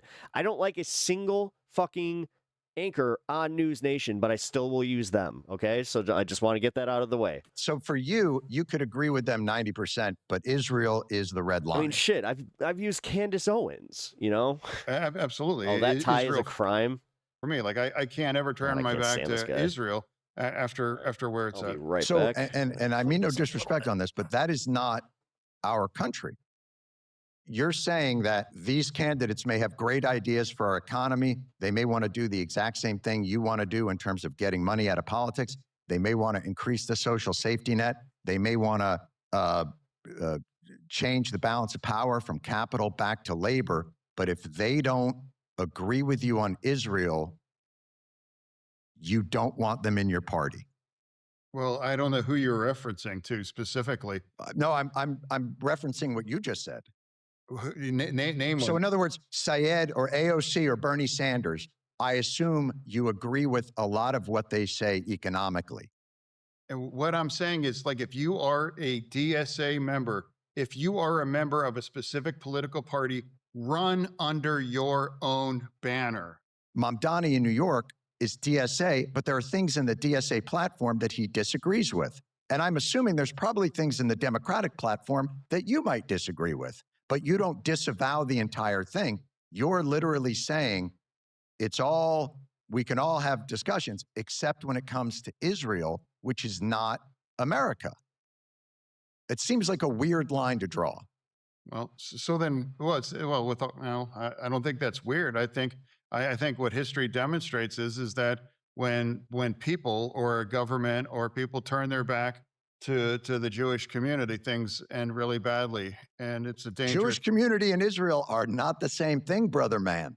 And so, Sagar, I think one of the problems here is that Fetterman has, well, one, he had a stroke and has difficulty with kind of auditory processing.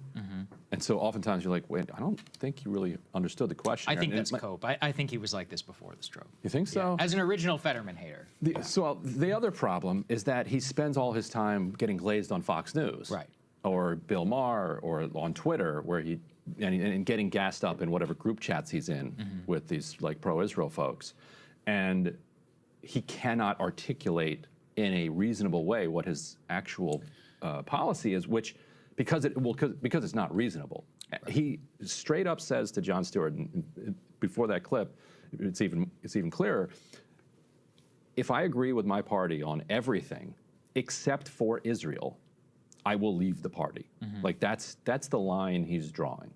And which means that it's his most important issue. Yeah. As in, I could disagree with you on childcare. I could disagree with you on X number of domestic. But if you depart on Israel, that's my red line.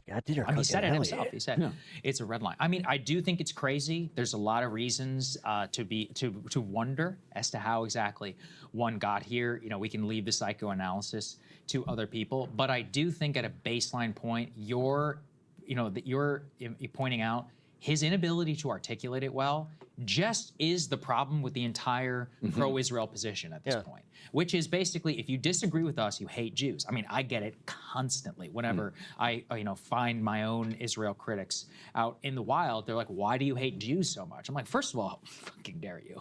Second of all, it's one of those where why do you conflate Israel with the Jewish people and he just in America? And he just does it in such a straightforward way. It's just such a straightforward way. It's just constant, and it's like, it's one of Well, it's because he was pretty much told by Chuck Schumer that's how you do it. Those things where I would literally argue that he was coached on that. No matter how much you genuflect about, like, I don't have a problem with Jews. I'd also go out on a limb and say that they coached him on how to vote and be an obstructionist, because guys like Joe Manchin and Kyrsten Sinema, they didn't just get away with it the way, like, just because of, their stature in Congress. I think that they were allowed to, for reasons, to keep everything the way that it is. I have, what did Syed conspiracy say? theory. I'm going to look out for my, even though it's for not. Jewish citizens the way I would look out for my own daughters. Right. Even that I see the pro-Israel community be like, oh, well, Muslims rape girls. I'm like, oh my God, like, what is wrong with you? It's like nothing is enough, because the conflation, I think, is the last thing that they have to protect, any criticism of Israel, which we don't care if it's a Jew. We would say all the same things no matter what kind of state that it is. But that's the ultimate problem. They need that special protection kind of, halo around them to protect themselves from look at that. criticism, which John very expertly Jon Stewart points out. But Fetterman, thank you again for the donations. Everything finally just got updated, and can't process it at all. Like, it has to come back to that over and over and over. I think that my notifications will finally work now. So. One of the types of people gassing him. I'm back. False alarm. It was a scam. Van Jones has been on a bit of a a spiral. Let's roll. This is some of his response. The thing is, they usually won't call you to tell you that there's a warrant for your arrest. To Abdul. They'll just show up and tell you that there's a warrant for your arrest. Al-Sayed's win. That's People how are that looking works. at people and they're saying, you've been telling us the same thing for a long time and our lives are not any better. We got Donald Trump twice. There's also an innovation gap. Why can you spend $60 million and get whooped like this? Because the old model was you get the donors to get the consultants to buy a bunch of ads and you win. That's how you get attention. This movement says, I don't need donors, ads, I don't need consultants. I'm going right to the people with TikTok and grassroots. And it worked. No wonder you're fucking the entire panicking. donor class, disintermediated the entire Cut out the middleman. consultant class, and this is a revolution. And so this is going to happen again and again. The Democratic Party is now Blockbuster. These kids are Netflix. Look, I mean, look at these numbers. If you are an Arab kid in America right now, if you're a Muslim kid in America right now, and you're looking at this is one of the biggest nights of your life. This is Barack Obama. This is Hillary Clinton. So, you know, whenever there's a first, you have real hopes and you have real fears. There's real fears in some Jewish homes tonight. But this is a big deal, and I think he's no Muslim has gotten this far in American politics. He should speak to that. Oh my God, are they trying to stoke literal domestic fucking policy here between Jews and Arabs? Like, what are you fucking doing? And not any of the divisions in our party. I mean, to be a healing force and to put those kids first. And to the extent, even in that patronizing way, trying to praise, he's like, trying to sound profound, doing. I'm like, he's even doing like the and to the extent that there's any truth to that statement, that there's Like the real voice, genuine fear in some like Jewish the Bob homes Ross. about Abdul al-Sayed, I feel like a deep sense of pity. I agree. If that's true, like you really in the United States should not be afraid of Abdul al-Sayed. No matter who you are. There's nobody in the United States that you want to disagree with him about his tax policy. Sorry, I'll take it even further. You shouldn't be afraid, period. Like, you have equal protection under the law. We don't have a huge anti-Semitism problem in this country, no matter what. You know, you want to say... This is so weird to actually see Sagar being reasonable on this. 10 times more actually anti-Semitic, has been for years. There's no historical Van Jones is the most sufferable man on television. Anti-Semitism he very much in the United States. Most anti-Semitism in the U.S. did not come from the lower classes. It all came from the elites who were upset about Jews competing. Yeah, these consultants are about to get a taste of the job market that they helped create. Well said, friend of the show. Well said. Harvard. I mean, it's preposterous. Ultimately, people are upset about Israel. Okay, that's true. If you go through the Anti-Defamation League's list of like thousands of anti-Semitic events over the last year, almost all of them are Israel related. Well, you got to go to bed. Good night. Good night, Ghost Train. Thank you for joining us tonight. I hope you have a safe journey home. We played. Or if you are home, then sweet dreams.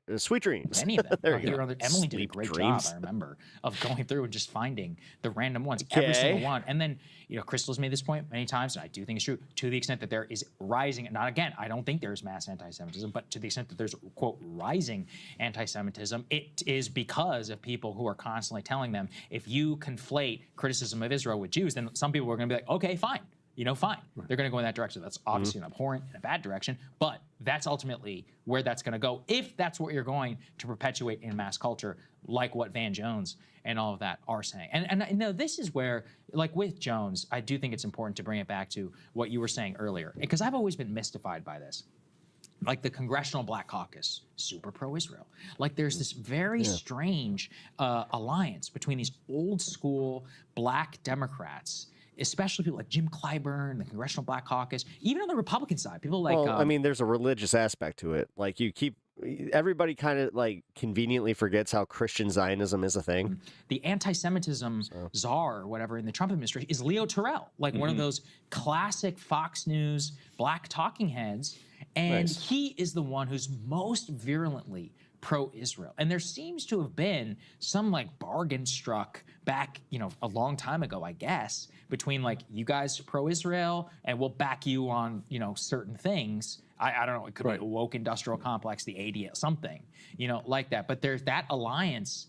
I think it might be a problem in Michigan, you know, not with younger voters, again, not with younger voters, but you know, the numbers speak for themselves in Detroit and elsewhere. And the irony is that AIPAC and its allies very much exploit the legacy of Jewish civil rights, Jewish activist participation in the civil rights movement, in order to say, like, see if he remember, like, behaves. we were there for you. You got to be here for us now. And then enormous amounts of money and funding for trips to Israel. And the irony, just real quickly, in that conflation there is that kind of post-World War II, you probably know this history, within the Jewish community post-Holocaust. Did he just say the woke industrial complex? Yes. There were those who said, never again there he is. means never again for anyone. And we need to put our bodies on the line to create a world of social justice so that nobody... That was like 1990s liberalism. But also 1960s. Yeah, that's true. 1950s and 60s,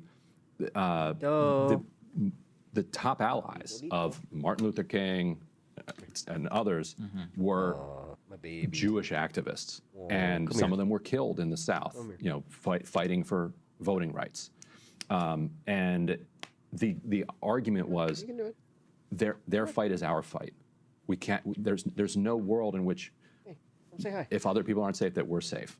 Then there was a separate wing which said, no, we need to establish the state of Israel, and never again means never again for us.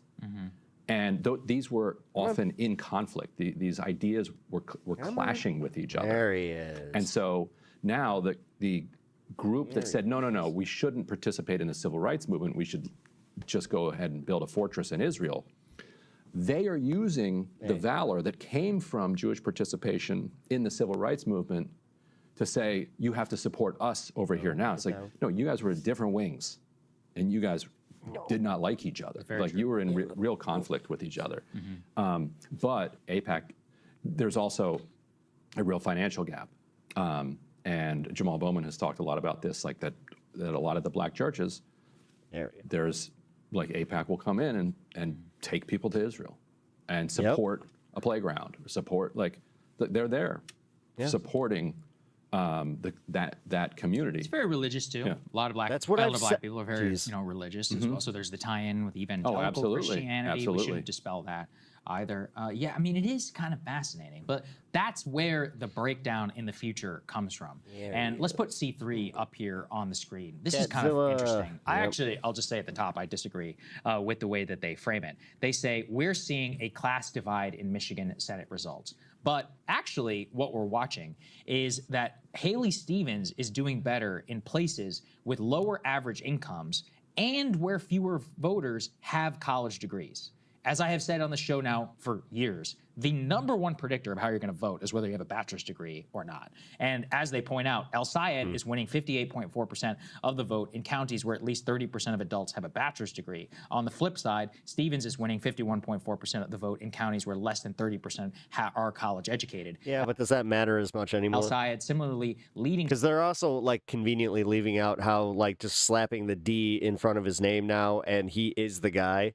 How that gives him a boost too. Stevens in counties with higher median incomes so far, while Stevens leads in lower income counties. Get them informed. And this is where I always find. Well, and this is where I have the faith that Abdul Al-Sayed could do that, because the breakdown. He's really good at breaking down his platform and messaging. Like, he is very, very good. People try to point to it income based. That's foolish, as we have seen many times. Like, with the Republicans, you are more likely to have like a horseshoe voter who's a Republican, as in somebody who is quite poor but working class white, or somebody who is like a black business owner but makes like $300,000 a year, small business plumber, somebody like that, without a college degree. Those two people are, you know, socially in a different class than somebody who makes $60,000 and is like downwardly mobile but has a bachelor's degree in college education. But the reason why I thought that this was interesting, and again, just to connect it to the Fetterman stuff and even Israel to a certain extent, I have found, especially here with like what Van Jones and all of that is saying. He's an excellent public speaker. Public speaking is a talent. Not everyone has it. This has become a major battle for information. And, you know, Richard Hanania. He has that catchy 3 shouts model going for him. He does. Has written about this. I mean, how many times have I said that, though? I do think it's a very astute observation, is that Democrats read and Republicans watch TV. If you just look at the base, like, the fact is like Democrats, people who vote Democratic, especially the more they are much more likely to engage with the news, to read the New York Times. It even comes down to like reading books. Whereas a Republican mean voter is much more likely to be watching and consuming television.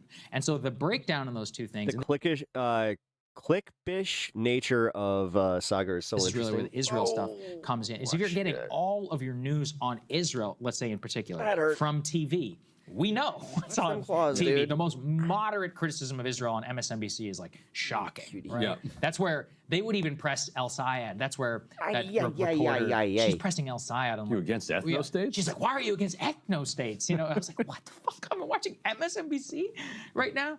But then, you know, if you were reading Times or any of these, you know, whatever, I'm not some huge fan of the New York Times, you're reading drop site, anything, your information on environment Israel is totally different. Yeah. And that's where you can pick up, I think, some of the nuance and the other things. That's where the class breakdown comes down to. But it also comes down to DSA. And this is why, you know, even saying class is kind of stupid, because to me it's all about social class. It has nothing to do with watch that earnings. claw. When you really look at it, the DSA base he just got my leg. Appears to be people who are well-educated, but more downwardly mobile, who I have a lot of sympathy with. They have a shitload of debt. They're, you know, were promised a dream, and they're not. That dream isn't working out. That seems to be where things are. Whereas people without the college degree are much more likely, especially a state like Michigan, where probably disproportionately have a lot more people who are, you know, elderly and black. Those people are going to be much more trusting of the party establishment. So this is where the DSA fracture is going to run into a wall with some of these primaries where, you know, El Sayed only being able to win by 1% or so,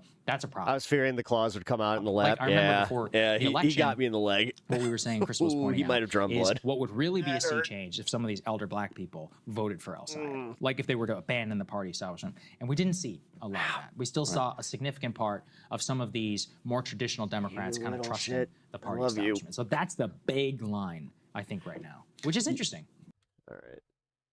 I think now we actually are finally truly moving on from the Abdul al-Sayed stuff. Trump's catastrophe, voting. No, we're not completely. This is a mix. Well, let's get the CNN polls. Trump is heading towards an electoral black hole. I feel like this is like one of those magician's tricks, right? Where the floor just falls out beneath you. And that is exactly what is happening with President Trump. Kate off on the side laughing there. Trump's approval hits term 2 lows all out this week. You know, you mentioned the CNN poll, 34%. You think that's all? How about AP North? 33%. You think that's all? How about Quinnipiac University? 32%. So you look at it and you get 3 different pollsters all saying that Trump is hitting term 2 lows this week. In fact, Quinnipiac, I believe that is an all-time low for him. And the CNN poll, as you were mentioning, Kate, that is tied for an all-time low for him. So is there a bottom? I'm eating my stir fry. Thank you for taking care of me. To me, that there is a bottom for President Trump. Compare this to history for me, please. Yeah, okay, so we'll compare it to history. Let's compare it to the other presidents who got a term 2 in the 21st century. You could see it right here, and I'm averaging CNN, Quinnipiac, and the AP. Look at this approval, 21st century presidents. At this point in term 2, you average them out, you average out CNN, Quinnipiac, AP, you get 33% for Trump. Obama wasn't too hot to trot, but he was at least at 41%. How about George W. Bush? The Iraq War was raging on back then during the 2006 electoral cycle. He was still at 38%. Trump is at the lowest of any president at this point in term 2 for a 21st century president. You have to go all the way back to Richard Nixon to find a lower approval rating at this point in term 2. And of course, Richard Nixon was resigning in about a few weeks at this point in 1974. Not the comparison you want to be making if you're Donald John Trump. What is behind his historic low? What's driving it so low? Yeah, what is driving it so low? Well, what was the reason that President Trump got a second term in the White House? It's the economy. We just keep going back to the economy. I feel, you know, like we're on antenna TV. We're playing back the oldies, playing back the because you're doing economic approval. Dude. Okay, take a look here. Where's President Trump at this point in term 2? Just 30%. Just 30% approve of the job he's doing on the economy. Obama was at 38%. Understand that there's a bunch of Trumpers out there going, the economy's just fine. Not even getting told. It is significantly worse than it was under Biden. Just is. George W. Bush was at 38%. So now you're telling me that you were fine under Biden? It was all a lie? Terrible, terrible, terrible. You know, I'm trying to do my best. You must go, like your channel. I can't really do it this catch you later. Morning, thank you. I it's appreciate that. Absolutely awful at this point. No very wonder kind of you. President Trump is at historic lows for a term bon 2 president at this voyage. point, and matching, if not exceeding, his term 2 low already. It's simply because people are not pleased with the economy, and when you're not pleased with the economy, you get the good old-fashioned boot. Hey. Young voters are fed up, and they're taking their anger out on President Trump. We'll start off there. Take a look here. Voters under the age of 50 on Trump. In the fall of 2024, Kamala Harris led in our polling by just 3 points. Look at where Donald Trump is. He was within 3 points of Kamala Harris. Saying now, yeah, his no, he is. approval rating on the year and the average of Knock CNN it polling. off. Look at that, minus 41 points. That is a shift of 38 points away from the President of the United States. He is falling through the floor. If you look at the trend line among voters over the age of 50 or 50 and older, the shift that we've seen amongst them against President Trump is less than half that. In fact, it's under a 15-point shift. So the reason why President Trump is so unpopular at this point is the shift among younger voters, those under the age of 50, your Gen Z, your millennials. They gave President Trump a little bit of a try in 2024. No longer. He is down there, right there underneath the ocean floor. How does that translate to when you're looking at Congress? Yeah, okay. So obviously President Trump is not on the ballot this year. But if you're a Republican in Congress and you think you're going to escape the unpopularity that President Trump has amongst younger voters, you got another thing coming, because just take a look at these shifts. Okay, in the fall of 2024, the choice for House margin, Democrats were leading amongst those under the age of 50 by 4 points. Look at that lead now, though. Look at that lead now. It's more than 4 times that, a double-digit shift. Their lead is now 17 points. Look at those 50 and older. Look at that. Republicans led by 8. They now lead by 6. Basically the same. The reason why Democrats have been able to jump out to this lead in Congress, the reason why that they are likely to take back the U.S. House of Representatives is not older voters. The key game that has shifted here, the key play that has shifted here is younger voters. Those under the age of 50 are taking out their anger, it seems to me, that they have against President Trump. They're going to take it out against Republicans in Congress this fall. This is a titanic type of shift away from the Republican Party and to the Democratic Party. A generally believed predictor, of course, in how things will pan out is the enthusiasm gap, if you will. So the most so far. Trump's net approval rating on inflation, our latest CNN poll that has been coming out over the last few days. Jesus the net Christ, approval, dude. approval minus disapproval. 50 points underwater. I looked back at every single poll before President Trump that asked about inflation and the approval rating of the president. There has never been a president before President Trump who had ratings this bad, at least 50 points underwater. That's an over 50-point shift from where we were before the election, where, of course, President Trump was more trusted on inflation than Kamala Harris, which is why he got a second term. Honestly, that is an insane. Have you seen down 50 point anything? No, only on gas prices, which, of course, is part of this equation, right? I mean, as I said, laughably bad. You just don't ever see numbers like this. Ever been. We've seen those Democratic Socialists really thrive in big urban areas, right? New York, Pennsylvania, you go out to Colorado. Well, it's no longer just in the urban areas anymore, at least according to the casualty prediction markets. We got a Wisconsin Democratic primary going on. We got Hong, who is running, who is now, in my opinion, the clear favorite to win that Democratic nomination. She's a Democratic socialist. Her chances up like a rocket. On June 30th, it was just 41%. Now a 96% chance to be the Democratic nominee in Wisconsin. A Democratic socialist according to casualty prediction markets. So this is not just happening now in New York, Philadelphia, Denver. It looks to me like it's going to be happening in a place like Wisconsin, which of course is a very purple state. Which it all kind of it all works with each other, right? Open primary state. You've got the wins in various places. You've got Hand this clap, chance Harry. of winning here in Wisconsin. You have the polling then on how many people identify as Democratic Socialists. She's it out here seems looking just like there are Supergirl. wins for Democratic Socialists all over the place. What do you see in it? Yeah, what do I see? You know, I think there's this idea perhaps in Democratic circles, oh, they're coming in from the outside. No. The call is coming from inside the House. It's your own voters. I mean, just take a look here. Voters identifying as Democratic Socialists. When you look at self-identified Democrats, and we're talking about voters, we're talking about 41%. 41% of self-identified Democratic voters. It's not coming from outside the tent because just 20% of Dem-leaning independents actually identify as Democratic Socialists. These are Democratic voters. These are people who voted for Kamala Harris. These are people now where we're talking about a little bit more than 2 in 5 Democratic voters who identify as Democratic Socialists. And are they voting? Like, what about turnout? Yeah, what about turnout? Motivated to vote. Just take a look here. Okay, Dem-leaning voters voting in 2026, extremely motivated. 66% of Democratic Socialists, self-identified, say they're extremely motivated to turn out and vote. That is higher than the 57% of all others of Dem and Democratic-leaning voters. So these are people who turned out in 2024, and they are extremely motivated to turn out in 2026. These are regular voters. They come from inside the tent. These are not the pendulum is swinging. Infiltrators. That's what I was saying. Democrats Like, who have been definitely Democratic for a long period of time. And this pay isn't attention just to the about vibes. a label, you think, either. No, like, it's yes, not it won't just about carry a us label. all the Just way, take a but it look is definitely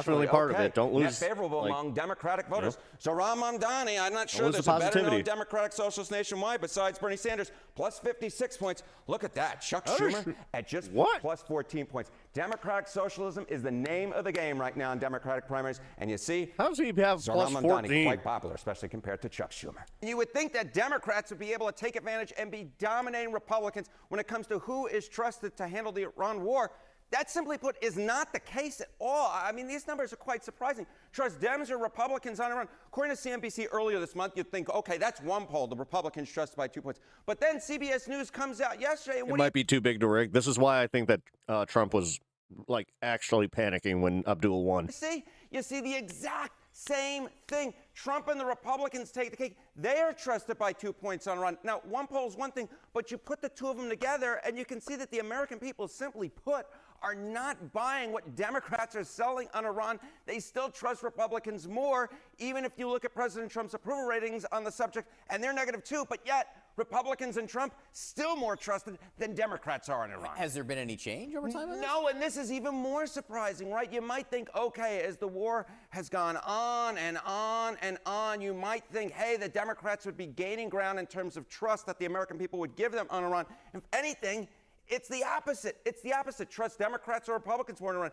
In April, according to a Washington Post Ipsos poll, the Democrats were more trusted by 2 points. Again, close margin, no clear leader. But look where the shift has been. If anything, the shift has been in the Republican direction. Now the Republicans and Donald Trump are trusted more by 2 points on Iran. So again, over the course of the war, if anything, the Republicans have been the ones that have been gaining ground, which I think just goes so opposed to all of the news coverage that we have seen so far and all of, the media. You would think, hey, but no, the American people are actually trusting the Republicans and Trump, if anything, more now than they were, so let's say, halfway through the war. So how possible is it that part of this is just that Americans don't like Democrats in Congress much at all? Yeah, I think this is a big part of it. The Democratic Party in the minds of the American public are weak, to quote the great Tony Blair. I mean, just look at this. Just look at these net approval ratings of Democrats in Congress. In late February, at the beginning of the war, it was -41 points, -39. Yeah, the turnout in this midterm might be record-breaking. It's going to be. I mean, dude, every election since Trump has gotten into politics has been a record-breaking turnout. -39. And so you're just looking at these numbers right here, and you go to yourself, no wonder what's going on at this point, that Democrats, simply put, cannot take the ball and run with it and actually in the polls be trusted more than Iran, because the Democrats in Congress, simply put, are not well liked. In fact, these are the 3 lowest on record in terms of percentage points for the approval for Democrats in Congress. So it all puts together a picture. Donald Trump and Republicans may not be liked, but Democrats in Congress are really hated. Highest disapproval ratings for Trump, back in January of 2021, that was his term 1 high, and that was 62% of Americans after January 6th disapproving of the job that President Trump was doing. Take a look here now.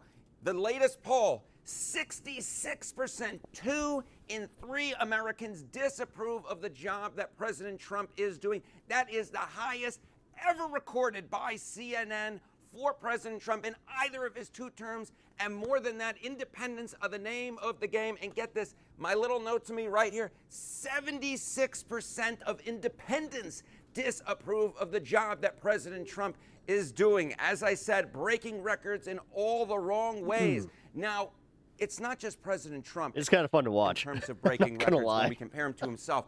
What about watching him flounder in the polls is just like... Well, take a look here. Okay, disapprove of job in CNN polls at this point in term number 2. We mentioned President Trump. 66% of Americans disapprove of the job that he is doing. Well, for Barack Obama at this point in term number 2, it was just 55%. George W. Bush, who was really struggling at this point as the Iraq War wore on back in 2006, get this, 59% of Americans disapproved of the job that he was doing. So President Trump, we can say at this point, has the highest disapproval rating of any American president this century at this point in term number 2.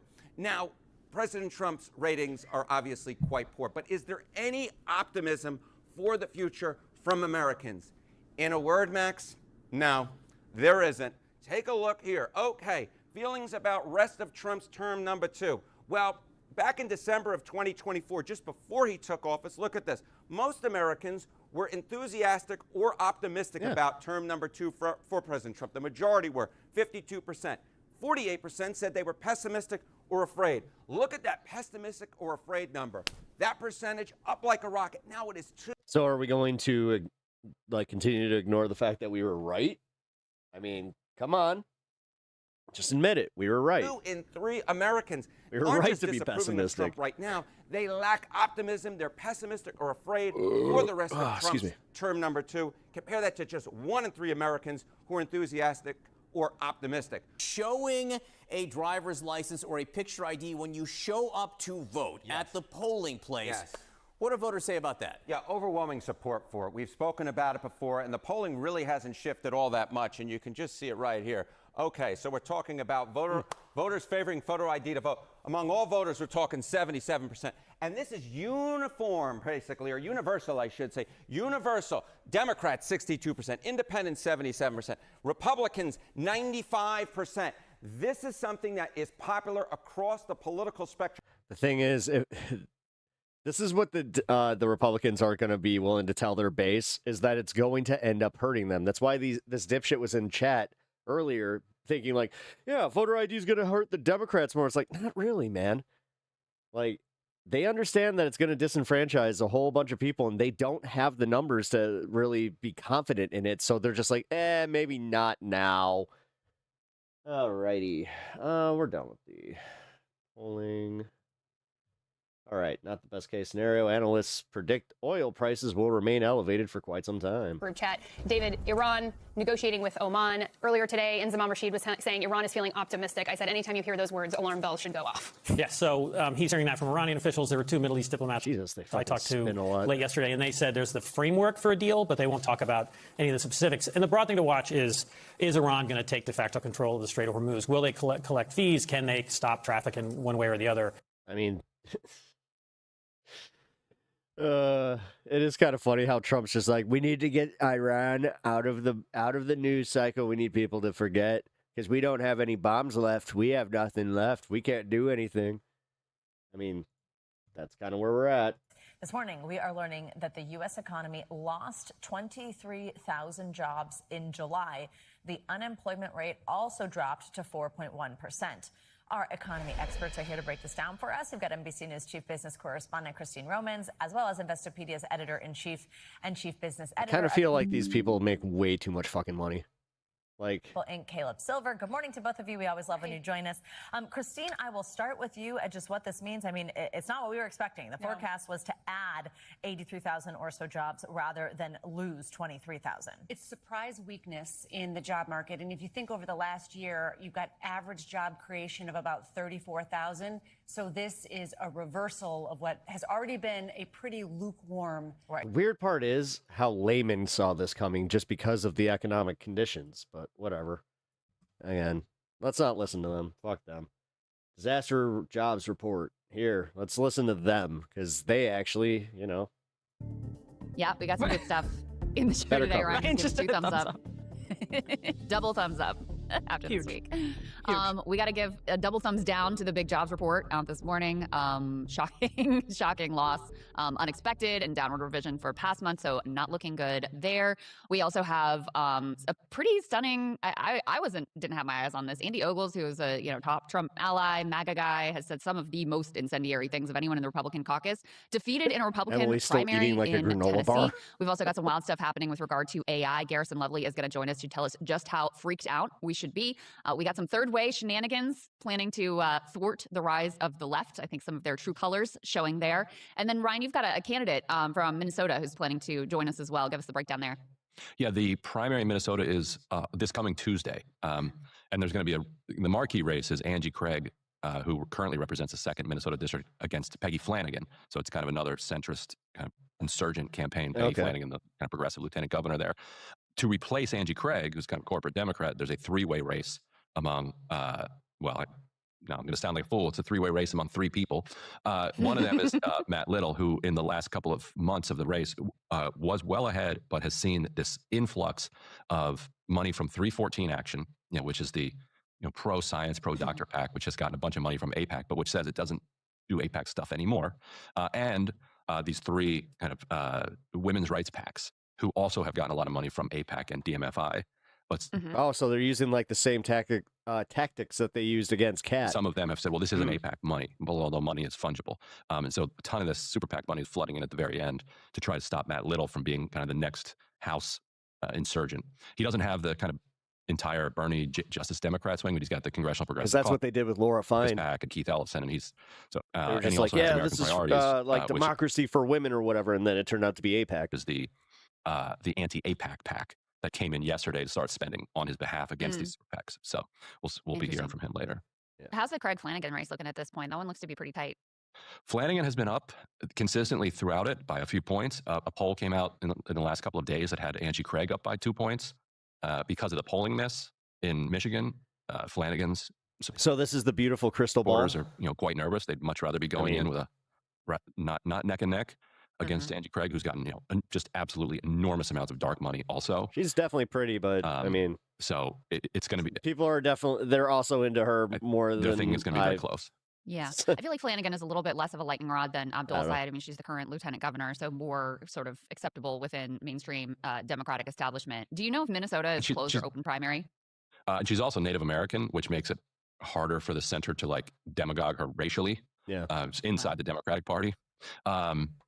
It's open. That is going to be a lot harder. However, so they have open primaries. However, there's a competitive Republican Senate race, and there's a Republican governor gubernatorial primary. So the expectation is that 99% of Republicans are going to vote in their own primary. Whereas in Michigan, there was nothing for them to really vote on. Gotcha. Okay. All right. Well, let's jump into these jobs numbers. This just is out this morning, so we haven't gotten to see a whole lot of analysis about what is going on here. But this is from Heather Long, who is, really a go-to in terms of her economic analysis. She says, just in a surprisingly bad job report, the U.S. economy lost 23,000 jobs in July, way below expectations of plus 80K. May and June were revised down by a combined 103,000. So the unemployment rate dropped by 0.1%, but went down, she says, for the wrong reasons. Over 260,000 people left the labor force, and wage growth at just 3.2% was wiped out entirely by inflation. You can see the chart here up on the screen. The job market had been looking stronger than it did last year. You could see prior to the past couple of months, you'd had these, you would gain a little, you'd lose some, back and forth. You had 3 straight months of not amazing growth, but some growth. And now we're back to the pattern of job losses. And once again, and this has really become a key pattern, significant downward revisions for the previous month. So, Emily, what are you taking from this? Well, yeah, I'm just looking at some of the early coverage here. It's already been described as very disappointing on Fox Business. So I'm not entirely surprised. I'm not sure what you're not they entirely bring surprised. Susan Collins on to say that. That's her language. Yeah. She's very disappointed in these jobs numbers. I'm very concerned. I'm not sure what else. Not sure what else you would do with these numbers, but to at the very least call them disappointing. Also looking like, as you mentioned, Heather Long, noting people dropping out of the labor force. So obviously not a good sign, not a good, that's a little bit of a red flag, we could say right off the bat there. And the downward revisions, Zero Hedge has already referred to that as a Biden trick. So you see the Trump administration just being flamed across the board for the job report so far. And Ryan, is there anything, it looks like, I was trying to look at what Heather Long saw the losses were in most. Is there anything that stands out to you in the early numbers here? I'm still looking through the precise numbers by industry, but maybe by the end of the show, I'll have some more thoughts on that. But the only potential silver lining for Trump, as he's eyeing these job numbers, he wants rate cuts. He put in his new Federal Reserve Chair, Kevin Warsh, who immediately implemented a new policy of not giving guidance of where he wants to take the Fed in the future, which is a very odd move because it's not really ideological in the sense that there was nobody really clamoring for this other than just some real kind of pedantic kind of Fed numbers people who his argument is this requires the market then to kind of guess where things are going more. And so it's more market friendly, but it's just a very odd approach. And what it does is it creates a lot more risk because now none of these traders know, what the Fed is trying to do meeting to meeting. So you get a lot more volatility.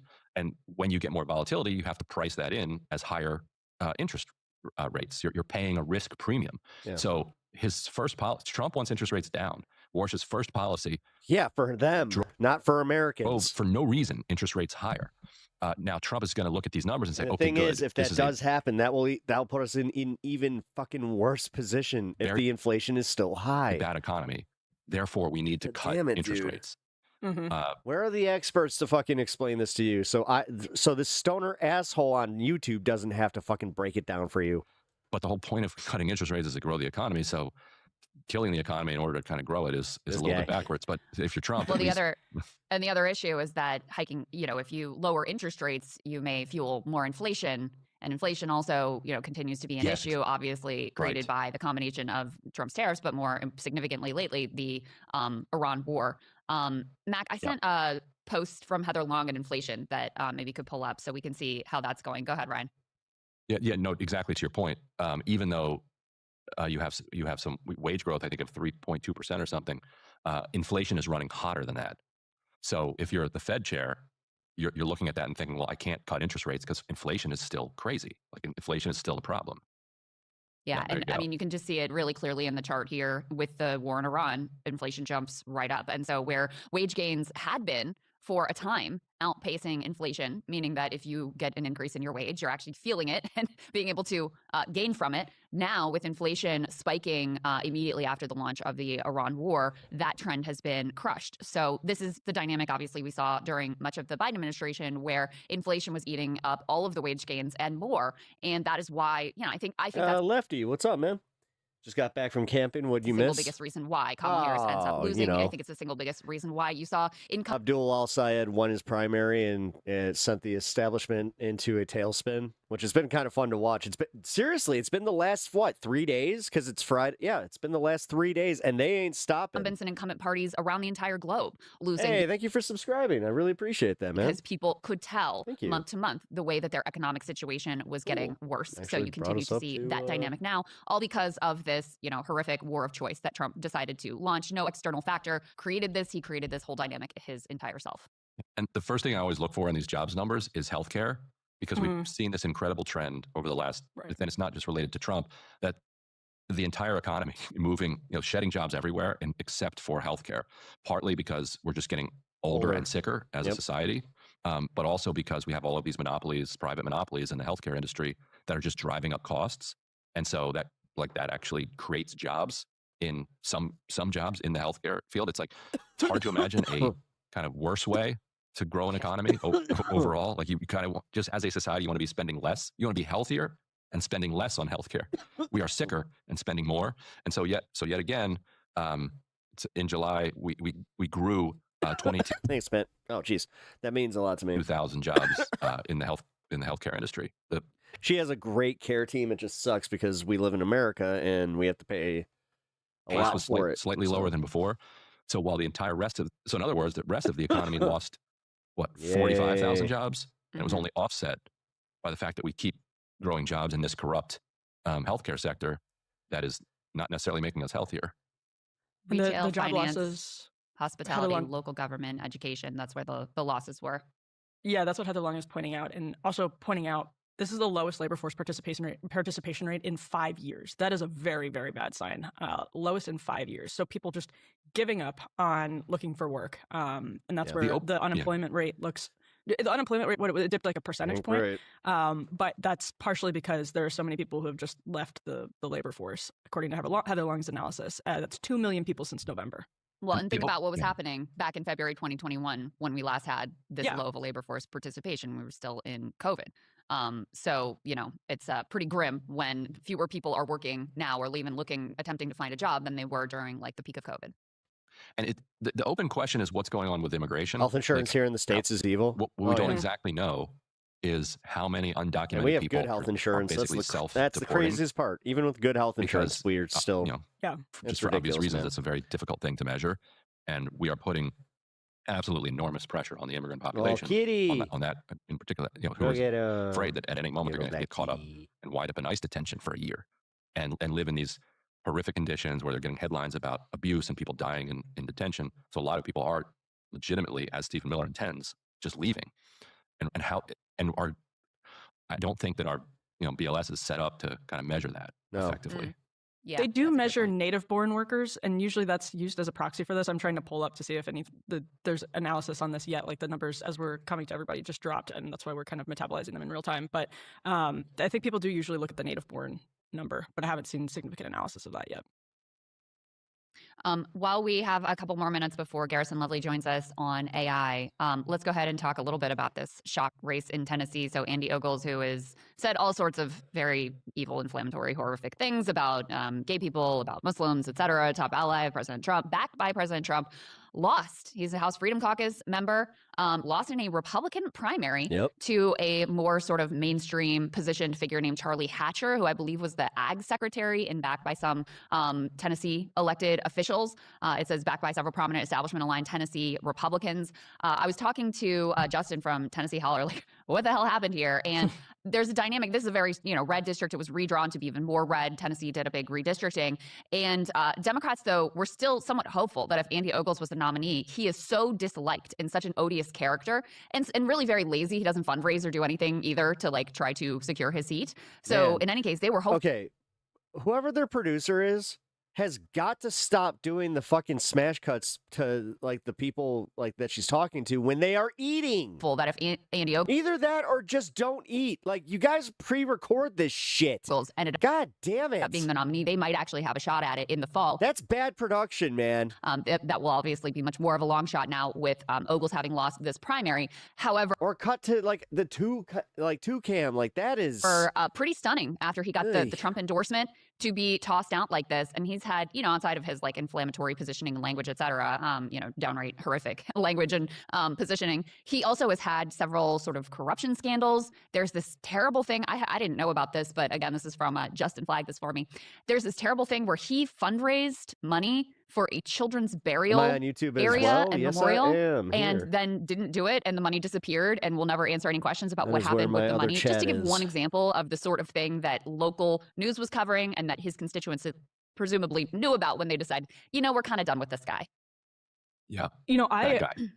I interviewed Andy Ogles once, and I got the sense that this was like probably 5+ years ago. I got the sense that he was really ambitious. And so this is, he was kind of seen as somebody, he was on Fox News a lot. He was kind of seen as somebody who was, I don't know, up and coming and would be a rising, I guess, star on the right. And so this is obviously a sign that's not going to happen for Andy Ogles, who I think it's also worth noting was probably the biggest backer of trying this like, she's looking at her phone. He's eating. Total cockamamie, ridiculous stunt to have legislation that would allow Trump to serve 3 terms.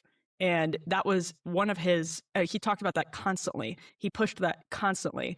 And that actually gives you a sense of how, I think, ambitious Andy Ogles was. We are 6 subscribers away from reaching the 3,000. Holy crap. It's because that was for Elephant Activist, thank you for the laughing disco ball. The audience of Trump, the audience of one Trump, and trying to get in his good graces. That's one of the better ones. My understanding is that McConnell World Pep, are you having an issue with the production value of Breaking Points? Whoever their producer is, like, I'm going to just say it. They're using StreamYards to produce this. He just keeps click, click, click, click. And I think he's doing it mostly like out of like the way that they usually do it, where it's like, 5 seconds, 5 seconds, either that or it is like it's preset, which not great either. upon themselves to nudge. Yeah, dude, they make enough money. That's not okay. Andy Ogles out of the House, but also interesting that he's in the Nashville area. They should, like, honestly, we have better production value on this space than they have. Which also, shout out producer Nick for being a better producer. Like Atlanta, not as significant as Atlanta. He's not looking before Dallas, but or Charlotte, but is seeing some as people move to the Sun Belt. The migration to the Sun Belt's been unbelievable. I guess Tennessee's not totally part of that, but like North Carolina, those types of areas, Georgia is seeing some political differences with millennials, younger people flocking to those urban areas. So that's probably why they redrew his district, honestly. But interesting that it's kind of a part of those changes too. Yeah, so it's apparently a part rural, part suburban district that, was redrawn to be more red. But and the other dynamic here is he didn't raise any money. He didn't do any TV ads. His opponent did have some money come in for him, making the case that Ogles didn't care about Tennessee, wasn't focused on, delivering for people in the district, and apparently that message landed.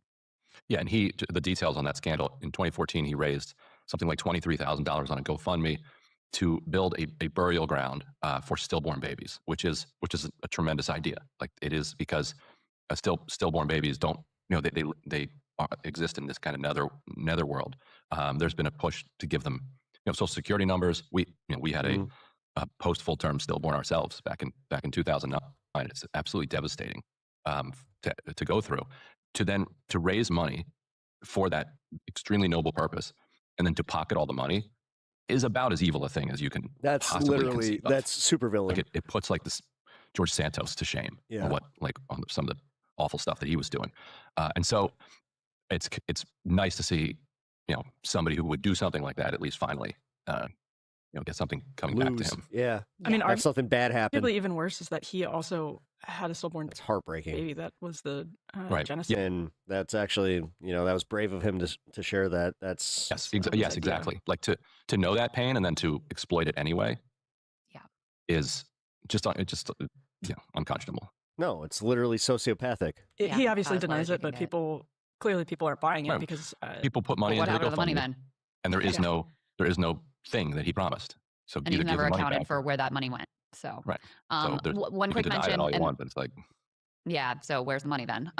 One quick mention before we get to Garrison here. There were some other Democratic gains in Tennessee. There was a mayor's race that I think was a Trump 14 town that a Democrat was able narrowly to win. Mike Kaffels rose a ton of money off her audience for fake legal fees, fucked off to and Scotland. There were some school boards actually that control flipped on. So there were. Yeah, I hope that was worth it though, because to throw away your career like that when she was actually pretty prominent in the space and I don't know. Justin Pearson also Very was able to win the Democratic primary. That was expected. But yeah, Kaffels is a name I haven't heard in a long time. That's going to be very difficult. Uphill race in terms of the general election in the newly drawn district, but someone that has a large, justifiably so, large national profile and a lot of support from progressives. All right, with all that being said, let's go ahead and get to Garrison. Okay. Now, we will be talking about the Asmongold thing. But before we do that, we're going to do a little reset here. Welcome to the show, guys. If you are freshly just joining us, I'm Pep. Nice to meet you. If you guys already know who I am, then you know what's up. I'm gonna ask the thing. If you haven't already liked the stream, please do. All right. There. That's out of the way. We're good. Don't have to worry about it now. And let's see. I think we're still 6 away from reaching the 3K. It's crazy. So yeah, if you guys have not already subscribed to this channel, please do. It really, really helps. I was just wondering yesterday what happened to her. That's kind of crazy, really. Wow, what a random thing to happen where you're thinking of a random streamer and then wonder what happened to her, and then here we are. Hi, host. LOL, host. Yeah, right. Yeah, that was shameless. Yeah, it was. Yeah, that guy, he didn't just deserve to lose. That's a person that deserves a lot more. But I'm not going to say what. Just saying he deserves to be scrutinized a lot more. It's Quantum. All right. Let's talk about Asmongold. That's a perfect picture of him just being like, oh, shit. All right. On August 3rd, popular streamer Asmogold reacted to footage of Moroccan migrants entering Spain's Kuwaita enclave, saying lethal force even against children. Jesus. What the fuck? Twitch banned him earlier this week without explanation. As thousands of without explanation. I think that he has the explanation. Like, what? Banned for telling the truth? Jesus fucking Christ, this is why I can't stand Twitter.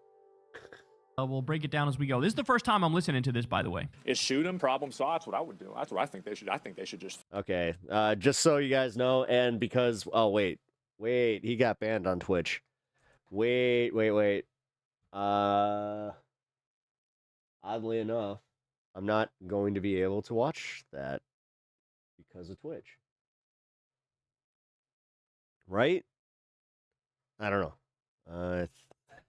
No, I think no, because Hassan probably carried it, right? Fucking shoot him. Jesus, dude. Right to the point. We're 5 seconds in. He already said the thing. They should just fucking shoot them. Talking about the children of immigrants. That's great. That's awesome. That's insane. And then they were like, why did he get banned? Really? What the fuck, dude? Okay, so I didn't really know the ins and outs of what happened here. I actually kind of saw that he got banned on Twitter before I was starting the show, so I was like, yeah, fuck it, we'll talk about that. Wow. Wow. Got awfully bold in his bad takes, didn't he? Just like completely quadrupling down, and then you see the worst people, AI bots. Like, dude, this motherfucker is single-handedly just contributing to the dystopia that is the American experience now. Shoot him, problem solved. That's what I would do. That's what I think they should. I think they should just fuck. Dude, insane. The fact that he doesn't have, he's not blocking that out. Like, oh, well, you shouldn't do that. I have no sympathy for doing that, and I would do that in a second. No, you wouldn't. No, you wouldn't. Did his girlfriend already leave him? Like, is that already done, or... Why should your sympathy matter in the situation? You might not have sympathy for somebody who's the victim of a murder because that person was an asshole to you. Why should that matter? The law should have nothing to do with how you feel about it. Yeah. Right? It's about objective rules put in place for a fucking reason. He's on the payroll, DOD Israel. It really seems like it, guys. I mean, come on, think about it. One of the biggest gaming streamers on the planet all of a sudden makes a hard right fucking pivot and then is almost lockstep every time with the Israeli fucking side of things. Yeah, it makes a lot of sense, especially for someone that, lacked nuance or any, nuance or understanding about what he's talking about. Like, geez, this MF won't leave his house. For real. He's not pew-pewing anybody. No, he's not. This is what has become of a lot of right-wing commentary now. Like, it broke up and it went two different ways. You have the white nationalist types and the Groypers and the Nazi types, right? And they go in like the Fuentes route. And then you have the Asmongold route, where instead of, back in the day, the conservative audience liked to feel like there was a fake intellectual on their side. Somebody like Ben Shapiro, who would talk really fast and make highfalutin sounding arguments that were actually stupid, but at least he was pretending to try to be smart, right? Now those people are like, we're done with the fake smart thing. Just give me a grunting ogre who's going to say incredibly violent and sadistic shit. Because at the end of the day, that's what marries together every Republican voter and every conservative, is being sadistic. The fascism instinct is now overwhelming to these people, and they can't even bother to hide their sadism, and so it manifests in situations like this. All right, we're 16 seconds in. I'm going to try to shut the fuck up and let him talk. Do that. I have no sympathy for doing that, and I would do that in a second because it's the right thing to do in the long term. You can never look at, in a very, very isolated incident, you could say, and there's always, this is emotional blackmail, right? Well, you can't shoot these people. They have kids with them. Well, then don't bring your kids. If you don't want to get shot, then don't bring your fucking kids. It's really simple. What if they're escaping a war? They don't care. What if they're escaping? They don't care. This is the thing. They don't care about. Refugees are just illegal immigrants to them. Because realistically, Kyle, this is what I don't like about Kyle, is that he sometimes forgets that it is as simple as they are just fucking racist. Like, he can say it, but then he does this thing where he pontificates on it, which I know he's got to, like, reach a certain level of, like, let's see, 9 minutes. Yeah, he's got to get over that 7-minute mark to, you know, get the monetization or whatever, so. But, yeah, the fact that he's surprised by it. A war. What if they're escaping a cartel that has them marked? That doesn't matter to these people. Come on, man. For death. What if they're escaping a situation? No, doesn't matter, doesn't matter.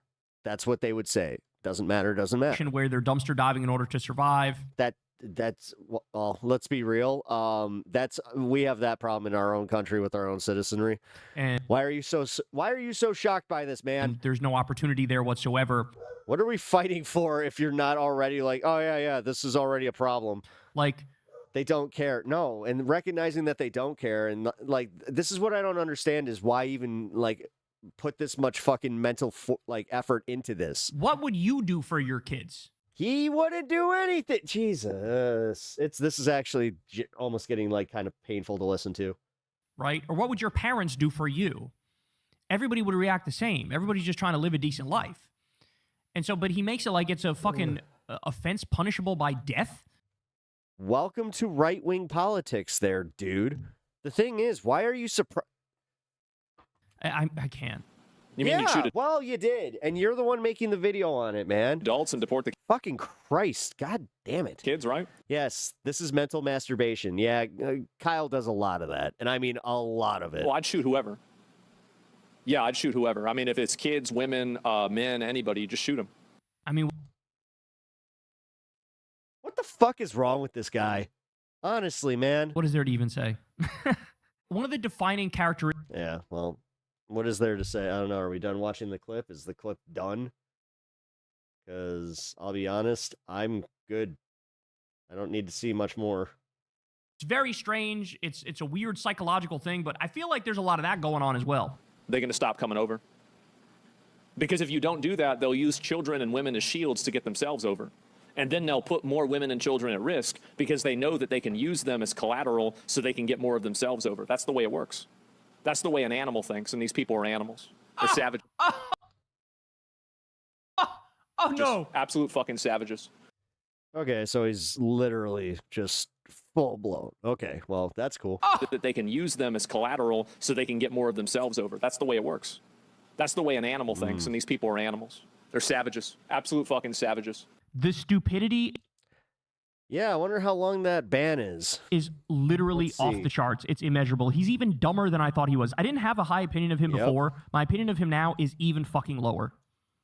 And why do I say that? Because he's calling others animals and savages as he's advocating for shooting unclear children, for murdering kids. That means he actually might be done. You're the animal. You're the savage. What would make somebody a barbarian, an animal, a savage? Supporting stuff like murdering kids, murdering innocent people. And you literally just advocated for that.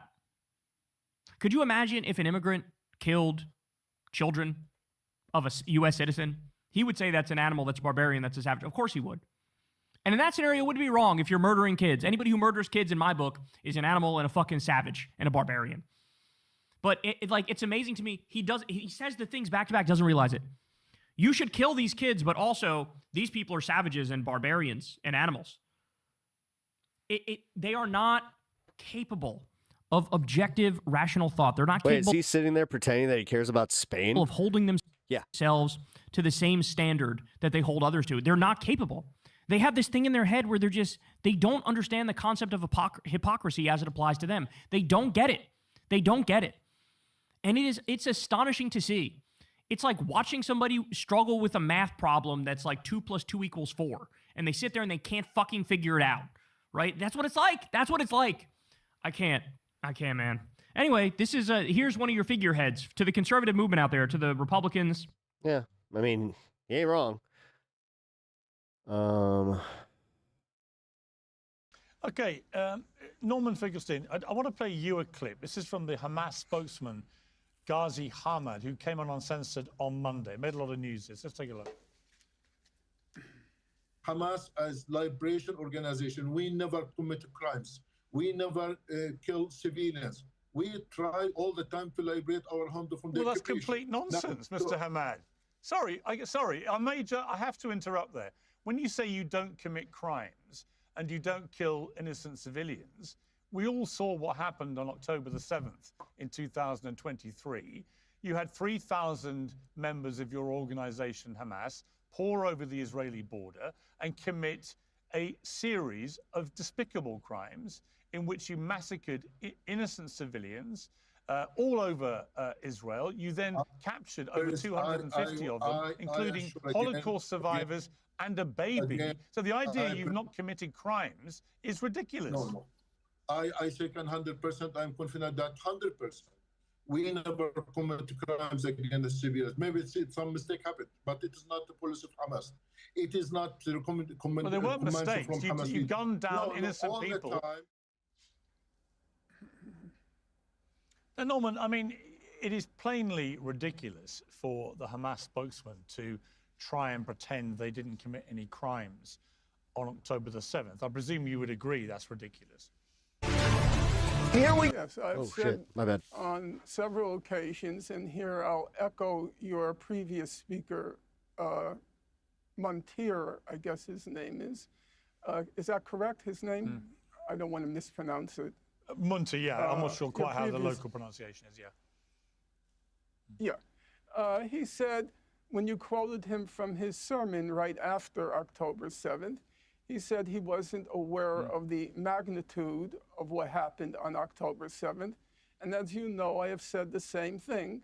But once it was clear the magnitude of what happened, it was clear that crimes of a significant magnitude, war crimes, I know some human rights organizations will also say crimes against humanity, so crimes of a significant magnitude occurred on October 7th. So there's, as far as I could tell, no disagreement between us. I would say, however, some of the claims that were made about October 7th, for example, that Hamas had weaponized rape and sexual violence, I don't believe those claims have been borne out by the available evidence. If you allow me, Mr. Morris, you'll have your turn. They weaponized rape. You'll have your turn, Mr. Morris. But Allow me to have mine. Why are you lying? Why are you lying? Okay, Mr. Pierce, you'll have to decide how to litigate at this point. Allow me my time. He will have his time. So as I said, there were crimes of a significant magnitude. Okay. Thank you so much. So on that point, there's no disagreement. The two issues, as I see it, between us, if you allow me, and you can, of course, disagree with me because I'm interpreting you, the two issues between us are, number one, the allocation of moral responsibility.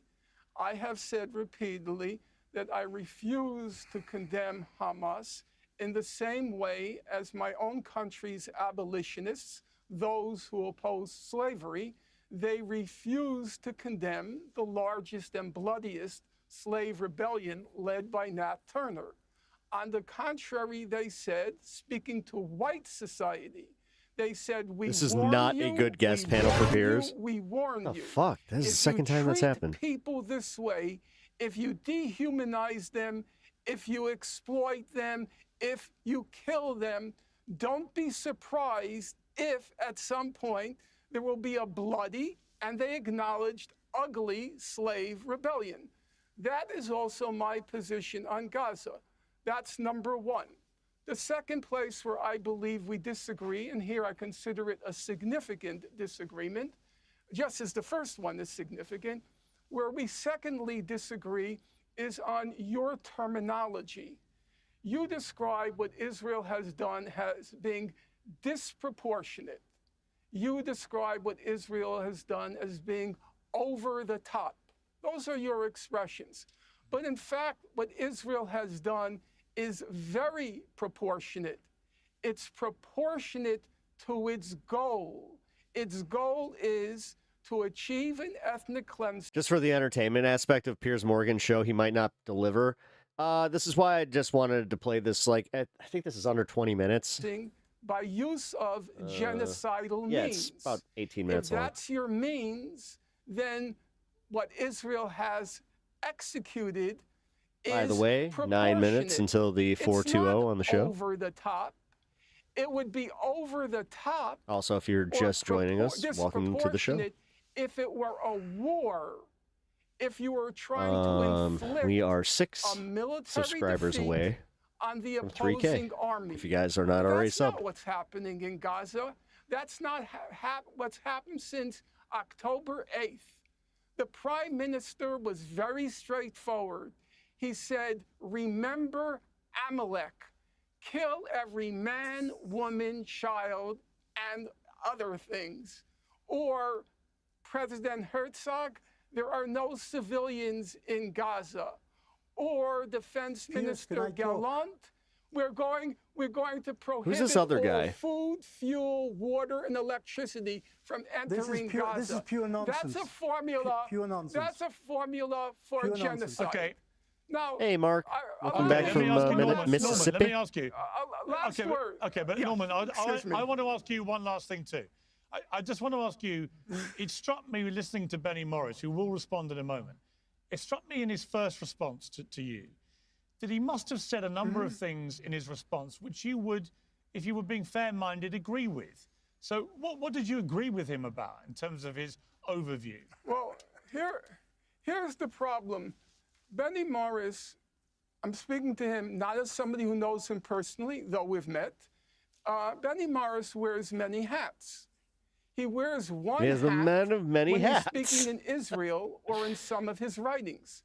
But when he's speaking to a Western By the way, I will audience, be hitting the 3-footer on the Twitch side of things. We'll be going there in about an hour or like so. your program, he likes to appear to be humane, even a little bit impish, a little bit cherubic. He has a little smile and a laugh. So he is a moving target. Did he just say that he looks like a cherub? I have asked him on several occasions. He said that's so deadpan. It's kind of like, all right, that was hilarious. I have written more than 50 pages because I've read everything you've ever written multiple times. Just answer me in print.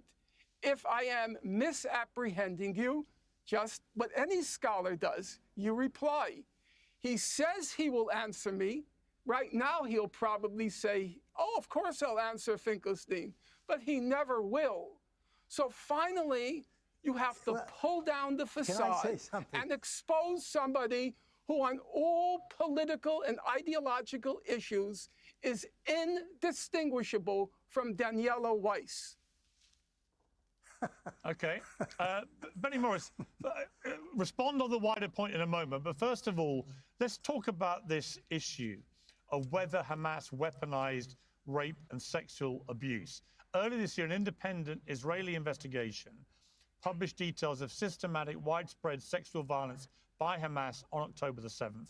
The Civil Commission's Silence No More report says in addition to interviews with survivors, it has more than 10,000 photographs and videos filmed by attackers. I have seen other reporting by people like Christina Lamb at the Sunday Times in the UK, who is one of the best journalists, I would argue, in the world, and certainly not partisan in any sense, reporting extensively on the weaponization of rape and sexual assault by Hamas. And yet there are people like Norman Finkelstein who are adamant it never happened. What do you say to that? Well, as I said, it's nonsense like most of what Finkelstein talks and says. As you say, there were witnesses who ended up alive and saw rapes. There were lots of women who were raped and murdered and looked like they'd been raped and murdered. And there were also rapes, incidentally, of Israeli hostages, women hostages, and I think at least of one case of a male hostage raped by their Hamas captors. So they both committed war crimes and atrocities. Why is this so while they were ardently argued when it seems that the evidence does point to like, yeah, this just kind of happened. Held in Gaza after October 7th. So I think this is pure nonsense. I noticed that Finkelstein said that he doesn't condemn the Hamas attack on Israel. Who the fuck is this guy? Benny something? It came after a lot of Israeli oppression Benny of Morris? the Palestinians over the years. And incidentally, that's a point I have made myself, that the Israeli occupation since 1967, and if you like, what happened in 1948. Oh, he's an Israeli historian. In some way explains how Okay. the Hamas did Makes what more it did sense on now. October 7th. But this doesn't justify what happened, as Finkelstein was saying, and as this priest was trying to say, who incidentally, you asked him to condemn the Hamas invasion of October 7th, and he said, I don't condone it. He didn't say, I condemn it. He didn't say what you asked him to say. Yeah. I don't know if you noticed that. But I did, but, yeah. Well, that's what happened. He didn't actually condemn it. But look, Finkelstein's take is ridiculous. I don't want to get into a academic dialogue with him. I've written what I believe is true of the history, and I've also written journalistic pieces regarding various things.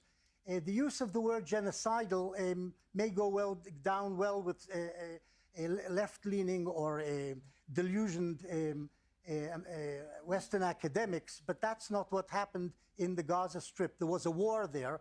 Hamas took the first stage, started the war. That's some balls. Launched the war. That's some fucking And balls. Israel struck back. You can say that Yeah, it Israel only started may on have struck October back 7th, disproportionately. according to you, huh? That's a question which is up to, I don't know who, to decide whether it's disproportionate or not. But the Israeli counteroffensive wasn't against the population of Gaza. It was Like hell they did. I was like, against the Hamas. the balls, Hamas was embedded the balls among on the this people guy. there, in the houses, in the residential buildings, in underground tunnels, under hospitals, under mosques, inside mosques, etc. And for the Israeli troops and the Air Force to get at the Hamas fighters, they ended up collaterally killing. You know what's kind of weird? He looks a lot like my grandma. My grandma looked a lot like this guy. People among whom they were embedded, who incidentally supported the Hamas. I'm sorry. who are I'm their sorry, children Grandma. And brothers and fathers, That's etc. true. They're not divorced from the. You put him in a general floral pattern muumuu, and then all of a sudden it's just like, Grandma? Gaza population. This is an idealized version of what goes on in the Gaza Strip. But in any case, there was a war. Israel killed tens of thousands of people in its counteroffensive, but told most of the civilians in most places, get out of this district. Yeah, he does very. that He looks like a district, the Mimo. next district, and even individual houses called people up in their homes and said, Yeah, denying genocide 3 years after October 7th is a choice. attack this house Yes, it because is. It contains Hamas positions of All right, Hamas 1 minute. personnel. You have All an right, hour so to get out. if you guys are just joining us and this is your first time here, I like to celebrate when I have been on for 4 hours and 20 minutes. You figure out why. I'm going to step off camera and they hopefully you guys told join. People to leave. This isn't what people do in a genocide. Genocidaires.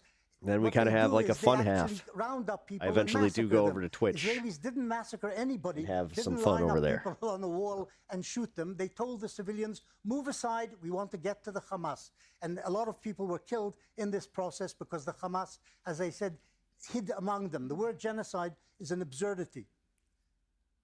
I've actually studied genocide, the genocide by the Muslims. Let me add one sentence. I've actually studied thoroughly one All right, genocide. I'm interested to not the hear what Norm has Holocaust, to say. The killing by Turks, All right, the let's Turkish do Muslims it. of the Christians in Turkey 421. over the years 1894, 1924. I know exactly what a genocide looks like.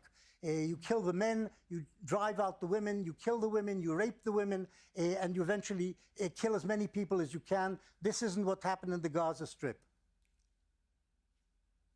Okay, Danny Finkelstein, off the back of my interview with the Hamas spokesman. May I respond? Let me just ask.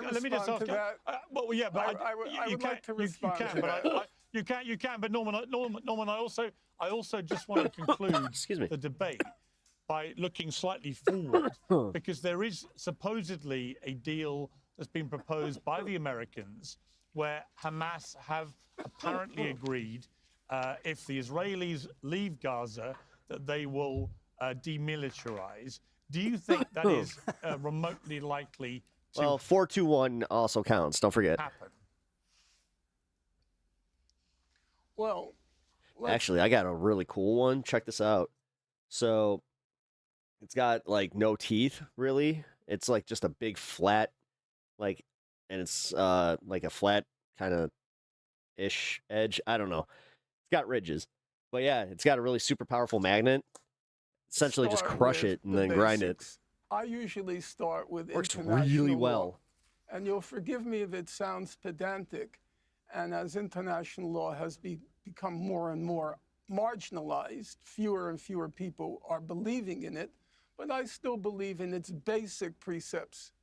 In July 2025, the International Court of Justice, the supreme legal body in the world, ruled that Israel's occupation of Gaza, Israel's occupation of the West Bank, including East Jerusalem and Gaza, are illegal under international law, and Israel has to leave as quickly, as rapidly as possible.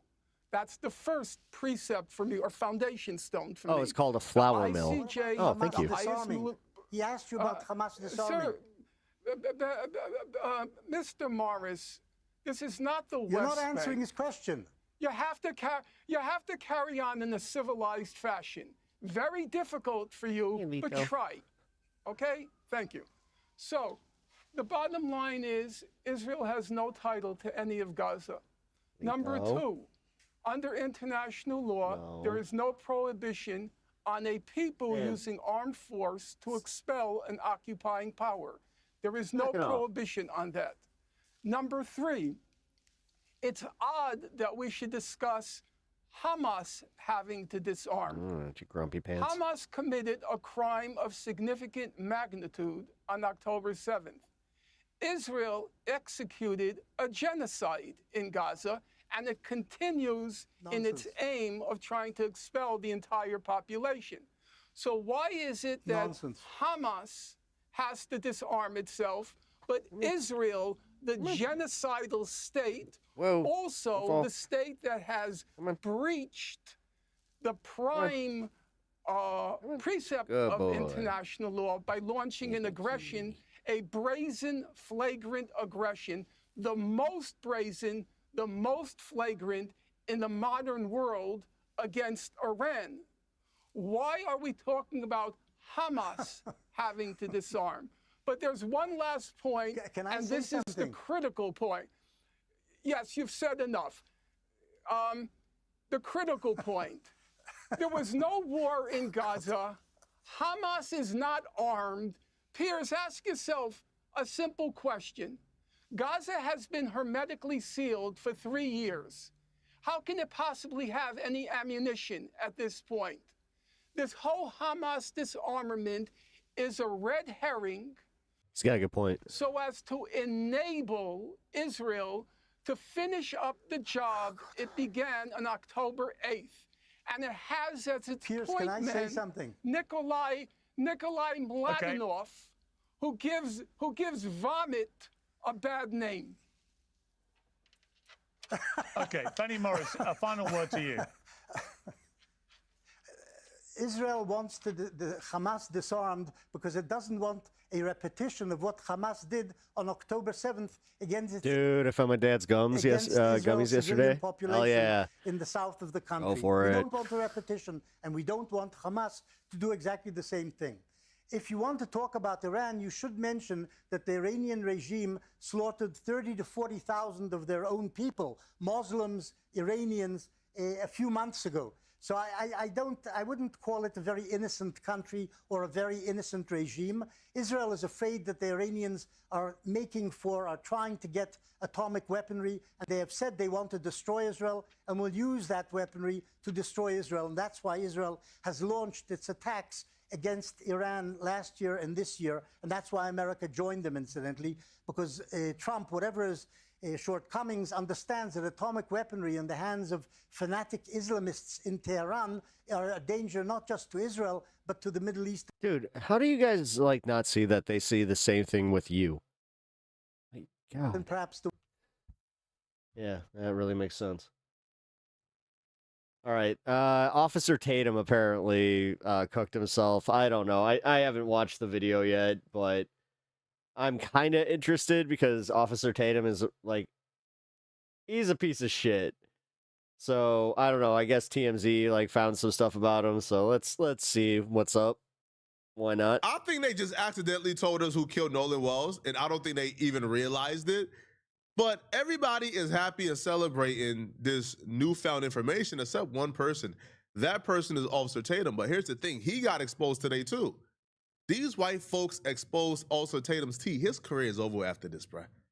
Because how can anybody take anything he says seriously after you hear what they just found out about Tatum? Earlier in the day yesterday, Cajun Navy, who, by the way, is the independent organization who went looking for Nolan and discovered Nolan Wells' body. They don't work for the family of Nolan Wells, and they don't work for the friends of Nolan Wells. They are an independent body. They released what they believe is the most likely orders of events leading up to Nolan Wells' death. Starts off that before 3:23 p.m., nobody really knows what took place before 3:23 p.m., but by all accounts, Nolan Wells was alive before 3:23 p.m. The reason why they don't believe that Nolan Wells was dead at this time is because there's like this photo of Nolan Wells in the water surrounded by boats. They're claiming the photo was taken around that time. 4:27. Yeah. Okay. Now, once the friends got done with the emergency call, Nolan Wells, for anybody that doesn't know, is the black teen that went missing on a boat trip in Mississippi with his friends, and it's super sus. We heard the audio where they were claiming they were sinking. Once they got done with that call, and then whatever they had to do with the boat, there's a photo at 4:27 p.m. of them getting ready to go. At 4:31, they had left the island and they were sailing off. At 5 p.m., this is where the nonsense starts right here. This is where the nonsense starts, okay? Now, if we are to believe the friend, again, people, we have to explore different theories because we don't know exactly what took place. If we were to believe the friends and they said, hey, he was not with us, we have no idea where he was, but we ain't do nothing wrong. If we just take that into consideration for a moment, wouldn't these next 4 series of events be a little odd? So they, quote unquote, left at 4:31 p.m. Okay. At 5 p.m., all right, Matthew Lamp states a passenger was pretty certain a person was part of a group that was almost fighting around 5 p.m. He says the Bertram with blue top left shortly afterwards and fast, not believed to be a factor at this time. I beg a differ. And the reason I must beg a differ is because even Tatum, the dude who came out and said there's no evidence of any foul play happening, that Tatum, he was forced to admit through an eyewitness that someone saw Nolan get into a fight or an altercation with somebody else. And they DM'd that person, hey, you're going to jail. I seen what you did. You're going to jail. I seen you and Nolan having that altercation. I seen it. The person who Nolan had the altercation with have not been identified yet. We don't know their names. We don't know when the altercation took place. There's multiple people involved. People that may have seen Nolan last, but is not being truthful and coming forward as to what they saw, who was with him last. And we have various people that have come out or come to us with the information, and one was sent in a DM honing in on one particular person that may have been in an altercation with Nolan that alluded to the fact that, and I messaged this person because I want to talk directly to the person that I saw the DM from, and we haven't talked to this person yet, but the person said in the DM to another kid that is associated, not any of the kids that I interviewed or talked to, but that could be associated to some degree, that knew Nolan, that this person wrote a message saying, me and my husband saw you arguing with Nolan. Are you biting my leg? To the effect of you're going to spend the rest of your life in prison. That would mean that Nolan Wells was involved in an altercation that's unaccounted for. That has not really been accounted for yet. Nobody is stepping forward to speak on this altercation. We don't know when the altercation took place, how it took place. We know nothing about it. So hence, when you tell me there is also another altercation that's unaccounted for at about 5 p.m., after apparently Nolan Wells was saw around 4:27 p.m., an altercation around 5 p.m., according to y'all, took place. And then by 7:30, nobody knew where Nolan Wells was. Hey. Yeah, I will beg Nico. to differ when you say, oh, this Enough. means nothing. Of course it means something. Nolan Wells was involved in an unaccounted for altercation, and that's being documented by the very people who is anti-conspiracy, who is anti the family, who is anti-people like myself who believe Nolan Wells was murdered. Yeah. So those same people is telling you there's an unaccounted for altercation that Nolan Wells was involved in. It was unaccounted for. And it took place right around this time, right around 5. Dude. Because by 7:30, by 6 p.m., no, there's no Nolan Wells. When did they find him? He's nowhere in sight. There are people who was actually on he was the already island. They said they left at 7:30. They say, yo, we were one of the last people to leave the island. We would have seen Nolan if he was there. Dude. There was no sighting of Nolan. I can't remember the last time I saw Nolan. Last time I saw him was earlier in the day. But somehow this altercation that was so brutal and so violent and so bad that the people who was involved in it had to hop on their boat and leave immediately. Look right here where it says, right? Look, okay? Matthew Lim states a passenger was pretty certain a person was part of a group that was almost fighting around 5 p.m. He says the Bertram with blue top left shortly afterwards and fast. Now, I don't know why somebody would be leaving in a boat fast. What are you in a hurry for? If you were just involved in a little scuffle on the island, like you not, right? Like there's no police around to arrest you. Like, why are you leaving on that boat super fast? Like, what was the hurry? Like, what was the urgency? Police ain't about to arrest you. They're not there to arrest you. No, you were on the island. Look, you should be able to hop in your boat and sail off. For you to hop in that boat and boom, you were running away from something. Now, I don't know what they were running away from. I honestly don't know what. How is this not national news? It is. Away from. But it has been. The thing is, a lot of people have already kind of forgotten about it. You can't tell me that's not suspicious, bro. You can't tell me that timeline doesn't give you cause to pause. Now, here's the thing, though. Tatum hates the fact that KJ Navy released this timeline. Yeah. The very people who claim it's because it was a black kid. They just want to find out what happened to Nolan. We should start race hustling and stop race hustling, stop race grifting. Just look at the facts. KJ Navy and independent source put out the facts, and we're looking at the facts, and guess what? They're now upset because they feel like KJ Navy took away from their narrative, and they're feeling the rumors and they're feeling the fire. I'm sorry, bro. This is a neutral, non-biased, company. They just put out the statements of facts, and the statements of facts, yet again, point in the direction of something really bad happened to Nolan Wells. I'm not going to do that. We reviewed this thing, and it's a nothing burger. I don't even know why the Cajun Navy put this out. There's nothing there. Maybe it gives people fodder. They can create a lie because they know you're not going to read 26 pages.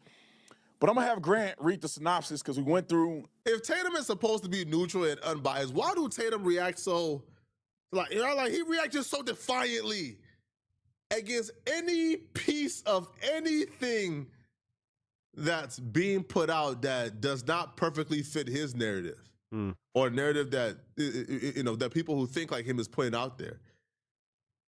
And then I saw this video, man, by this wonderful content creator called Jay Marie. And maybe, just maybe, this is the reason why Tatum is so defiant against anything that doesn't fit his narrative and the narrative that he's trying to perpetuate. Why aren't we seeing footage of them returning that day? We know that Nolan was with them when they left. So why do they have the security cams from that morning, but not that night? Whose grandparents live there?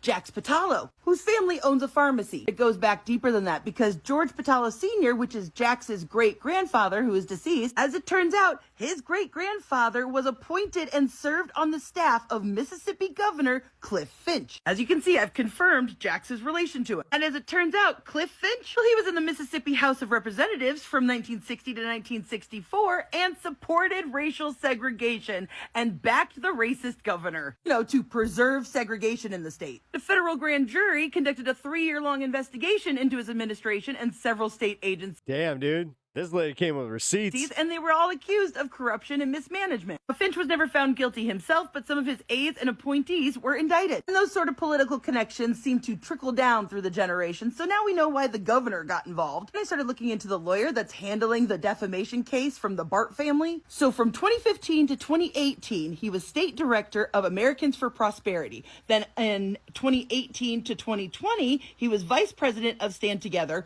while being vice president of Americans for Prosperity. Stand Together is a Charles Koch nonprofit, and Americans for Prosperity is a libertarian conservative political advocacy group affiliated with Charles Koch and David Koch. And if you don't know who the Koch brothers are, they're really evil. Guess who's one of the major funders for Turning Point USA? Major donors for the Koch brothers also are primary financial pillars for Turning Point USA, specifically their campus operations. And guess who used to serve as the director of urban engagement?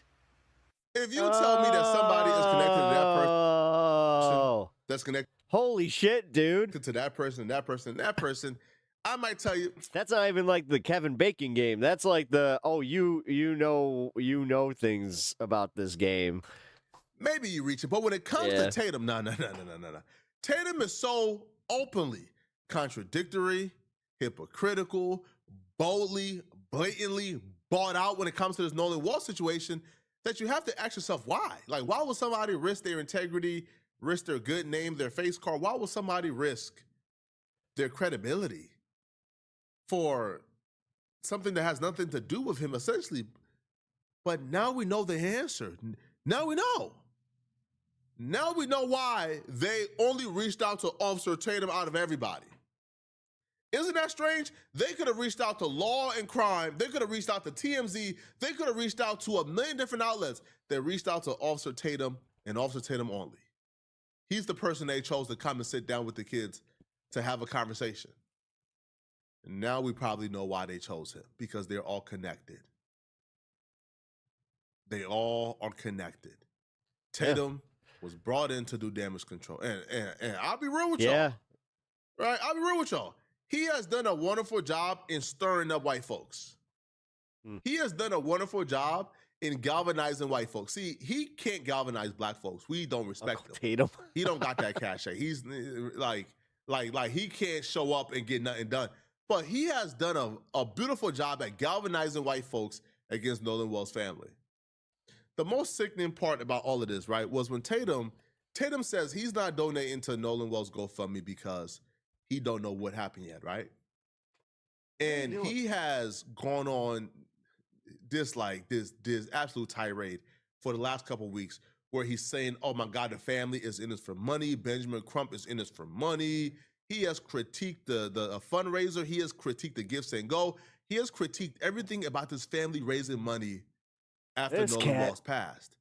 But here is Tatum reacting to Nolan Wall's friends asking for $200,000 on a GoFundMe. Sorry, on a Gifts and Go. How many subs till Here is his reaction to 3K? this. Let's see. Now you're about to witness how biased, still 6, and just like clearly void of all principle this man is. So anybody if you guys have not subbed already, please consider doing so. We are about to reach 3,000, and my streamiversary or my channelversary is coming up on Monday. That these boys need legal fees taken care of or whatever else they need, go ahead and support. Go ahead and support. And let me tell you, in my heart of hearts, after reviewing all this stuff and listening to everything, I want to support them. I'm trying to be fair. And I can give them a popularity, I can push it out there and let y'all make an opportunity at it. I'm going to try to be fair until the conclusion of the case that I'm not going to give to either GoFundMe or Gifts and Goes. But I'm going to tell you what, I'll put it out there if y'all want to support. There's absolutely nothing fair about what Tatum is doing. Tatum has never shared Nolan Well's GoFundMe or Give, Send, Go. He's never shared any fundraiser belonging for Nolan Wells. Even towards the very beginning, Tatum never shared any GoFundMes for Nolan Wells' family to hire, like professionals and private investigators and other things. He didn't donate not once, as he just admitted. He never shared their GoFundMe link, but Tatum is in his comment section sharing the Give, Send, Go link, which just happens to be a Give, Send, Go that's to fund legal fees for them Hello to sue from the past. Benjamin Crump and Nolan Wells' family. Yeah, we are in the past. So Tatum is saying, Weird. man, well, Terminator I'm trying to be fair. timeline. I'm not going to give, but if you guys want to give, here's the link. Why you ain't never shared Nolan Wells' link? Tatum, you are a despicable human being who, you are going at some point in life, I don't know when, probably in the afterlife, you're going to have to reap what you're sowing, bro. You're going to have to be accountable for all the... if it's based on their belief structure, that's why I always love when Christians are actually bad people and they don't understand their own religion. I talked about that yesterday. Evil you're doing on earth. This is just evil. There's no way to put... This is just evil. There's no other way to cut it. This is just evil. You're picking and picking and picking and picking and picking at this family. Leave them alone. If you don't want to... Don't support, but why continue to talk about them and berate them? They're grieving. Leave them alone. Leave a grieving family alone, bro. Stop it. Like, what's wrong with you? He's talking about, hey, to be fair. Man, ain't nothing fair about this, man. But, let me know in the comment section what y'all think about this, okay? Yeah. Y'all think Tatum is bought out? I think so. What do you guys think about that new timeline? Let me know, okay? It definitely seems like it. Loud for Josh I think Johnson! That we will do oh, that's cool. The comedy oh man. Dude, comedy band camp. Fuck, dude. That's cool. Would not mind actually having a shirt like that. All right, here. I did put this whole thing up about Jared Kushner and how he is exposed as a reptilian. Well, without further ado, Tim Dillon, ladies and gentlemen, exposing Jared Kushner as a possible reptilian being. Here's what I like about Jared Kushner. This is what I like about him. At no point, I've seen Jared Kushner speak a lot of times. I know people that know him. You would never think this guy's a human being, which is what I like. You would never think this guy's a human. There's many different entities that possess him from time to time. Many reptilian entities are constantly clawing at him and trying to grab him from other dimensions. I hope they're not saying that Jared Kushner has loyalty to another country besides America, because I don't believe it. If you try to say that shit, I will not believe you. The same Jared Kushner who Benjamin Netanyahu used to sleep in his room and Jared got kicked out and went to the basement when Bibi would visit him. That's Epstein's Island. America, I don't believe it. I won't believe it. I literally will not believe it. And Kushner's father... There's nothing... What are you talking about? There's absolutely nothing suspicious about it at all. Blackmailed his brother, or Kushner's uncle blackmailed his father, hired a hooker, filmed them. I mean, they're nice, fun people. They're just fun family people. All right, so we have Tim Dillon. Very wholesome. Ranting about Jared Kushner, who a few years ago it seemed like was trying to win over the Rogan sphere. Theo Von hung out with him and Ivanka a few times. Also, isn't it just ironic that Jared Kushner kind of just popped on the scene after Alex Jones started talking about reptilians. And then he bought 666, a property with the number 666 in it. I don't know. It's a little on the nose. You ever seen The Devil's Advocate? Also, according to Dana White, they had a private dinner with Joe Rogan where they convinced him to have on Trump. So Jared was getting involved with the Rogan sphere, so he could obviously use their platform, which was working a little, but now I think it's totally fallen apart. I can't imagine Theo wants anything to do with him anymore. And what Theo talks about on his podcast isn't doing Jared any favors. So he seemed to have lost control of Theo, and I don't think he ever really had a chance with Tim Dillon. Tim's been making fun of him for a while and really took it to another level over the past year which is entertaining because Jared Kushner and his dad, Charles, are sketchy as hell. Like in 2003, Charles got busted for trying to run a blackmail scheme on his own sister and her husband. So this man is diabolical. Also, come on, that's standard practice is what we call it. Kushner family used to have Benjamin Netanyahu over to their family home when Jared was a kid. And Netanyahu, man, they really are fucking like otherworldly. Take Jared's room. Just, I don't know, man. And he would have to go sleep in the basement. Then, of course, Jared went on. Rich Rain, thank you for the follow. Appreciate that. Trump, and now has. Also, if you have not already subbed over on YouTube, consider doing so. Getting close to 3K. I'm only like 6 away. If you want to possibly be the one that does the deed. A huge influence on the president's decisions, especially when it comes to the Middle East. It seems like he's calling the shots. So the Kushners give Tim Dillon a lot of material. I mean, conspiracy theorists have a field day with this stuff. The Kushners check all the boxes. You know, the dad was involved in blackmail. Creepy They're elite. Connected to Netanyahu, Oh, yeah. Israel, Donald Trump, Jeffrey Like, that's Epstein. the whole thing here, man. And now, Like, of they course, really are even just, have like, their own creepy-ass island elite that assholes. Jared discovered while yachting in Albania with one of the Rothschilds, whose family has close connections to Jeffrey Epstein. And Jared is in the files, too. He invited Epstein to a party. So people are still freaking out over the Epstein files, but Jared and Ivanka aren't going to let that damper their mood. They're like, guys, please forget about that island and check out this new one we just found. It's sick. It's a former military base. Meanwhile, people in Albania are rioting and trying to overthrow the government because of it. Jared and Ivanka Trump are building a massive off-the-grid private island in the middle of the Mediterranean. Now, you would think, hey, Epstein's thing, the files, it's probably a bad look to go do this right now. But who cares? The island spans 1,400 hectares and currently has no power. They'll be working with some of the world's greatest living architects We are 5 to away bring now. this vision to life. So people that voted Thank you for for Trump that. voted for Trump because he was going to help Americans afford groceries, and he was going to be more transparent about areas where the government might have been hiding things, 9/11, Epstein, whatever. None of that has happened. However, his daughter They don't give a fuck. No. are building an island, or they're building a resort. She's going to tell us what it is. An incredible project with my husband in the Mediterranean. It's massive in scale. Yes. I think that's an understatement. Can you Yes. explain? It is. There's no Very- power on this There island. it is. You're building I like how he's actually like everything from scratch. Yes. Well, it's an unbelievable, beautiful. He satirizes 1,400 this, hectare or it's private just like- island in the middle of the Mediterranean. Over the course of many years, we developed the opportunity to help realize its potential and transform it, but with a lot of restraint and care, because the land is so beautiful that really. By the way, stop it for a minute.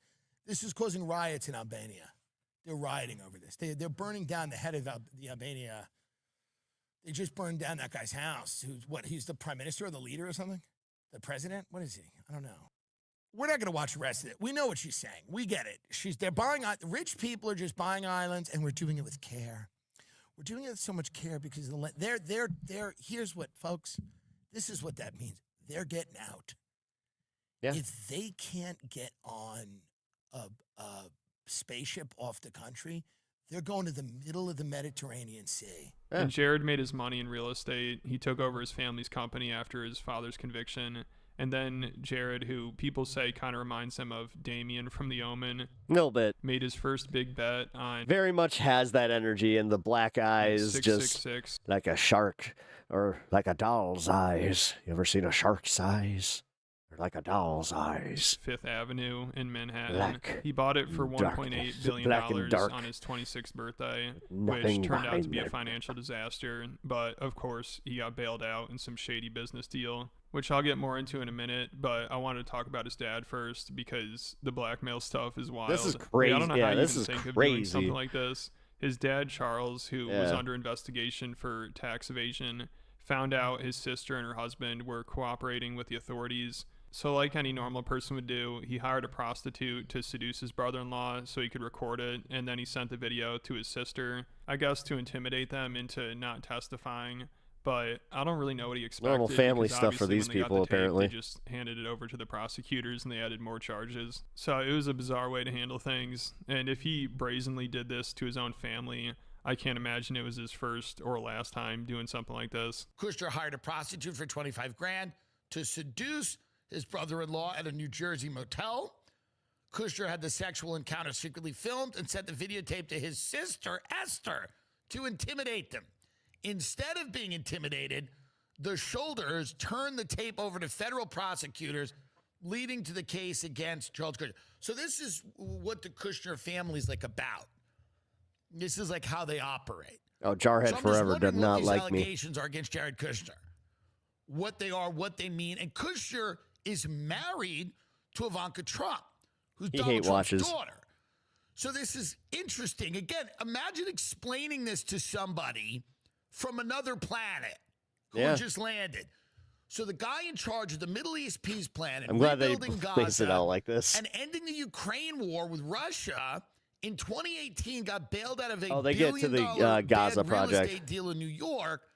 Calling out exactly what it is. Father blackmailed his sister and his brother-in-law because of dealings and tax evasion, shady business dealings that went wrong. He tried to intimidate his brother-in-law and his sister. His son is negotiating. So Kushner is like one of the most influential people in the world, Jared Kushner. And we don't know much about him other than that's why, like, anytime that like Alex Jones was talking about like the shadow cabal, the globalists, like, yeah, that's it, right there, him. They made a very bad. But yeah, let's just ignore that. Let's ignore we ignored the Epstein stuff for as long as we did. I mean, let's just say Alex Jones wasn't exactly on that. Known. And Trump appointed Jared Kushner's dad as the ambassador to France and gave him a pardon. So it's not a great look to have a guy who blackmailed his own sister in the government, especially while people are speculating the elites and government officials. He took the dog bed. Look at him. Are He's so involved proud in of blackmail himself. operations. You know, it's hard to tell people that's not true when you have Charles Kushner and Howard Lutnick in Trump's administration. And it's funny because during Trump's first term, Chris Christie didn't get a position in his administration. Oh yeah, that's right. Because he was the one that prosecuted him. Charles Kushner. Yeah. He said Jared in front of him told Trump he can't give him a position and had him removed as the head of Trump's transition team because he prosecuted his dad for the blackmail scheme. So his dad, who committed blackmail, got pardoned and he's just a big old fatty. Position during Trump's second the way term. that he used and to the lawyer talk that about prosecuted him. him. You're fat didn't get there, a position Chris. because Look of at you. Jared told Look Trump at you. that the blackmail 31 flavors just called. They're down to one flavor. Come on, Chris. Scheme wasn't a crime. It was a family matter. And Chris is immoral for prosecuting his Just dad starts using the jokes from Dirty Work. for it. He said it should have been handled by rabbis. So you can't make this shit up. The day that Trump was naming me, Phil he Don Rickles went into Trump's office and said, "You can't do this," and made the argument against me in front of me. In front of you? Oh yeah. And what was the argument? I'm immoral. I'm a bad person. And you're sitting there. Oh yeah, and said that it should have never been prosecuted. It wasn't a crime. It was something that should have been handled by the rabbis. Oh, because it was a family dispute. Wow. That's going to fuel some anti-Semitism right there. Did you separate your experience? Yeah, I mean, that's kind of blatant. Yeah. Who put him in jail? If my father was guilty, I would. Mr. Kushner pled guilty. He admitted the crimes. And so what am I supposed to do as a prosecutor? I mean, if a guy this is one of the weird times where it is like, hey, I gotta agree with fucking Chris Christie. Ugh, weird. To seduce that is weird how he just disappeared from politics entirely. He's not even on like the news circuit. Like nobody cares. Testifying before a grand jury. Do I really need any more justification than that? Ooh, we are 3 away now. Holy crap! Disgusting crimes that I prosecuted when I was U.S. attorney. Thanks, guys. And I was U.S. attorney in New Jersey, Margaret. So we had some loathsome and disgusting crime going on. I ain't going nowhere. So that kind of shows how the elites think they're above the law. Now back to the 666 Fifth Avenue. Bad people can be right sometimes. I know. Isn't that annoying? Real estate deal that Jared was losing a ton of money on. Oh, yeah, the 666 deal. Here we go. He was desperately trying to find someone to bail him out. Yeah. And the Kushners for many years had this building in New York, 666, I believe was the address. I love how he sounds a little bit like Alex Jones for this, too. It's very appropriate. Fifth or Park Avenue. Like, come on, what are we doing? They had to sell. It was like going, get this up, get six How on the Kushners nose can you be? In New York City. And they had all these financial problems with this building, and I think they like finally sold it. Yeah, Kushner Companies purchased 666 Fifth Avenue for $1.8 billion in 2007, a highly leveraged deal, and it struggled with debt and vacancy. After failed redevelopment plans, they sold a 99-year lease to Brookfield Asset Management in 2018. Is it possible that some of these bad real estate bets, stock bets, whatever, are rescued, but then the people that are getting rescued are then, to a degree, controlled by the people that have arranged the rescue? So that's probably true, but it also seemed like Jared, according to reports, was trying to use his political influence in the U.S. and in the Middle East to force Qatar to get involved in the deal. The group that eventually bailed him out is backed by Qatar, and Charles Kushner, the year before, was trying to get Qataris to finance it, but the talks fell apart and they declined. Then a few months after that, some of the other Arab Gulf countries severed diplomatic ties with Qatar and put a blockade on them, which there are reports Jared Kushner, who met with the leader of Saudi Arabia a few months before, heavily pushed for it and tried to prevent the Secretary of State's mediation efforts. Then the next year, a firm backed by Qatar made a deal to invest in the property. So people speculated that Jared encouraged the blockade to punish Qatar and force them to invest, and also I'd imagine force them to play ball with Israel. But maybe it's all just a coincidence. Obviously, though, it seems like Jared is always trying to use his influence on Trump and in the Middle East to get deals done or create scenarios that benefit his companies. You know, I don't think that's even a question. Also, of course, he's tasked with the plan to rebuild Gaza. He's on the executive board. I love how this guy's not even a political commentator. Like, this guy's literally he follows comedians. Of Trump's board of like peace. That's the weirdest part about this is how it's starting to break through. He explained his and like people they're really interested in the corruption of the Trump family and exposing it because they weren't being told about it on the news because some of them, even if they watch the news, they're getting it from Fox News or even CNN that usually bury this shit. Like, dude, for every time that he said fake news, it was just like, oh, he was just broadcasting what he was going to do. Jared Kushner, friend of the show, is working on the redevelopment of Gaza. Friend of the show. Him well, and we wish him luck. Because, by the way, this isn't easy to do. It is very hard to go kill a bunch of people and their families and then get them really excited to work in your hotels. This is not easy. I'm telling you. It's not an easy thing to do. I've seen this guy speak. Here's what you would never think this guy's a human being, which is what I like. Like you would never think this guy's a human. I don't know what this guy is, and neither does he. He doesn't know. Many reptilian entities are constantly clawing at him and trying to grab him from other dimensions. And that has become his personality. So let's take a look. Your friend of the show, Jared Kushner, updating us on the new Gaza redevelopment plan. So we did a master plan. We brought in, I think, Yakir Gabay, who's one of the most successful real estate developers and brilliant people I know. Awesome. He's volunteered to do this, not for profit, really because of his heart. You guys remember the bit? I think John Oliver did it where he had Gilbert Godfrey always do the voice. Do this. Stop it for a second. By the way, there's nothing better. They just killed everyone over there. They just killed everybody. And now they're building hotels. Yep. There's nothing better than starting it and going, this guy's not in this for the money. He's in it for his heart. Yeah, such a great guy. The rest of us are, the money, we're in it for a little bit of money. But this guy's coming in. He's a successful real estate developer, and he's in it for his heart. Building a AI smart mega city on the bones of these people, that's actually kind of a good thing. So what we're supposed to believe here is that Jared Kushner and other real estate developers are building a new Gaza for the people of Palestine so that they can live their dreams and aspirations. Okay.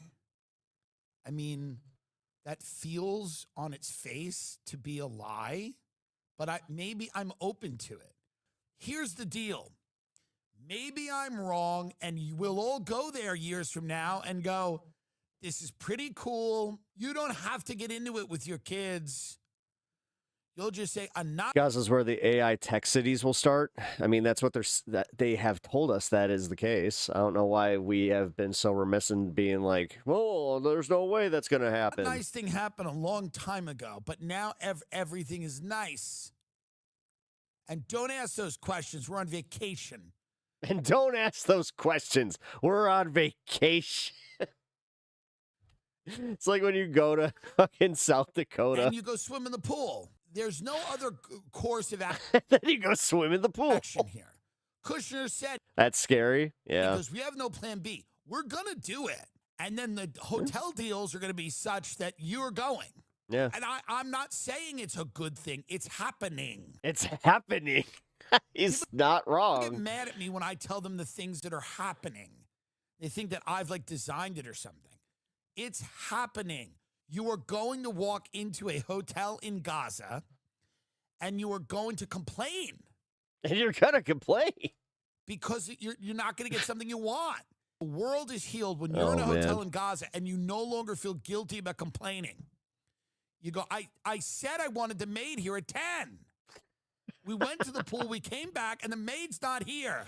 So even though I have my concerns with Jared Kushner. He is dead. He's dead on. Because he's sort of this vacant skin suit being inhibited by different reptilian aliens from, different day to day. I'm telling you right now, a great hotel is a great hotel. So maybe Jared still has a chance to win Tim over with a nice hotel. I mean, it's ridiculous. Jared's developing an island. He's developing New Gaza. He's involved in any peace talks with Iran, which usually ruins them, it sounds like. And he just needs to be involved in everything and profit off of it. Everything's just a real estate opportunity or a deal to make. So it's out of control. But if you enjoyed this video, I recently posted one similar to it on Patreon about Tim Dillon versus RFK Jr. That was hilarious. I also covered Joe Rogan versus a Mossad agent, the Rogan Sphere versus Clavicular. That was an interesting one. That could be fun to check out. All right. Oh, man, let's see where we're at, guys. Thank you for hanging tonight. If you're new here, I am 3 subs away from hitting 3K on YouTube here. So if you guys are just joining, you're enjoying the content, stick around, join the community. I usually would say this anyway, but obviously, yeah. A little more pushy now. But no, thank you for being here. All right. Oh, you know what? I had this to play for you guys. Forgot about it. One time I brought edibles home from Colorado to New York. And my roommate couldn't sleep. He's like, I know you have those edibles. Can I eat one of those edibles? It might help me sleep. I was like, better. I'll eat one with you. I'm a good roommate. Because I'm a good roommate. Edibles the exact same. You eat it, and then 30 minutes later you go, that didn't do shit. And then the edible is like, what the f*** did you say? Like the edible was going to leave, but it came back. It's like, what did that guy say? What did he say? I don't do shit. Here's every fear you've had since you're 9. So that's where I'm at. I'm about to get launched. And I'm like, if I'm going through this, and I look over to my roommate's bedroom, his door wide open. He's standing in the doorway in just his boxers, holding a gallon of water. And right as we make eye contact, he just goes, I think you gave me too much.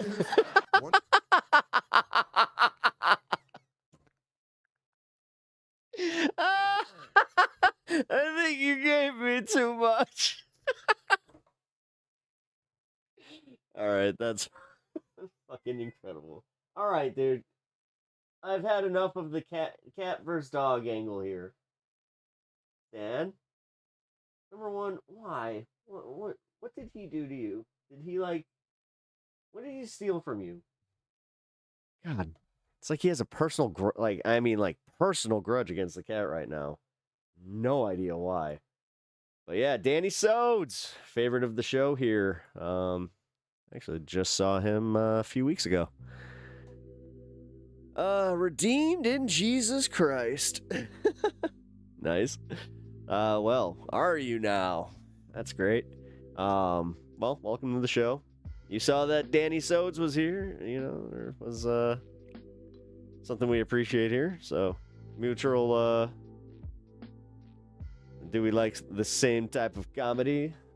That's what's up here. Cooley seems funny. Oh, Dan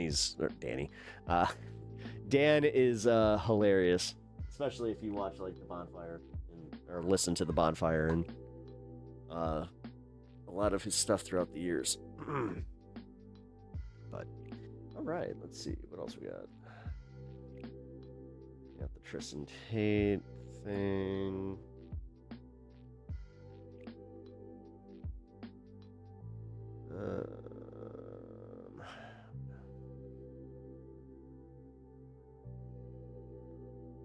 It's time to expose them.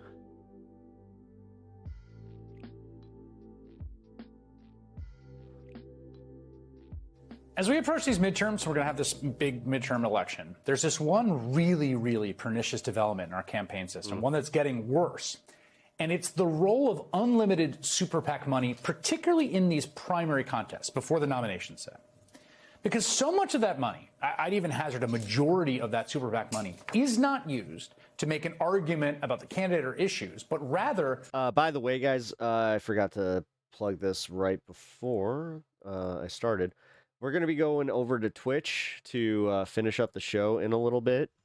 I like to go there because it's a little more 420 friendly, if you know what I'm saying. So consider following over there. I will be on for a little bit longer though, because let's try it. To try and trick voters into believing the opposite of what a candidate says or believes. All right, so here's what I mean. Here's an example. In Michigan's 7th congressional district, swing district, right? No, Mitch, it's okay. As I said, we're doing like a little subathon though. Like tonight, the whole thing is I'm not really rushing through this. Democratic nominee, he won on Tuesday night. A guy named Will Lawrence was the subject of attack ads from a super PAC claiming this is the thing. This is why he backed down, is because he saw what they were going to do. He is a Wall Street investor for owning a retirement account worth approximately $11,000.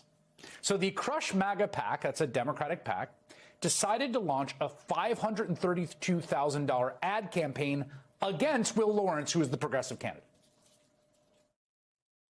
What do we really know about Will Lawrence? He says he'll stand up to corporate interests, but financial records show he's invested thousands in Wall Street, big oil, and data centers. He says he opposes dark money in politics, but he spent years running a dark money organization himself. And Will Lawrence claims to be a progressive, but he campaigned against Democrats and was part of a movement that helped Trump win Michigan. That's the real Will Lawrence. Crush MAGA PAC is responsible for the content of this advertising. Okay, but here's the thing. That's totally and completely misleading, right? Will Lawrence was the progressive. He was the lefty. He was not a centrist candidate. He was the progressive. Okay. He's the co-founder of the Sunrise Movement, right? He was to the left of his party on many issues, including climate change. The people who paid for that ad think Lawrence is bad. 420 in politics, count me in. Hell yeah. Hit that follow. And want him to lose precisely because he is too far left. If you're interested in joining our they may even conversation have really on good YouTube, faith worries that he would be a weak candidate in the general. And they could have run an ad making that case. But that is not what they did. No. What did they do? Instead, they spent money to make the opposite case, right? To try to trick voters. This guy says he's a progressive, but he has a $11,000 retirement account. And this isn't a one-off. This is like a pattern. We've seen it repeatedly throughout the primary season. In New York's 12th congressional district, there was a Democratic candidate named Alex Boris, and he became a target from pro-AI super PACs due to his past work in seeking to regulate advanced AI models, including this ad from the Think Big super PAC. Meet Alex Boris. He's got a master's in computer science, but he's an expert in hypocrisy. He made hundreds... Yeah, you hear that music, People go thinking it's about graduating. Yeah, it's about Getting in the ring with the macho madness. Yeah. Of thousands Pomp and circumstance, that's the game of the macho man. of dollars building and selling the tech for ICE, enabling ICE, and powering their deportations while making bank. Now he's running from his past, while ICE is in our communities. But the facts don't lie. 11K? Even if Alex Wow, that's a does, fat ICE cat. is powered by Boris's tech. Oh, you mean like Manhattan fat is cat. smarter than that, and he should never, ever Oh my be God, in guys, we're 2 away. Congress. This is Big Cat is wild. responsible for the content of this ad. Thank you for the. Right, so you heard right there. appreciate This that. pro-AI PAC was trying to paint Boris negatively as a collaborator with ICE because of his time working at the tech firm Palantir. Except Boris says he did not work with ICE while at Palantir, and that the company's ties to the agency contributed to his departure in 2009. We got a problem But the bigger now. picture here, right, is that Boris was the pro-tech regulation candidate. He wanted to regulate AI. Yeah. The big tech AI interests wanted to defeat him for that reason. But they did not run an ad saying, we shouldn't regulate AI. In fact, tech regulation will kill jobs. No. All right. They That's tried going to up. trick I'm sorry. voters into I thinking have to. that Boris was actually a pro-ICE candidate, right? He was the candidate who was in bed with big tech rather than their friend. I've been bad tonight. Then there was the Democratic primary in New Jersey's 11th congressional district, where Congressman Tom Malinowski, a generally pro-Israel Democrat and a kind of centrist, was targeted by the United Democracy Project, super PAC affiliated with AIPAC, after he spoke about conditioning U.S. aid to Israel. Again, instead of running ads about that, no, they accused Malinowski of voting to fund, quote, Trump's deportation force. In the special election to fill Mikey Sherrill's House seat, Tom Malinowski says he'll stand up to Trump. But hold on. In 2019, Tom Malinowski voted with Trump and the Republicans to fund ICE. More than $200 million for Trump's deportation force. $200 million that got us this? Democrats called Malinowski's vote a blank check for the Trump administration and a betrayal. We can't trust Tom Malinowski. Okay. UDP is Now responsible let's. for the content. God, this sucks that we need the news to break this down and be like, no, well, this was also misleading. Of this ad. Holy crap, man. So that was a government funding bill he did vote for. But AIPAC didn't care one way or the other about ICE, right? No. That's not why they were opposing Tom Malinowski. They were opposing him Obtaining because of oneness. his stance on Woo! Israel. And AIPAC went huge during this midterm cycle. I mean, New York What's up, Times obtaining analysis oneness? found that the pro-Israel lobbying group has more than doubled its spending quick on political reminder. campaigns, spending $67.2 million in 2026. Much of it spent in Democratic primaries, while rarely mentioning You guys are just Israel. joining us over on Twitch. I'll say that I again. am 2 They are spending subs all this away money, from in some cases, 3K record-setting on amounts in individual races, YouTube here. tens of millions, because they don't like Democratic candidates' stances on Israel. That's the issue they care about. But they're not talking about that. They never tried to argue that the candidates' views on Israel are bad. Instead, they try to trick voters by waving around some other issue and saying they're pro-ICE. The Times also found that between April 2022 and the end of July This is why I was saying this about like this entire cycle, whether it be Plantner or any other campaign, they are going to weaponize your politics against you. This is one of the scariest times that I have ever lived through, as far as like just unfettered money, or like unchecked money in politics, I should say. AIPAC funded 109 TV and digital ads in American elections. I subbed right when I entered. Hell And yeah! now thank AIPAC you. is weighing a second effort to defeat Michigan that Democratic you Senate are- candidate Abdul Al-Sayed 98? after they Yeah, already spent at least $32 million boosting 2 away. Haley Stevens' campaign. Holy crap. And that brings us to the next big primary, which is on this Tuesday, which is, you'll be surprised to hear, also getting flooded with big PAC money. The Right Direction Wisconsin Not even Super hiding PAC, it anymore. which is tied to the Republican Governors Association, has already spent $2.2 million in quote-unquote attack ads against the Democratic candidate in the governor's race, Francesca Hong. They are ostensibly criticizing her for being too liberal in what is very obviously a strategy to grow her appeal among Democratic primary voters. This has been a long-standing trick that people have used, right? Yeah. A Wisconsin Democratic strategist told the New York Times, quote, every Democratic campaign for governor, including Hong's, should call this out for what it is, Sneaky, underhanded, blatant, blatant attempt to meddle in the democratic process. And this comes as Senator Bernie Sanders has declined to endorse Hong, though he's endorsed other progressives. Many Democrats in the state and nationally are worried that she may be an easier candidate to defeat that's kind of the problem against a Republican than her main opponent, David Crowley. That's especially true given that they're going up against a Republican candidate in Congressman Tom Tiffany, who voted to overturn the 2020 election. No. Again, well, none of this spending, and there's tens of millions of dollars of it, has to do with people actually going into the public sphere and making the argument. We love Bernie. Oh, no. We love Bernie here. Dude, the first 3 hours of this show was listening to or like watching interviews with Abdul. Saying, hey. And just watching like how they're attacking him, but it's not working. We should not regulate AI. Or Israel's our closest ally. We should support them with weapons and aid. Or data centers are great and are going to create jobs. Let's build more. No. Instead, we have ended up with a completely perverse system in which all the money goes into not making those arguments, trying to trick people.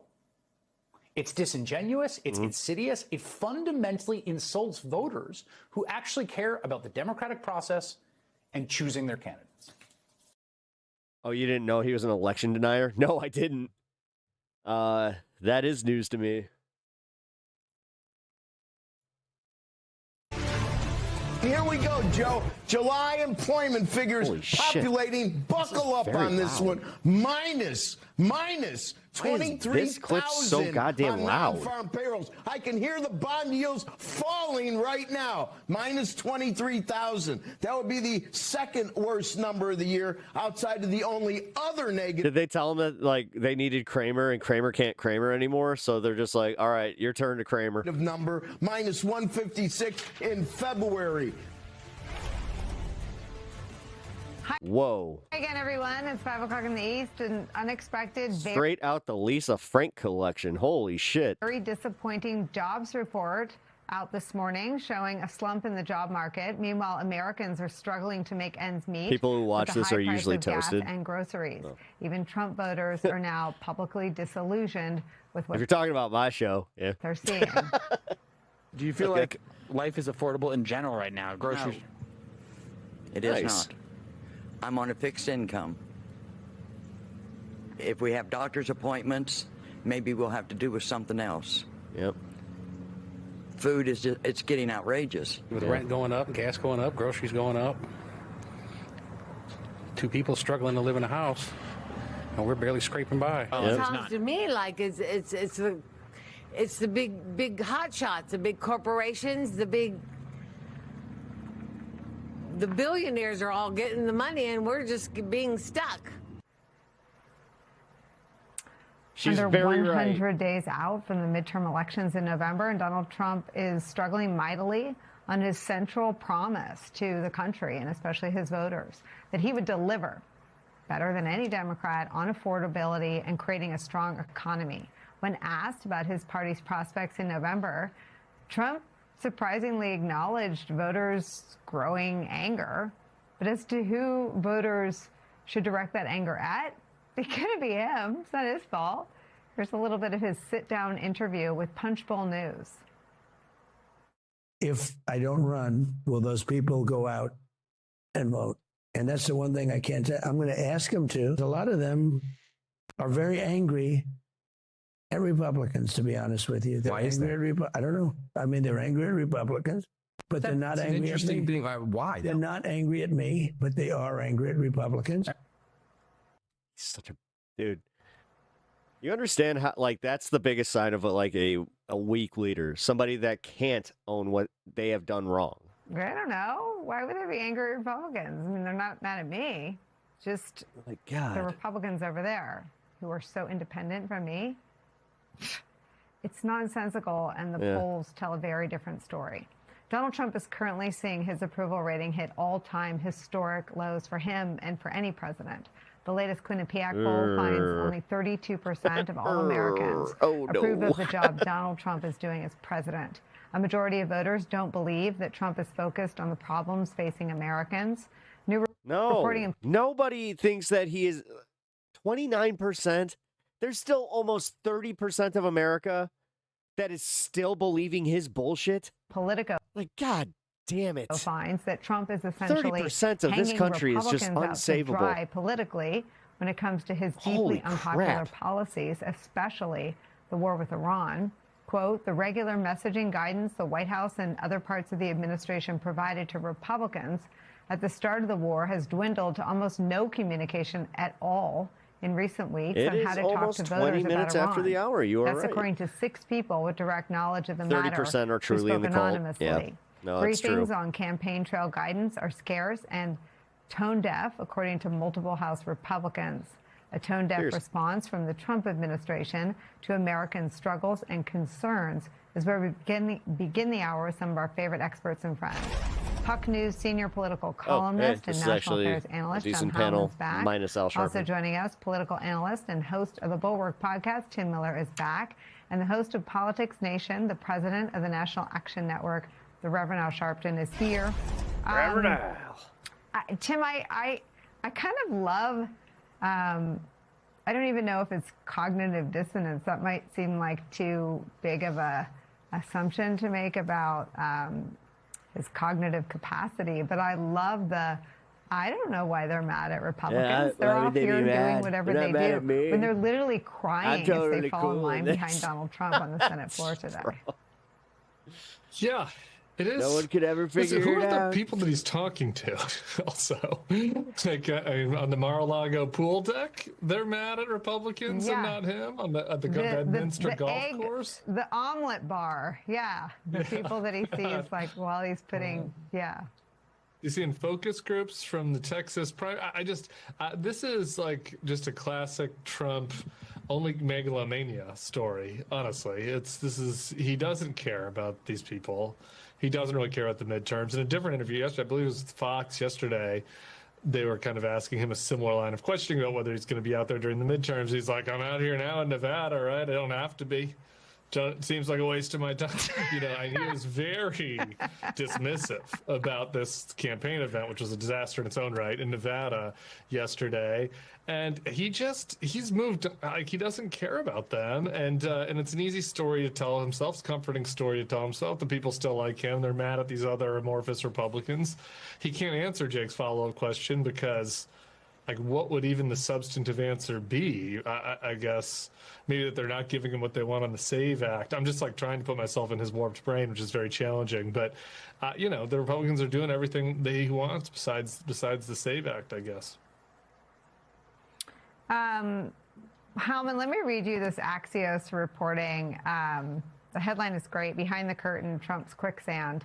But what they describe is like, I don't want to insult Vanna White, but it makes him sound like someone just sort of pointing to the letters. Yeah. Top congressional Republicans tell us Trump's unpopularity points toward the likely loss of the House and perhaps the Senate. But an 80-year-old man who made the greatest comeback in American political history appears too proud, too stubborn, and undisciplined to change, Republicans privately admit. So rather than face the issues, Trump often pivots to showing visitors renderings of the new White House ballroom or a model of the planned triumphal arch.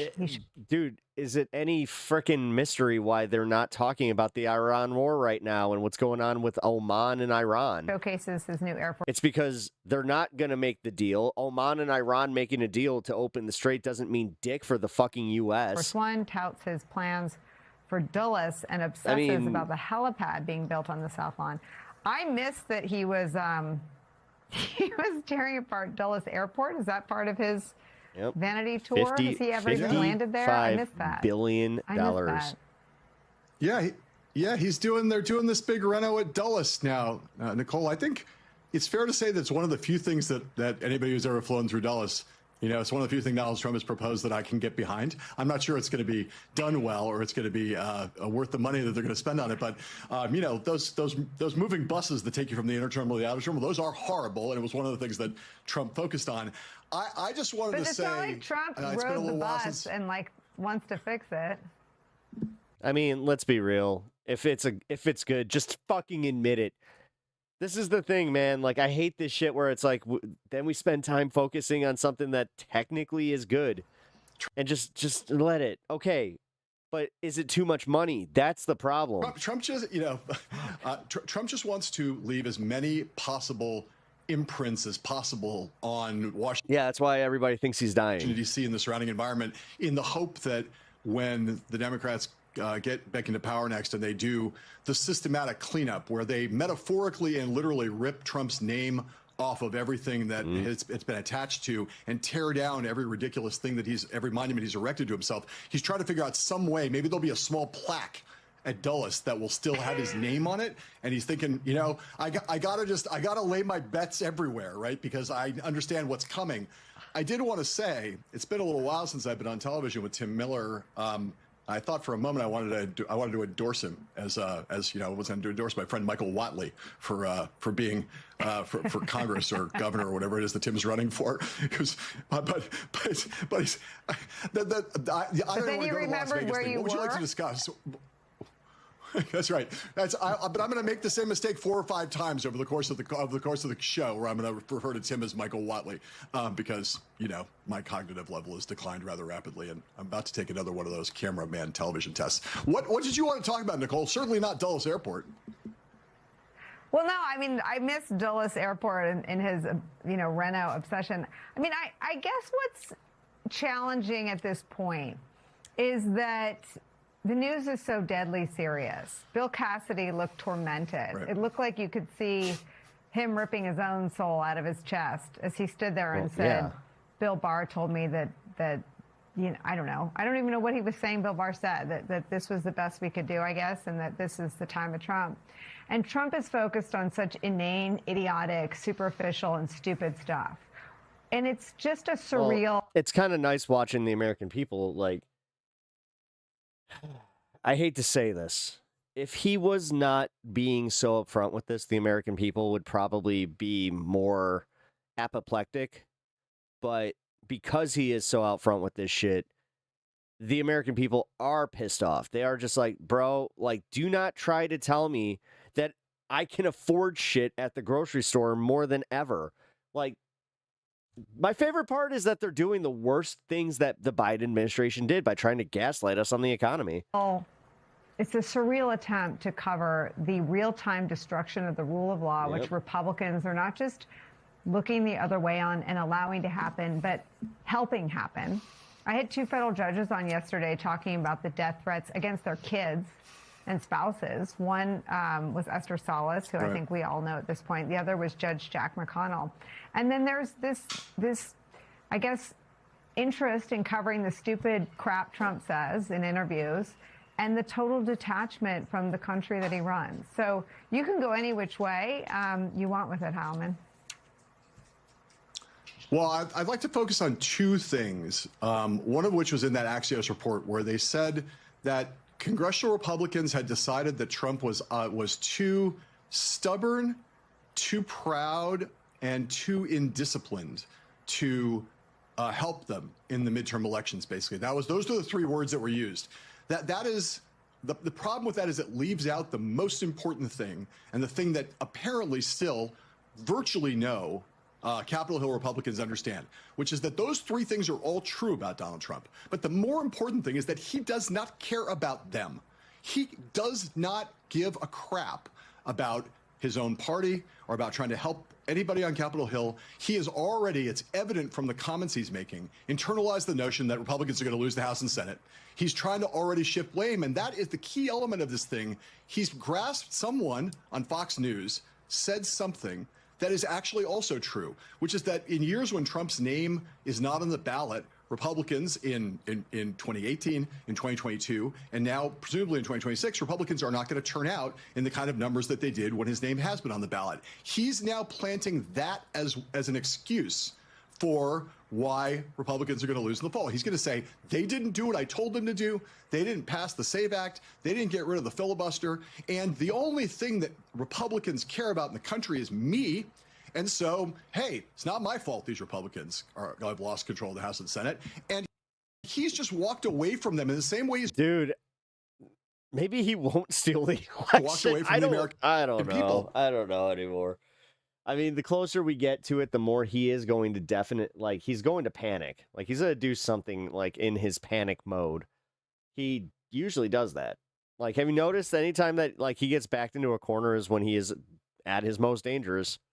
You know what they say about cornered animals and all that. All right. Let's chill for a second. Welcome to the show, guys. If you are just joining us, I'm Pep. Nice to meet you. Well, somebody's using naughty words in chat. Uh-oh. Trying to be all meanie bo beanies with us. It's okay. Whatever, man. If you can find, chill in your life, then great. If you can't, that's fine too. Okay. By the way, guys, if you're just joining us, I am 2 subscribers away from hitting a major milestone here on YouTube, 3K. For anybody that's interested in doing some content creation, once you hit 3K, things get a little bit, they kind of help you grow, pushes you into the algorithm a little bit more.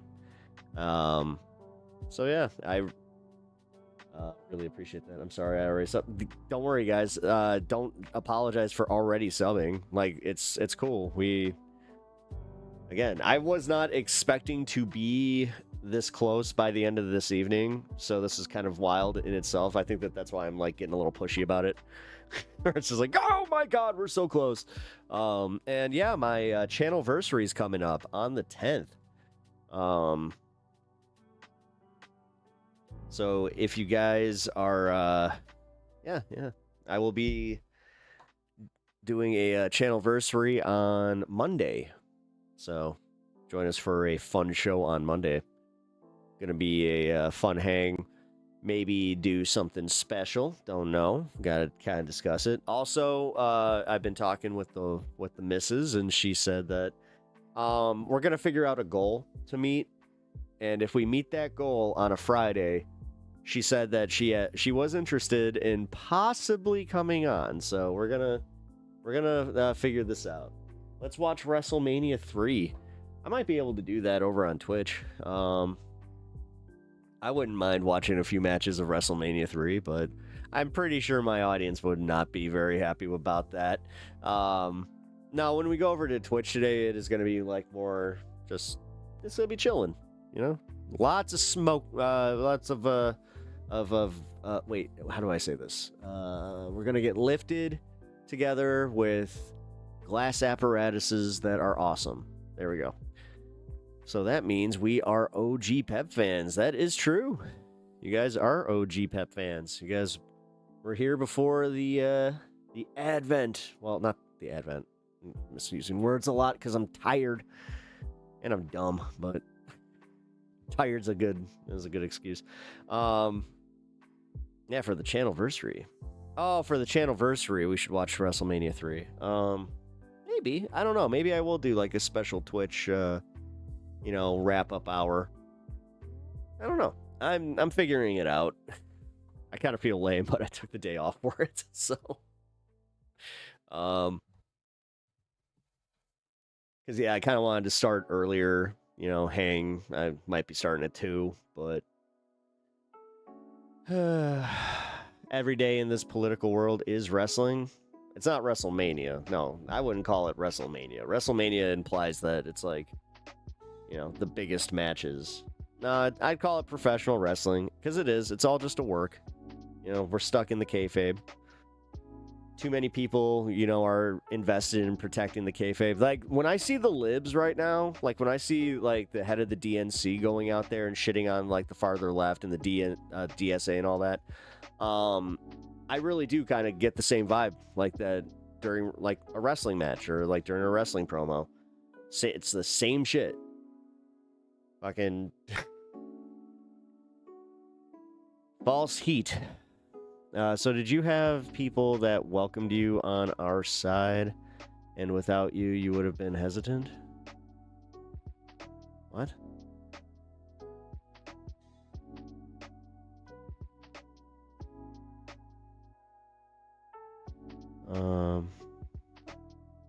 Oh, wait. Okay, oh, there we go. I was waiting. I was like, I need to find the comment that he's responding to.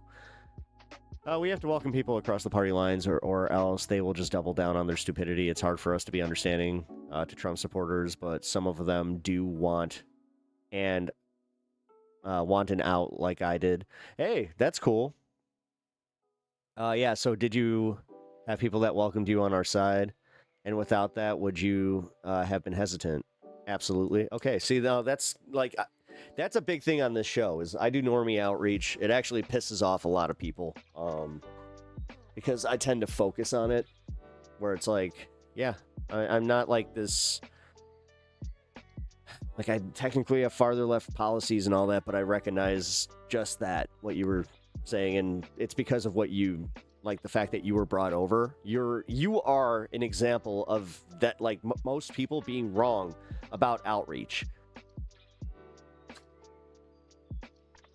You know, now do we need to focus on MAGA as a wider contingent? I don't think so. That no. But, oh shit, we're about 3 minutes away from my goal ending. Damn, so close. It's okay. Can't reason with Democrats. They want to import millions of illegals and Muslims. Yeah, that's not fucking fearmongery at all, and some of the fucking most xenophobic dumb shit that I've ever heard. But it does work. For some reason, they already did sub Pinkerbell. Thank you, though. I appreciate that. Yeah. Can't reason with Democrats. We're literally talking about. Oh my God, that bot literally just popped up as we're conversing, and he's saying how he used to be ex-MAGA, and we need to reach out. Fuck you, Austin, and fuck anybody that thinks like you. Fucking stupid bot. We get it, man. You everyone that, or any bot or any like person that thinks like that, yeah, you're a fucking bot. Like, even in personality, you're a bot. You got nothing but just fucking false platitudes and just a whole bunch of shit that you don't even understand. But you guys know what to do with bots. Let's see what he has to say for himself, and then bye-bye, bot. Then still vote for the GOP. Yeah, well, that's...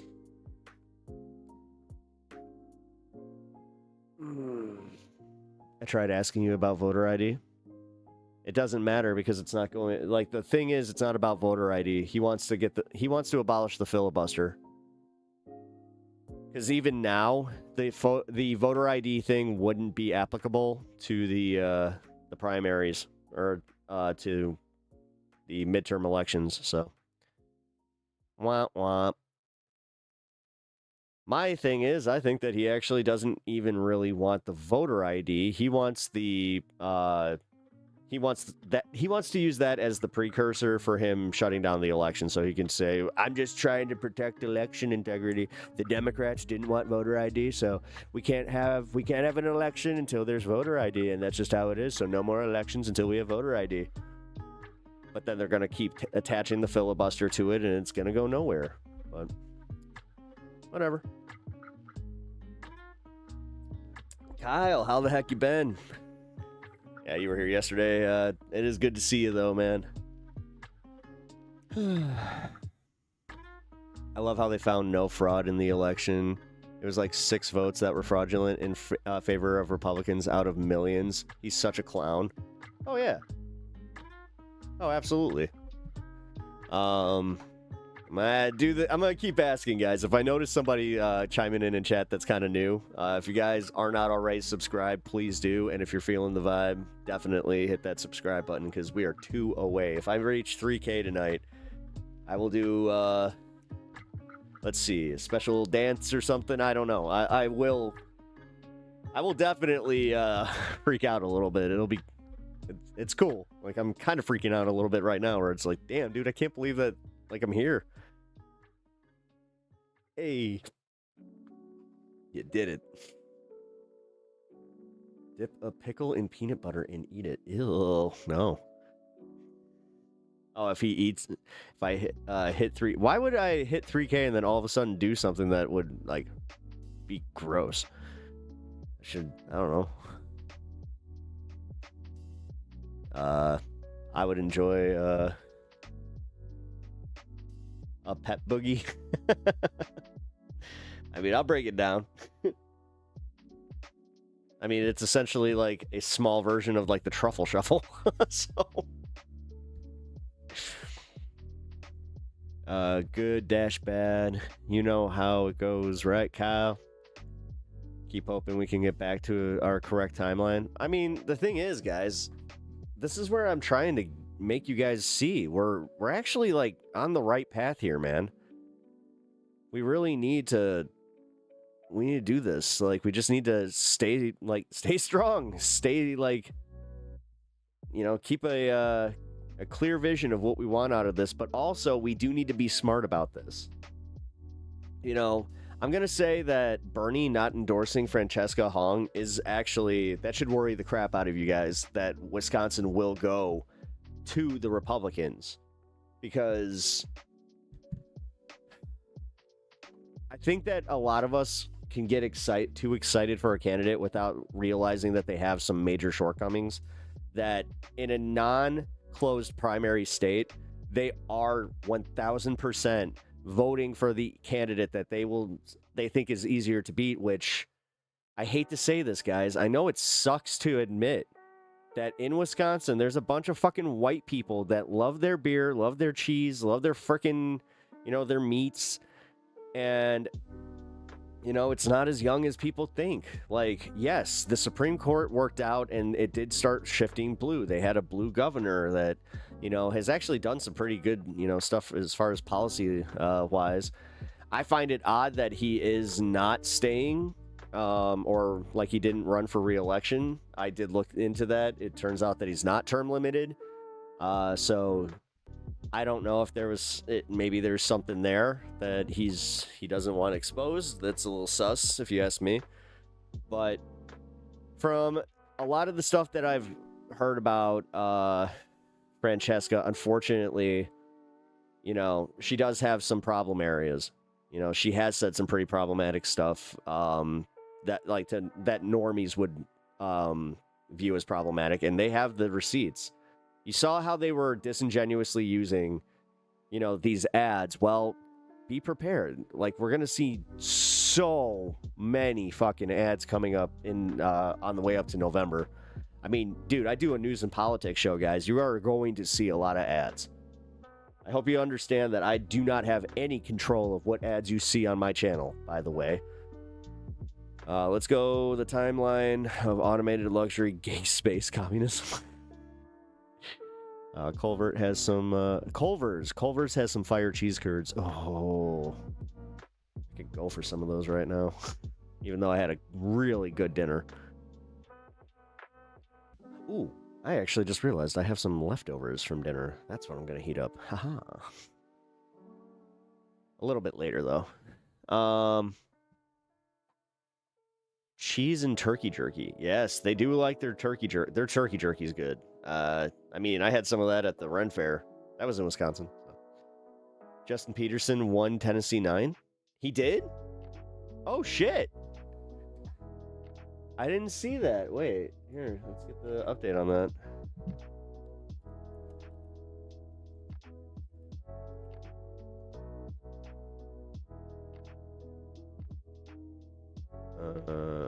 Oh, Pearson. I was like, why is this not working?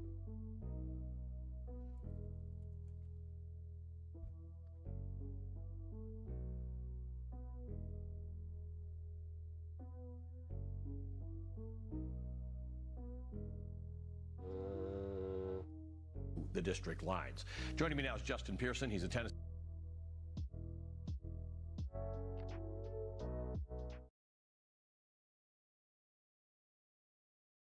state representative. He's the Democratic candidate for Congress in Tennessee's 9th district, and he is the projected winner of today's primary race.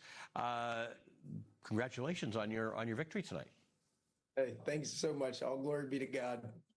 Justin Pearson won Tennessee's 9th. How are you feeling about it? right? I feel Or 7th? amazing, truly. This movement is growing. People are 9th. fired up, and we understand that even though the odds seem long, they are not impossible. And what is happening in Tennessee in the 15 counties that I've been traveling up and down since the new districts were drawn is that people are tired of the billionaire class profiting off of the pain of the working class. People want to see an increase in their wages, a decrease in their costs, expanding access to healthcare, and a stop and an end to all these toxic data centers. And that's across the spectrum for Republicans, Democrats, and independents. And so now what we need are investments. Yo, there's another driver screaming in another porta potty. Raccoons have trapped him inside. In the South. Okay, now that's funny. Financially and people power. So I want to talk to you about the data centers and the topics that you're interested in. You know, I always like having you on here because we have these discussions. But I have to ask you the obvious question first. This district that you just won the nomination in was specifically redistricted so that a guy like you couldn't win. Or a Democrat couldn't win. Talk to me about that. You've gone from a relatively steady job that you've had for the last few years into something that looks remarkably uncertain. Give me your thought process on this. Absolutely. Yeah. I mean, they changed the rules in the middle of the game because they know they can't win without cheating.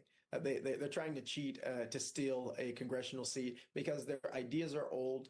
People don't want the culture wars of old. They understand all of the positions that they're holding of yesteryear actually are detrimental to our lives right here and right now. First, they were against endless wars, and now they're supporting endless wars that's increasing grocery and gas prices. First, they were pro states' rights and local control, but now if the president tells them to jump, they say how high, right? They're unprincipled people who are calling themselves public servants while really only serving their own interest, buying and trading stocks and things like that, becoming multimillionaires while their districts get poorer. That isn't what people in Tennessee want anymore. And so, again, they drew it to try and stop us, but really they fired up more people than we could have ever imagined. We saw historic increases in turnout in early voting. We saw historic increases in turnout today in the primary across all 15 counties. And I think that's only going to grow as we get more volunteers, as we get more people investing, and as we get more people seeing that the South is a place that deserves and needs investment. It isn't a place that needs to be overlooked. We can't bow down to white supremacy and to racism and to racist maps drawn after the Cali decision. We have to say the vision we want for Tennessee and for our country is worth everything that we've got. And that's why I'm running, and that's why our team is excited and our movement is growing. Hell yeah, man. We have seen this in both southern states and heavily Republican states, that enthusiasm as measured by primary turnout amongst Democratic voters is remarkable. In some cases, getting up toward, in Michigan, I think it was almost up toward presidential primary level. And people are very, very, as you say, fired up. I mean, we literally in Shelby County, let's just say the county where I'm from, we haven't had this significant an increase in turnout since 2010. Wow. That was the last time numbers were this high. And so there's a lot of energy in the wake of, honestly, the Cali decision. It always happens on MS now. Just the reality that the president has created his own murderous task force in our city that's killed 4 black men. The ICE agents are separating families and communities. And people do not want to live in a country where everything is to the benefit of those at the top and everything else hurts the rest of us working class people. And I think the reality that is setting in for a lot of folks in Tennessee is that we have to go in a different direction. And that's taking people to the polls in ways that they have not been before. And it is our opportunity over the next 89 days to capitalize on that passion and on that energy and on that vision, not of a division, which is what the other side is going to be offering. I mean, there seem to be some major pickups, like for Democrats, even like on the school district boards. Talking to the candidate who won the Democratic gubernatorial race primary in seems in like Kansas there's a lot of apathetic freaking Republicans that just aren't going to turn, like they're not turning up. This seems to capture the imagination. No matter how much they can, like they're trying to fake like this whole like rah-rah MAGA bullshit. Nobody actually believes it, and nobody honestly is going out there going like, yeah, you know what? I'm going to take some time out of my day to go and show my appreciation for the president when everything's so goddamn expensive. Across the political spectrum. Tell me why that is, because clearly there is some benefit to us, and we will all benefit one day from the things that AI will be able to do that we can't do as humankind. But somehow people feel they're getting dealt a raw deal by these data centers that the federal government refuses to regulate and seem to be run by a whole bunch of rich people who can manage to get things done the way they want it done. Exactly. I think what data centers present is just the truth about our country, that billionaires are able to run over everyday people because they have access to power and resources that we do not. In Memphis and Shelby County, Elon Musk is killing our community with 69 illegal gas turbines right now in violation of the Clean Air Act and the EPA's own regulations. And yet the Department of Justice has tried to enter into a lawsuit saying that we need to allow them to keep killing our community so that they can kill people in Iran with Grok, the technology that's used by Elon Musk. You nor I or regular folks are able to do that. And when our water, millions of gallons of our water are being used, our air is being polluted, we know that billionaires are the ones who are benefiting and we are suffering. And that's what's uniting us all across the country. So obviously you speak the language of somebody who has inherited the fight of the civil rights, right? The idea that there is a rollback that is going on across this United States and across the South back to the days before the Civil Rights Act. On the other hand, you've identified a whole bunch of issues, affordability, the war in Iraq, the handling of the economy, AI centers, that would have cross-party appeal. Is that going to be of any use to you? Do you think that there are independents, for instance, who voted Republican in the last election who may cast a ballot for you because you're talking about the issues that you believe they care about? Yeah.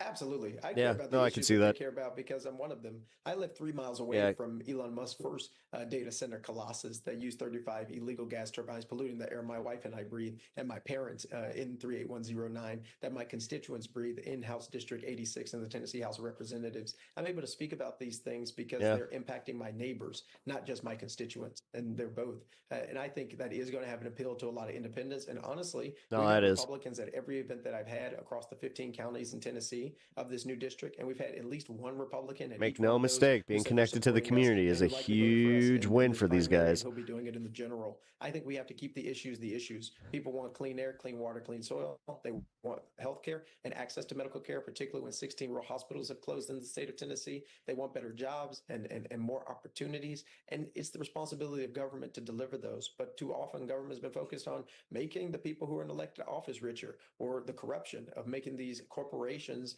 and billionaires richer, and not focused on people. And we're going to have a people-centered, people-powered campaign, and that's how we're going to win.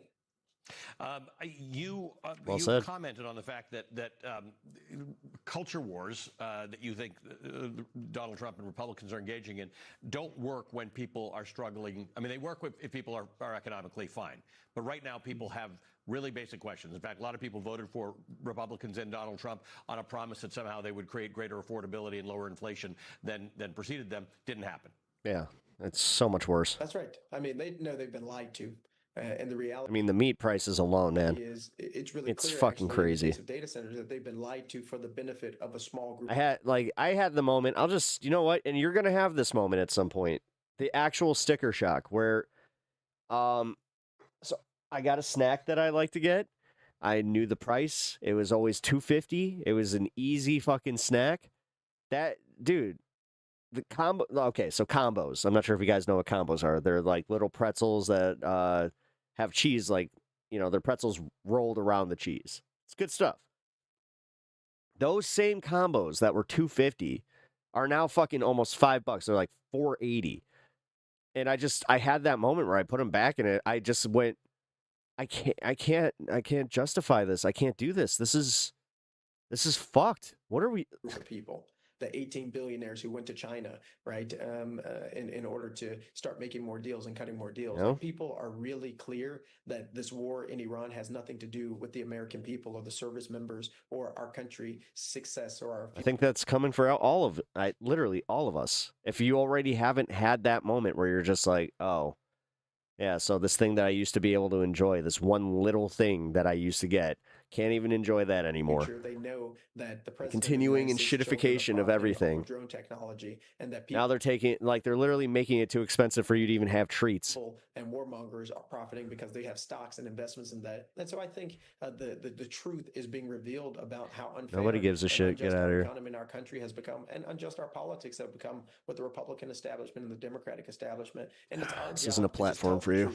And that's what our campaign is focused on. We're going to tell the truth. We're not going to be distracted. Do they think that they're gaining anything with that? They're not even pissing me off Like, it's they'll just say Marxist and okay. socialist and radical and extremist. And Glad you as I wasted would your tell time. folks, I say the only question you have to ask is, are they saying anything out of their mouths that's going to lower your costs, increase your wages, ensure you have access to healthcare, and stop these toxic data centers? If not, they don't deserve your vote. And we need to be disciplined and focused on that message, because that's what the American people, Tennesseans, and folks in District 9 want from us. And that's what I hope to be able to deliver for them when we get to Congress in January. Well, the Tennessee State Representative and now, newly, the Democratic candidate for Congress, Justin Pearson. Representative Pearson, thank you for joining us tonight, and congratulations again. Thank you so much. much. Hell yeah, man. Well, that's awesome. Glad that he won. All right. Back to chilling. All right. We're going to get back over to Twitch here soon, because I'm not going to be able to hang, like, 4 hours or 5 hours like I did last week. Because I am still a little bit sleepy. But the one thing that I am looking at doing is you know, if everything goes well tomorrow, I think that I might do a special show. You know, try and get to that 3K early, I guess. I don't know. I mean, wait, Asmogold's banned? Yeah, Asmogold is banned.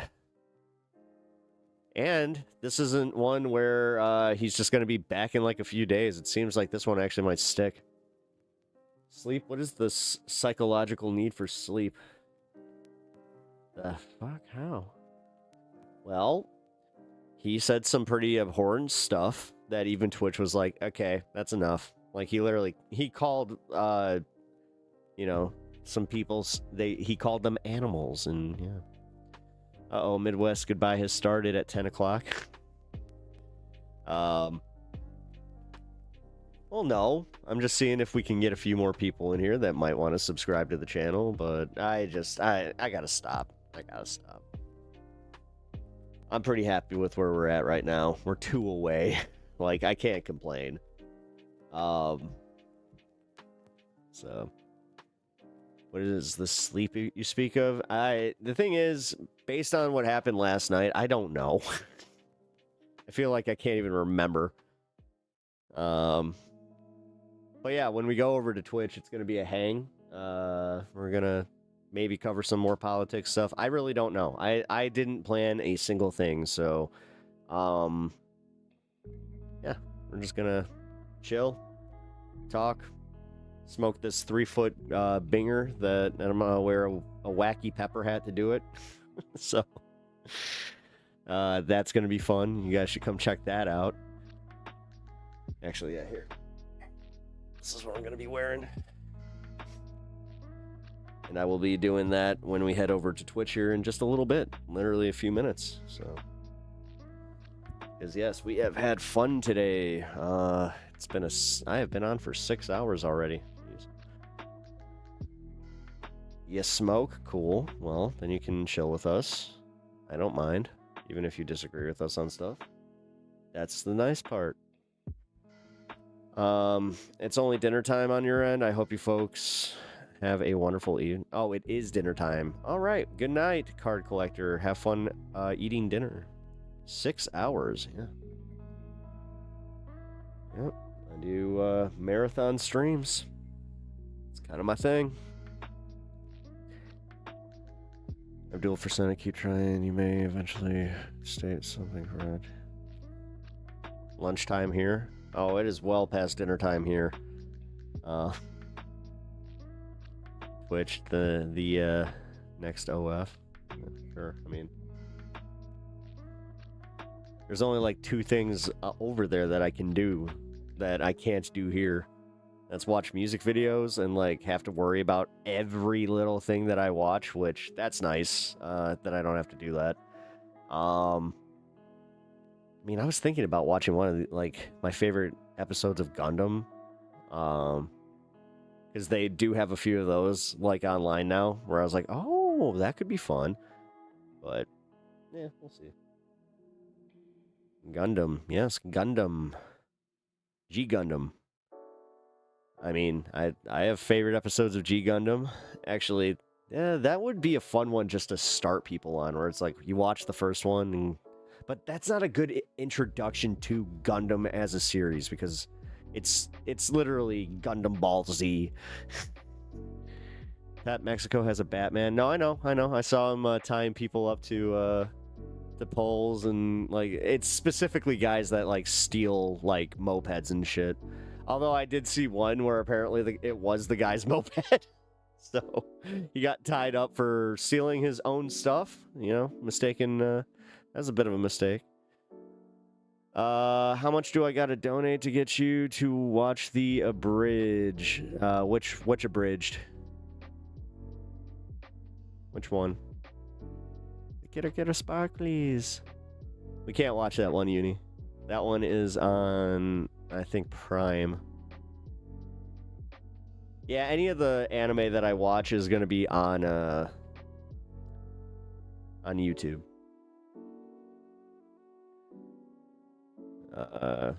Rebooting Hunter x Hunter. Are they? I thought that they were continuing it. I thought that it... really? Huh.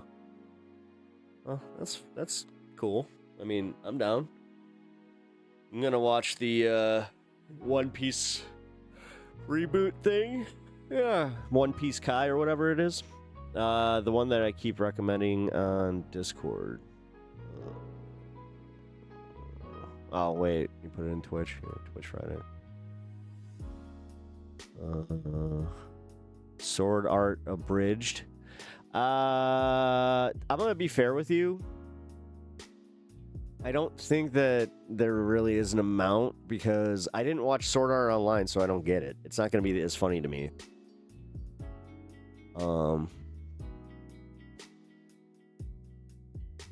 That's what makes DBZ Abridged hilarious is the fact that I've watched every single episode of those. Same with actually, Sailor Moon, where I didn't even watch all of Sailor Moon, but I watched enough of it to understand where they were going with the abridged stuff. No, I should actually check out that Yamaguchi song that you sent me, though. I will. You guys are nerds. Yes, we are. That we are.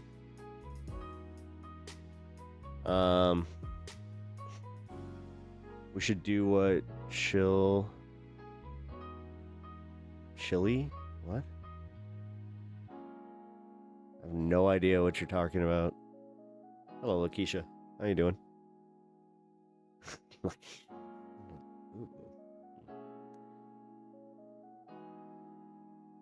right. You don't have to, but fair. I'd recommend the OG. No, I just renewed Crunchyroll finally. It's been a long time. So yeah, I'm gonna sit down and watch it because it was weird. We were at the Ren Fair and I talked to a guy that was cosplaying Sword Art Online, and Kenny Omega, he's actually cosplayed it when he first started AEW. So no, I'm interested. I like the whole concept too, where it's essentially you get sucked into a video game or whatever, you play a video game, but if you the stakes are literally if you die in the game, you die. There's some big story issues with it, but still a good watch. Oh, is there? Yeah, we got to finish Free Ren first before I move on to anything else. I think that we have a season and a half left to watch a Free Ren, so if you guys haven't checked out Free Ren, I do recommend that. Solo leveling dope enough, yep.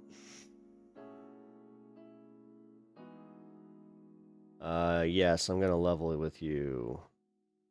Something matey. Wait, you will enjoy SOA Abridged.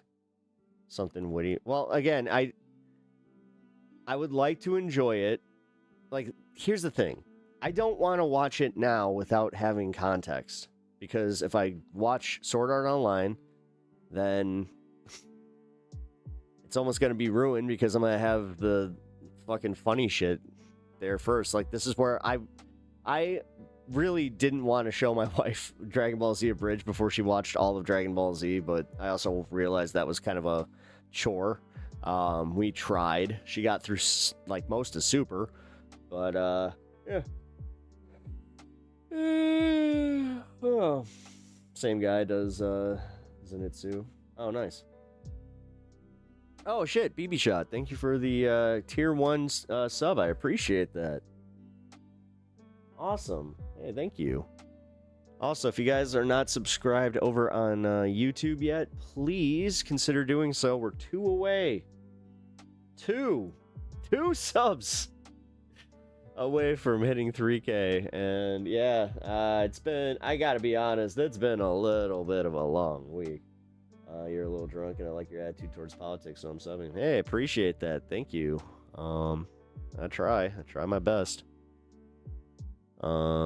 If you know games, tech, and economy politics, you'll notice the issues. So, 100%. Oh, you'll 100% notice. Oh, okay. You will never convince me that it is not a flying pea cloud. Yeah, she thinks that flying Nimbus is the flying piss cloud.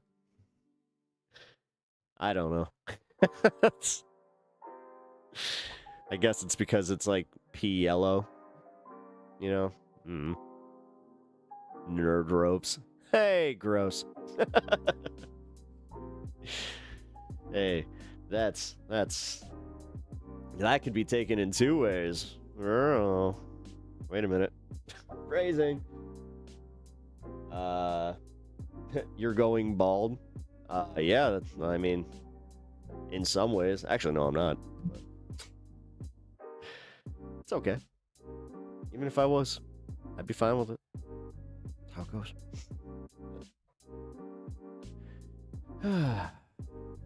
Is that all you got? Anything else?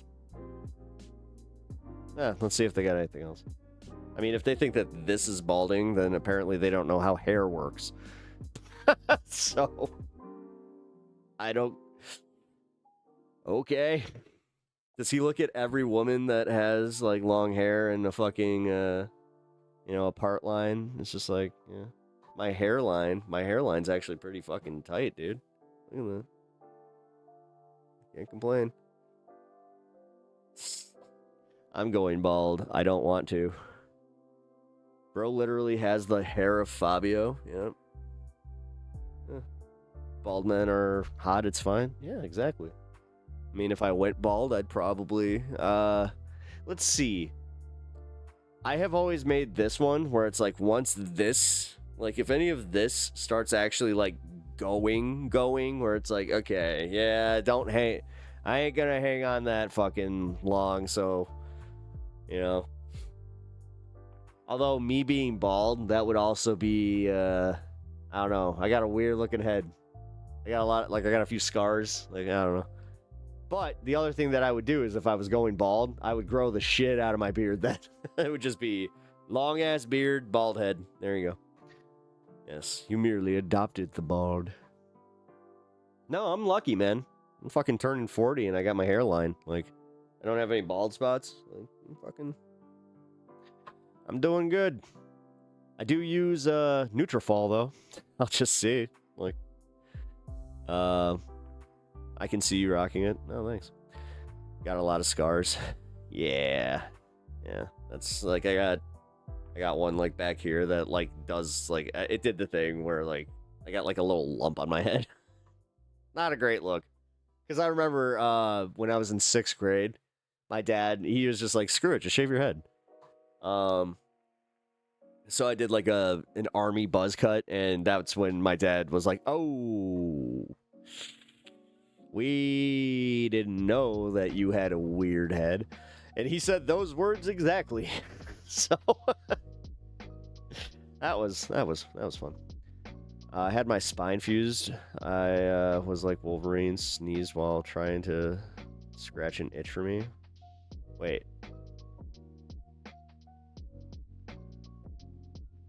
Wait, really? You really hurt yourself that bad?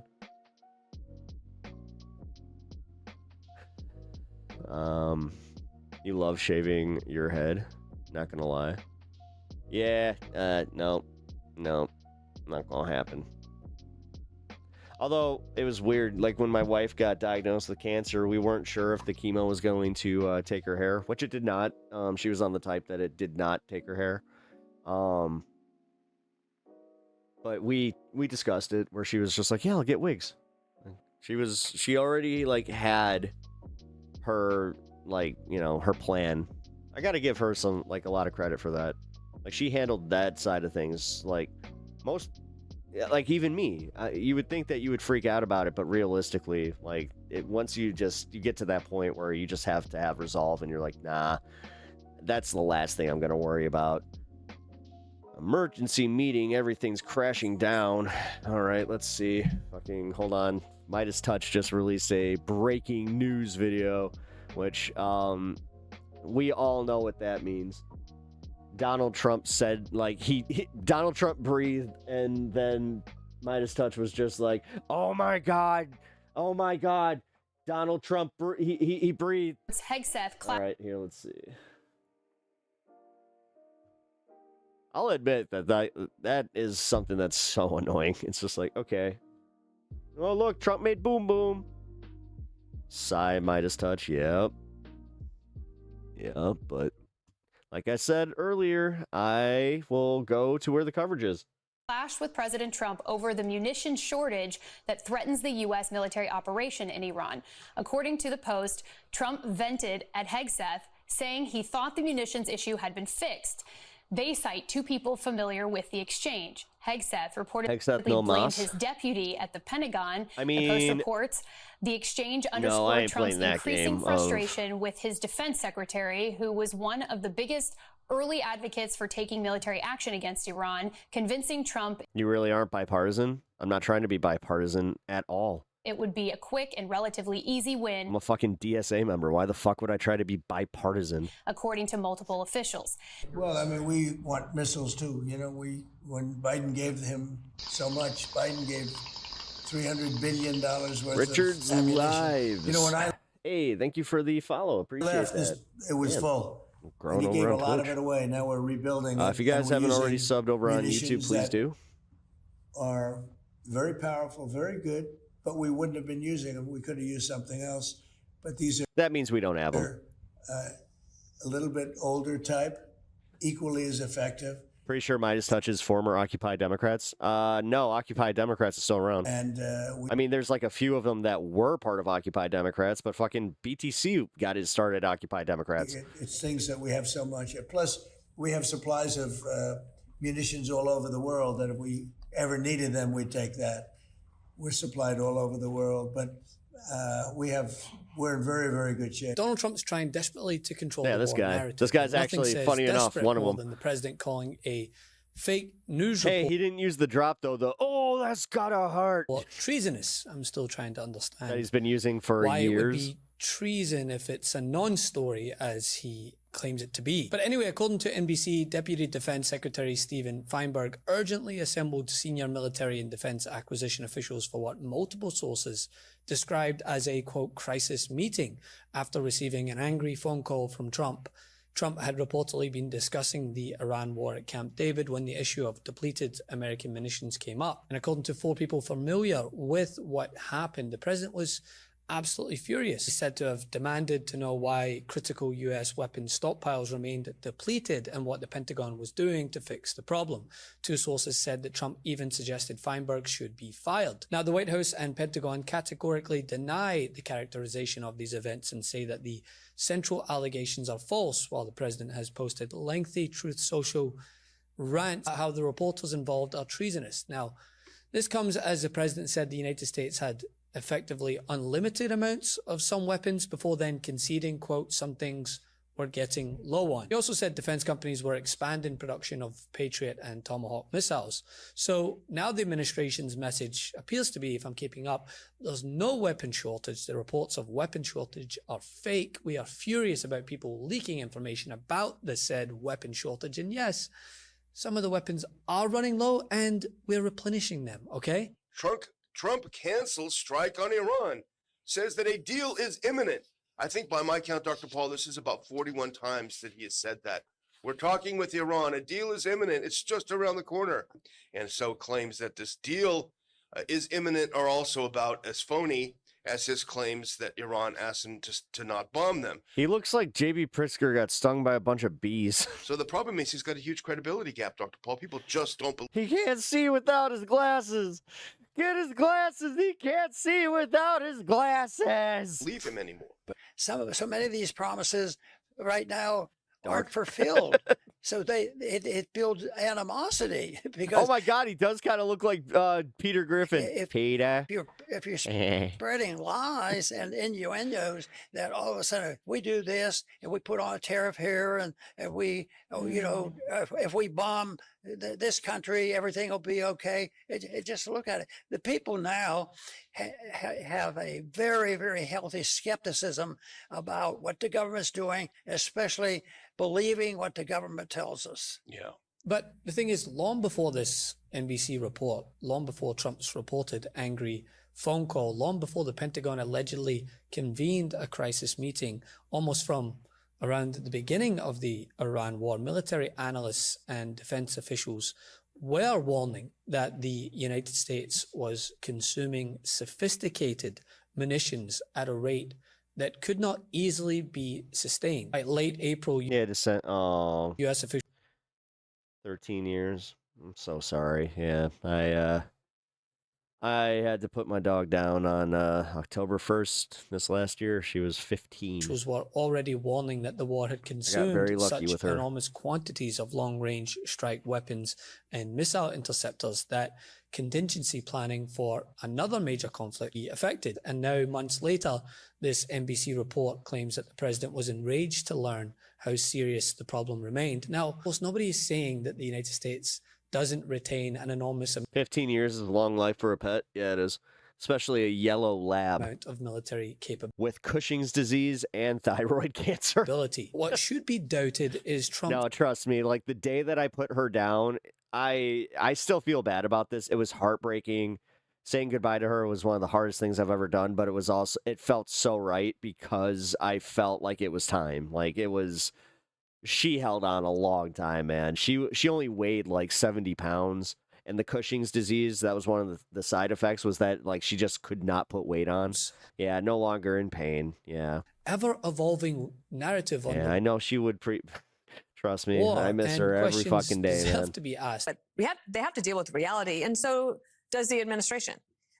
Because the Iranians are, and the Gulf allies are, and the Houthis now want in, and there are multiple problems. I'm uncomfortable talking about munitions because that should be classified. The Iranians, they've got a death wish. Oh. And when the president says he has patience, so do they. They'll wait this out. They don't care about pain for their people. They don't care about their people at all. You don't think that after going through months of this, having to go after Iran over and over again when it was billed she really loved you. maybe just a few weeks, hasn't depleted our munitions, and that China isn't looking at Taiwan. Trey, I don't get it. Hey, it's Vegeta eyebrows. Hear there's friendly negotiations going on, but is Iran saying they're not talking at all? Yeah. That they'll just keep a ceasefire going as long as we don't hit them. And Trey, if the Iranians are serious about, let's make a deal, why would the Iran state-linked media put out that very disturbing propaganda video about the president and his family yesterday? But, Mr. President, stop telling everybody what you're going to do and just do it. And then tell the American people, all of us who want to be supported. They're catching on to his lies. What is our objective? Cool. What's the strategy? And then go execute. We're talking about a Chinese company that is reportedly going to provide Iran with at least 400 shoulder-fired missiles over land. And these are missiles, man-pads that are used to shoot down helicopters and jets. The same type of missile that shot down that U.S. plane earlier this year over southwestern Iran. I just think the you hit us, we hit you is just the worst kind of scenario because what do we have, 96 days to the midterms. Iran's goal, they know our political process, is for Donald Trump's party to pay a political price. And Ned, when you're looking at these polls that came out today, there's a huge dissatisfaction with the war in Iran. I mean, it is overwhelmingly considered a negative drag on the U.S. economy and just not worth it. I don't think it's more sophisticated weapons. I like how they are now spinning Like, for the last 6 months, they've been lockstep, and now they're just like, shit, it's 6 months. Oh no, and we're under 100 days into the midterms, and the Democrats are actually doing this. Oh no. They got more sophisticated targets, and that's Russia. There's no way Russia is not giving them the targets to locate our assets in Egypt. Well, so it's the same drone. My baby fell asleep on my lap the way that she wanted to. It's cheap drones, but they're more accurate in their targeting. And the problem here is that after 5 months, all those contradictions from the Trump administration, they're accumulating faster than he can explain them, which is why he's getting frustrated. Iran is decimated, but Iran It's the keeps hardest part attacking. of having the war animals. will end quickly, but the war is now entering its 6th month. A deal is days away. Repeated negotiations seem to fail. And American stockpiles are fine, but Trump admits some things were getting low. Now he's out here threatening people because of a story that calls into question his war narrative. But this is what happens when you lie at this rate. It's why voters appear increasingly unconvinced. A new poll out this morning shows about 2/3 of the American people say the war has not been worthwhile, and that includes nearly 4 in 10 Republicans. A recent AP poll found that just 34% approve of Trump's handling of Iran in June, with his overall approval at 37%. By late July, Reuters Ipsos found war support at roughly 1/3, its lowest reading since the early stages of the conflict. And the broader political environment has only deteriorated since then, right? Trump is dealing with weak economic numbers. Americans are angry about costs. Gas prices have become very much connected to the Iran conflict. Is this how you expected the second Trump term to go? No, not at all. I hoped it was going to be so much better. He also promised no new foreign war. See, these are Trump voters. Like, this is why every time that somebody comes in here defending Trump, it doesn't impact me at all. These are the people that, like, not these people, but the people that I see and talk to in my everyday life, this is exactly how they sound. We're obviously in this even the ones that loved him. War in Iran, which is why we're seeing the gas prices so high. What do you make of the president not keeping those campaign promises? He just told us what we wanted to hear to vote him back in. What would your message be to him about the economy right now, about prices, about day-to-day life? I would tell him, you promised us you would lower prices, bring back what it used to be. I was hoping that gas was going to go down so I could do something, you know. You can't do anything with gas prices, and you just can't afford to breathe at this point. Are you regretting your vote right now? I have the past 2 years, yeah, I have. I'm actually not even voting the next time. The point Boom. that Republicans are nervous that all of this is going to and this is why the blue wave, like, it is going to be too big to rig, because, like, as I said, they're all done. Influence their chances in November. If I don't run, will those people go out and vote? Because a lot of them are very angry at Republicans, to be honest with you. They're angry at I don't know. I mean, they're angry at Republicans. Why is that? But they're not That's angry an interesting at me. thing. Why? They're not angry at me, but they are angry at Republicans. As soon as he said that, I thought of you. Yes. Okay. How true is it? Are they angry at Republicans, but not him? He's full of it. The president's full of it. I mean, that's just the bottom line. You don't hear that. Right there, that's actually underrated. You don't hear that on the news. Them just say the words. He's full of it. 43% of them in an Finally, God damn it. average of polls are choosing Republicans for the House. The Republicans for the House are outrunning President Trump. His approval rating is just 37% in an average of polls. They're outrunning him by 6 points. Among independents, the spread's even wider. I have it as a little nugget down there. The House Republicans are outrunning Donald Trump by 9 Well, points. it looks like I'm going to have to stream tomorrow to hit that 3K. Although they're both It's okay. doing poorly. But the bottom line is this. When Donald Trump says that voters are angry at Republicans, not him, it's about that effing simply time put the media is pushes not back. the case Yeah, I looking know. at the data. Voters who want It's insane congressional that they took Republicans to this do more long. to stand up to Trump or work with Trump. 56% say more to stand up to Trump. That's what they want congressional Republicans to do, compared to just 35% who say they want congressional Republicans to work more with him. As I said at the top here, what we're dealing with is Republicans are getting dragged down by Donald Trump, not the other way around. And indeed, among independents, what we're seeing is 65% they want him to stay. And then he's just, they're mad at the Republicans. They're not even mad at me. I don't know. It's weird. I don't get it. They want congressional Republicans to do to stand up to Trump. Want to stay plugged in? Not like that. Oh, my God. Why? Like, look at this. In loving memory of fucking Mycellus number 3. The fuck was that? Yeah, if the rest of the world looks on at America in horror, we feel for you, for the people. I have hope. Thank you. I really appreciate that. These misinformation channels that he can't point out what is the misinformation. Yeah. Oh, I see that you're engaging with the riffraff. Okay, well that's fun. Okay, so what's going to end up happening, guys, is we are going to all go over to Twitch. If you don't, oh my God, we have 1 sub away. We are 1 sub away from 3K. Holy shit, dude. All right, who wants to be the 3,000th subscriber on my channel? Now, I can't guarantee that there isn't going to be somebody that's going to be like, oh, you know what, let's bring him back down. That sucked. That happened when I hit 2K. I hit 2K, and then all of a sudden the next morning I was like, what the fuck? But yeah, guys, yeah, if you want to be the, you just sub. Hey, let's mow the lawn together.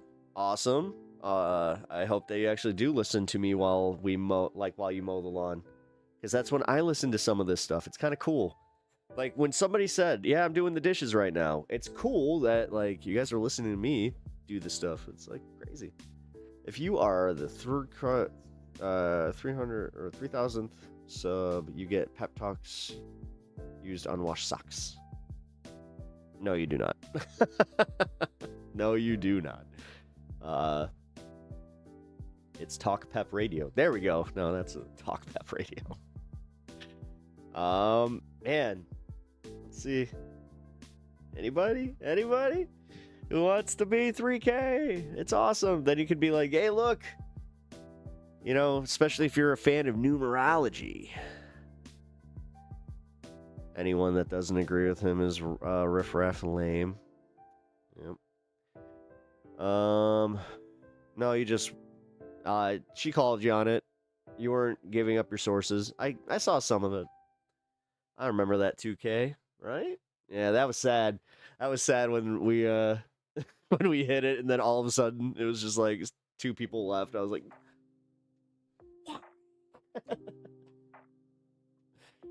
oh, thank you. I appreciate it. Oh, you have an alt. Ah, damn it. Okay, so unfortunately, if they can link your alts, I do know that like they'll usually take that away, but I appreciate it for now. Hey, cool. You know what? Thank you for that, though. Thank you. Like, seriously, guys. Thank you for all the support. Regardless, if you guys are hanging over on Twitch, don't go anywhere. I will be heading over there in a minute.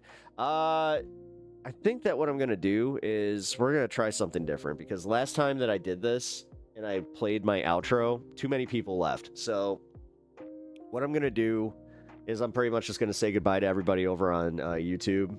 And that's just going to... although people, they love the outro. Y'all love the outro. No, it counts. It does count. No, what happens is... Oh, we did it! We did it! We did it! Holy crap. Holy cow. Holy cow. Here, let's do this.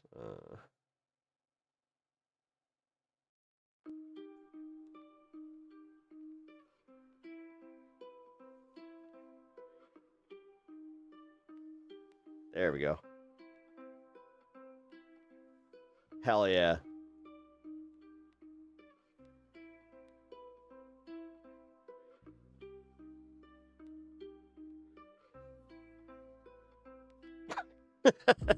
Fuck yeah. All right, we did it. Woo! All right, I promised a little dance. Let's see, little dance.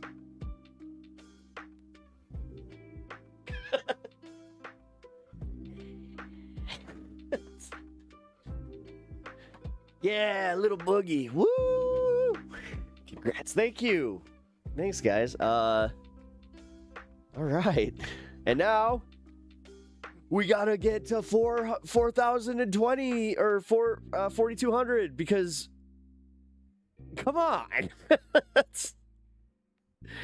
Was that the Superfan Shuffle? Pretty much. It was the Pep Shimmy. Yeah, we'll call it the Pep Shimmy. Just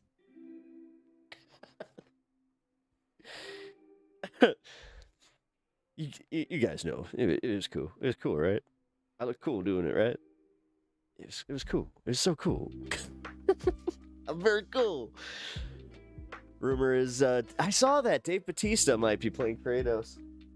Why not just get Christopher Judge? I don't get it. Why not just get the guy who plays Kratos? I mean, all you have to do is literally, put the gray paint on him. And then, yeah, that's it. Boom. You got Kratos. I actually thought that the guy that they got was not great for him, but show me till the break of dawn. Yeah. Hell yeah, guys. All right, so, yeah, why not the first voice, yeah. Well, no, because Christopher Judge's second voice, he was on Stargate. The other black dude. Yeah, I guess. I mean, you're not wrong, but you know what? Get out of here. Here, I'm doing this as something for myself. Bye. I just gifted myself something. I banned a troll. Yeah. High five. High five. High five. High five. High fives all around, right? Yeah. We made 3K. We made 3K. Yeah. 3K dance. Yeah. 3K dance. Yeah. All right. Enough being silly. Right.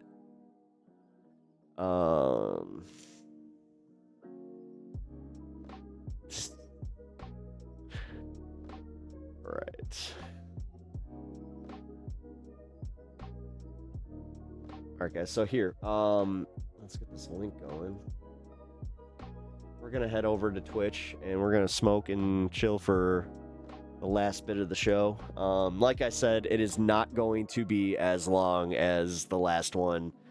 I'm likely only gonna hang for like an hour. So, but it's gonna be a fun hour. It's too similar to the Trump dance. Oh crap! Yeah, because he does the. Well, no, he does this.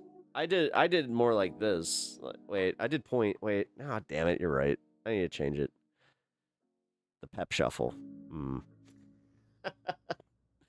Do this.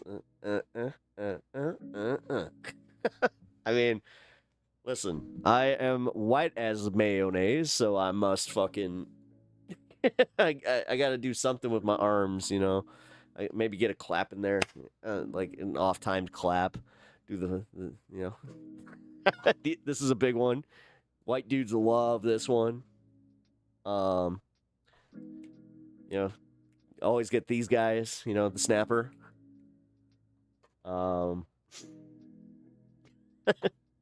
think that I pretty much got it down, right? Someone got to show Pep easy dance moves. I am literally trying to create just a silly dance. If I was trying to do like actual dance moves, I'm all right. My mom taught me how to dance. My mom was a ballerina. Like, it was kind of her thing, you know. Hey, you. Where you going? Where you going, mister? Oh shit! I just realized. Wait. We got 2 subs. Hell yeah, we did it actually. Let's update the goal. Yeah, sweet. So we did. We reached 3K, and we also reached the $100 goal. Cool. Oh, man. There we go. Boom. Did it. I'm talking like vibe dancing, not like dancing. I'm doing my last dabs of... Ooh, nice. Huckleberry. Oh, that's what I got to do. You know what? Okay, so join us over on Twitch. I'm going to hit the 3-footer. Wearing a pepper hat, it is going to be quite the spectacle. But then I can go get my rig. I got that upstairs, and I haven't hit that in a while. Yeah, you know what? That'd be cool. All right. So if you guys are hanging over on YouTube right now, if you can do me the solid and go to the link that I'm dropping right now. I already did drop the link, and my X account is there too. If you guys use Twitter, consider following. I mostly post like when I go live, and that's like I don't really do social media like that. If you guys want my thoughts, then come and watch my my show. That's how that goes. You guys going to Twitch? Yes, DJX, we are going to Twitch. We're gonna go and hang and yeah, do the thing. You know, it's gonna be a good time. Like I said, I got the 3-footer already packed, ready to go. I dance like I ski. I don't dance. I haven't gone skiing in quite some time, but you going over there? I hope you will be joining us, DJX. Unless can you not? You have an account over there, right? Mitch, you were the only one that I know you were saying that you can't, which why? But why? You still haven't figured it out. It's okay. It's okay. All right. Well, you know what? We did it. It feels good. Wow, it feels good. Okay. Sweet. All right. Yeah, follow us over to Twitch, guys, and I will see you over there. So if you are already on Twitch, what's going to happen is I'm going to play the outro, but what I think I'm going to do is instead of doing the outro the way I usually do, I might just stay on screen. You know what? Let's do that. Okay, so for everybody hanging on Twitch, let's play this outro, and then we will... It's intro, or outro intro. There we go. So for anybody hanging over on YouTube, I really appreciate you guys hanging tonight. If you... one last time, I know it's been super annoying because I've been a little eager beavery tonight. It's okay. If you guys can hit the like on your way out and subscribe to the channel, I would really appreciate it. Get us to that next point. But with that being said, I will likely be live tomorrow. Keep your notifications on. If very worst case I do not go live, I will see you guys on Monday over on YouTube, Twitch. Stick around. I'm going to play the outro now. Goodbye, YouTube. Who the heck is Pep Talks? I'm not gay, but I fantasize about Marco Rubio. Pep Talks. Pep Talks. Pep Talks. Let's eradicate the Kung Flu. I'm literally coming. Pep Talks. Pep Talks. Who the heck is Pep Talk? They want our women. They want our children. Pep Talk. Sometimes no means yes. Grab them by the pep talk. Grab them by the Marco Rubio. Obama is a racist. Pep Talk. I'm literally coming. I'm Pep literally coming. Pep Talks. We found weapons of mass destruction. My fellow Americans, it has been confirmed today from Pep Talks that we are indeed all high on politics. All right. Good night, YouTube.